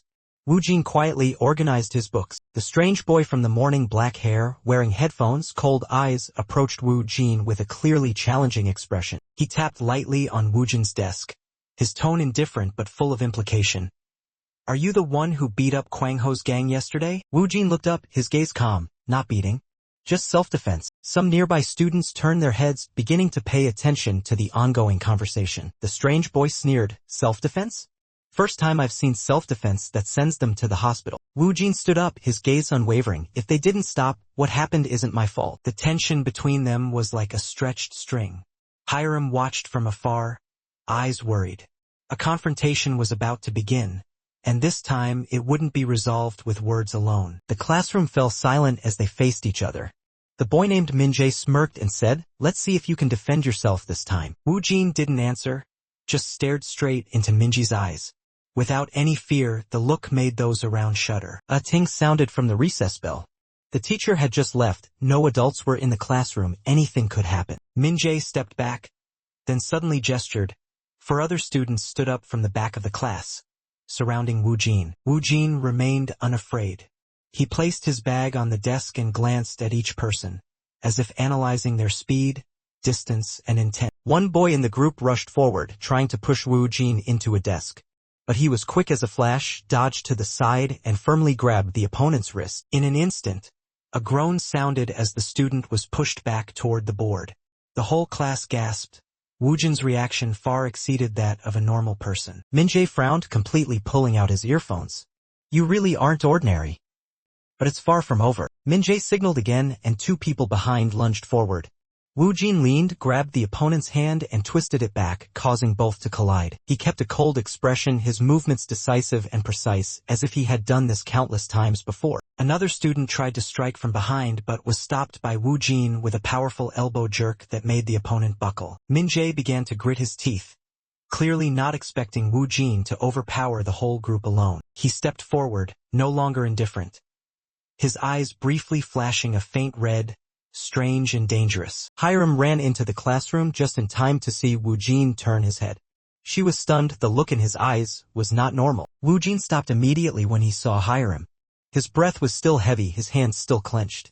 But he said nothing, just stood silently looking at her. Hiram quietly stepped forward, placed her hand on his shoulder, and gently said, Woo Jin, don't let them drag you back to where you once escaped from. The red-eyed, brown-haired student thanked the vendor, was invited to sit, and promised to enjoy the delicious food. The vendor put on gloves and began adjusting the stove temperature to prepare for cooking. He spread butter on the grill. The melting butter released a rich aroma that filled the shop. Golden slices of bread began to toast at the edges, making enticing sizzling sounds. Eggs were poured into a special mold, forming a thick, even, and visually appealing layer. The vendor continued grilling ham, placing it close to the bread to blend the flavors. The student watched every cooking move attentively, eyes fixed on the grill. He stood silently behind the counter, full of anticipation for the soon-to-be finished dish. Woo Jin politely requested the chef to toast his bread a bit more golden. The chef happily agreed and asked if he liked it crispy. Woo Jin quickly confirmed. The bread was pressed tightly on the hot pan, producing enticing sizzling sounds. The chef brought the food tray to the table with a bright smile and an enthusiastic tada. Woo Jin looked at the delicious tray placed on the table, his stomach growling from hunger. Woo Jin happily thanked and prepared to eat the golden,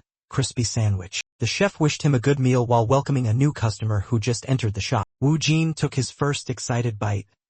The crust crackled deliciously. As he bit into the first piece, Woo Jin suddenly startled as a strange light flashed by, as if something was awakening within him. The intense burst of emotion made Woo Jin exclaim in broken words, "St.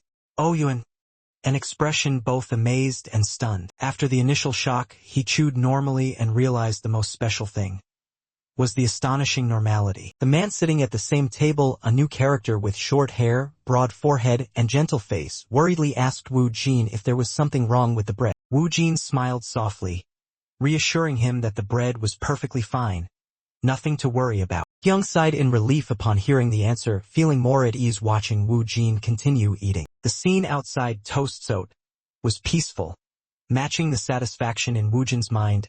So relieved, he looked up at the dense row of tutoring centers and academies, thinking, this whole area, when it comes to studying, is where all opportunities gather. Before the crowded academies, streams of students poured in like a flow. Is it their dream or their parents' expectation? Woo Jin ate while breathing a sigh of relief, feeling finally ready to intervene in the matter he was curious about. Woo Jin called Mansu's name, admitting he had arranged a question that seemed curious, but important. Mance immediately stood up, earnestly begging Woo Jin to be curious about this because he was the last hope. The shout made the shop owner step out and gently remind them. Mansu was embarrassed but still determined to ask Woo Jin for help. Woo Jin stayed calm and began making the first suggestion. Change the shop sign to attract attention. Mansu didn't understand and asked about renaming the shop, while Woo Jin advised adding the keyword brain food. Hearing the phrase brain food, Mansu was surprised. Woo Jin explained the reason. Since the area was full of academies, this was a reasonable promotional direction. Mansu was still confused. Brain food? What do you mean? Not yet grasping the full marketing strategy Woo Jin was suggesting. Woo Jin calmly explained. Because this is an academy hub, we need to target what students and parents care about most. Memory and study energy. He continued, they're looking for something to improve exam results. Promote your food as boosting focus, reducing fatigue. Woo Jin emphasized. They don't care how tasty it is. They care if it helps them study better. Mansu suddenly realized, right? Exactly. That's it. The kids are all high school exam candidates. Their moms all want higher scores. Mansu got excited, imagining a new sign. Exam score booster, memory enhancer, brain boosting toast. But just seconds later, Mansu returned to a gloomy state. But, will just saying that be effective? Doubting himself again, Woo Jin reassured. That's not enough. We need to verify and create trust by telling a story. In the break room, a student spilled food on Jun's pants and quickly apologized. The teacher gently said he would help clean it. The teacher bought snacks for some students and told them to keep it secret from others. Jun casually told his mother that the stain on his pants was from eating tteokbokki that the teacher bought. The boy excitedly told his mother that only their group got to eat it, and the teacher told them not to reveal it. A man overheard the story from afar and immediately reacted with suspicion. He wondered whether the toasted bread they sold was really good for the brain or not. His friend shook his head, explaining that bread only provides energy and doesn't help the brain. The friend opened his backpack, preparing to take something out to prove his point. The brown-haired boy, a character seen in previous images, diligently took notes in a space filled with vitamin and mineral symbols. The buzzcut boy looked at the documents in amazement, exclaiming in surprise. The boy flipped through the documents in his backpack, taking out a detailed nutrition list. He handed the document to the buzzcut boy, saying, Use this list as a reference. The buzzcut boy was stunned reading the list of brain-healthy ingredients like eggs, walnuts, green vegetables, blueberries. He was both surprised and curious,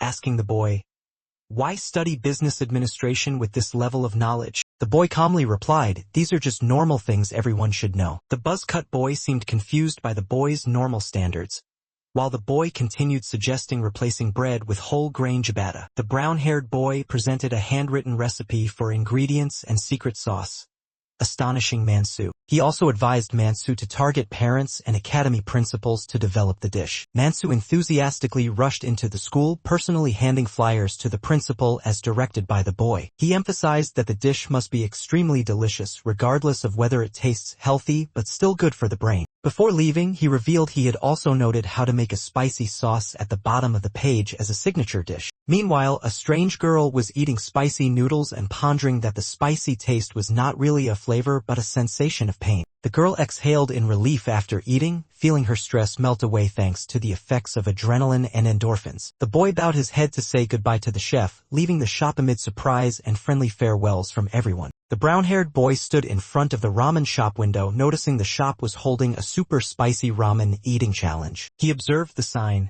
"Hell ramen finish within 3 minutes and it's free." Inside, a girl in uniform was participating in the challenge. The owner explained the rules with a serious expression. When the timer started, the girl calmly ate each bite without showing any emotion, surprising everyone in the shop. Some cheered, while others muttered that the challenge was too easy. The girl calmly finished the bowl, raised the empty bowl like a cold warrior who had just completed her mission. The owner was impressed, acknowledged her skill, and gave her the meal for free. He also suggested she help promote the shop. The girl just nodded lightly and left, while onlookers whispered she didn't even break a sweat. A strange man ran after the boy who had just opened the gate, calling out loudly, "Wait." The man approached and asked, "Excuse me, are you Shin Woo-jin?" Woo-jin stood silently at the gate, slowly turning his head when he heard his name called. Woo-jin tilted his head and asked coldly, "Are you a reporter?"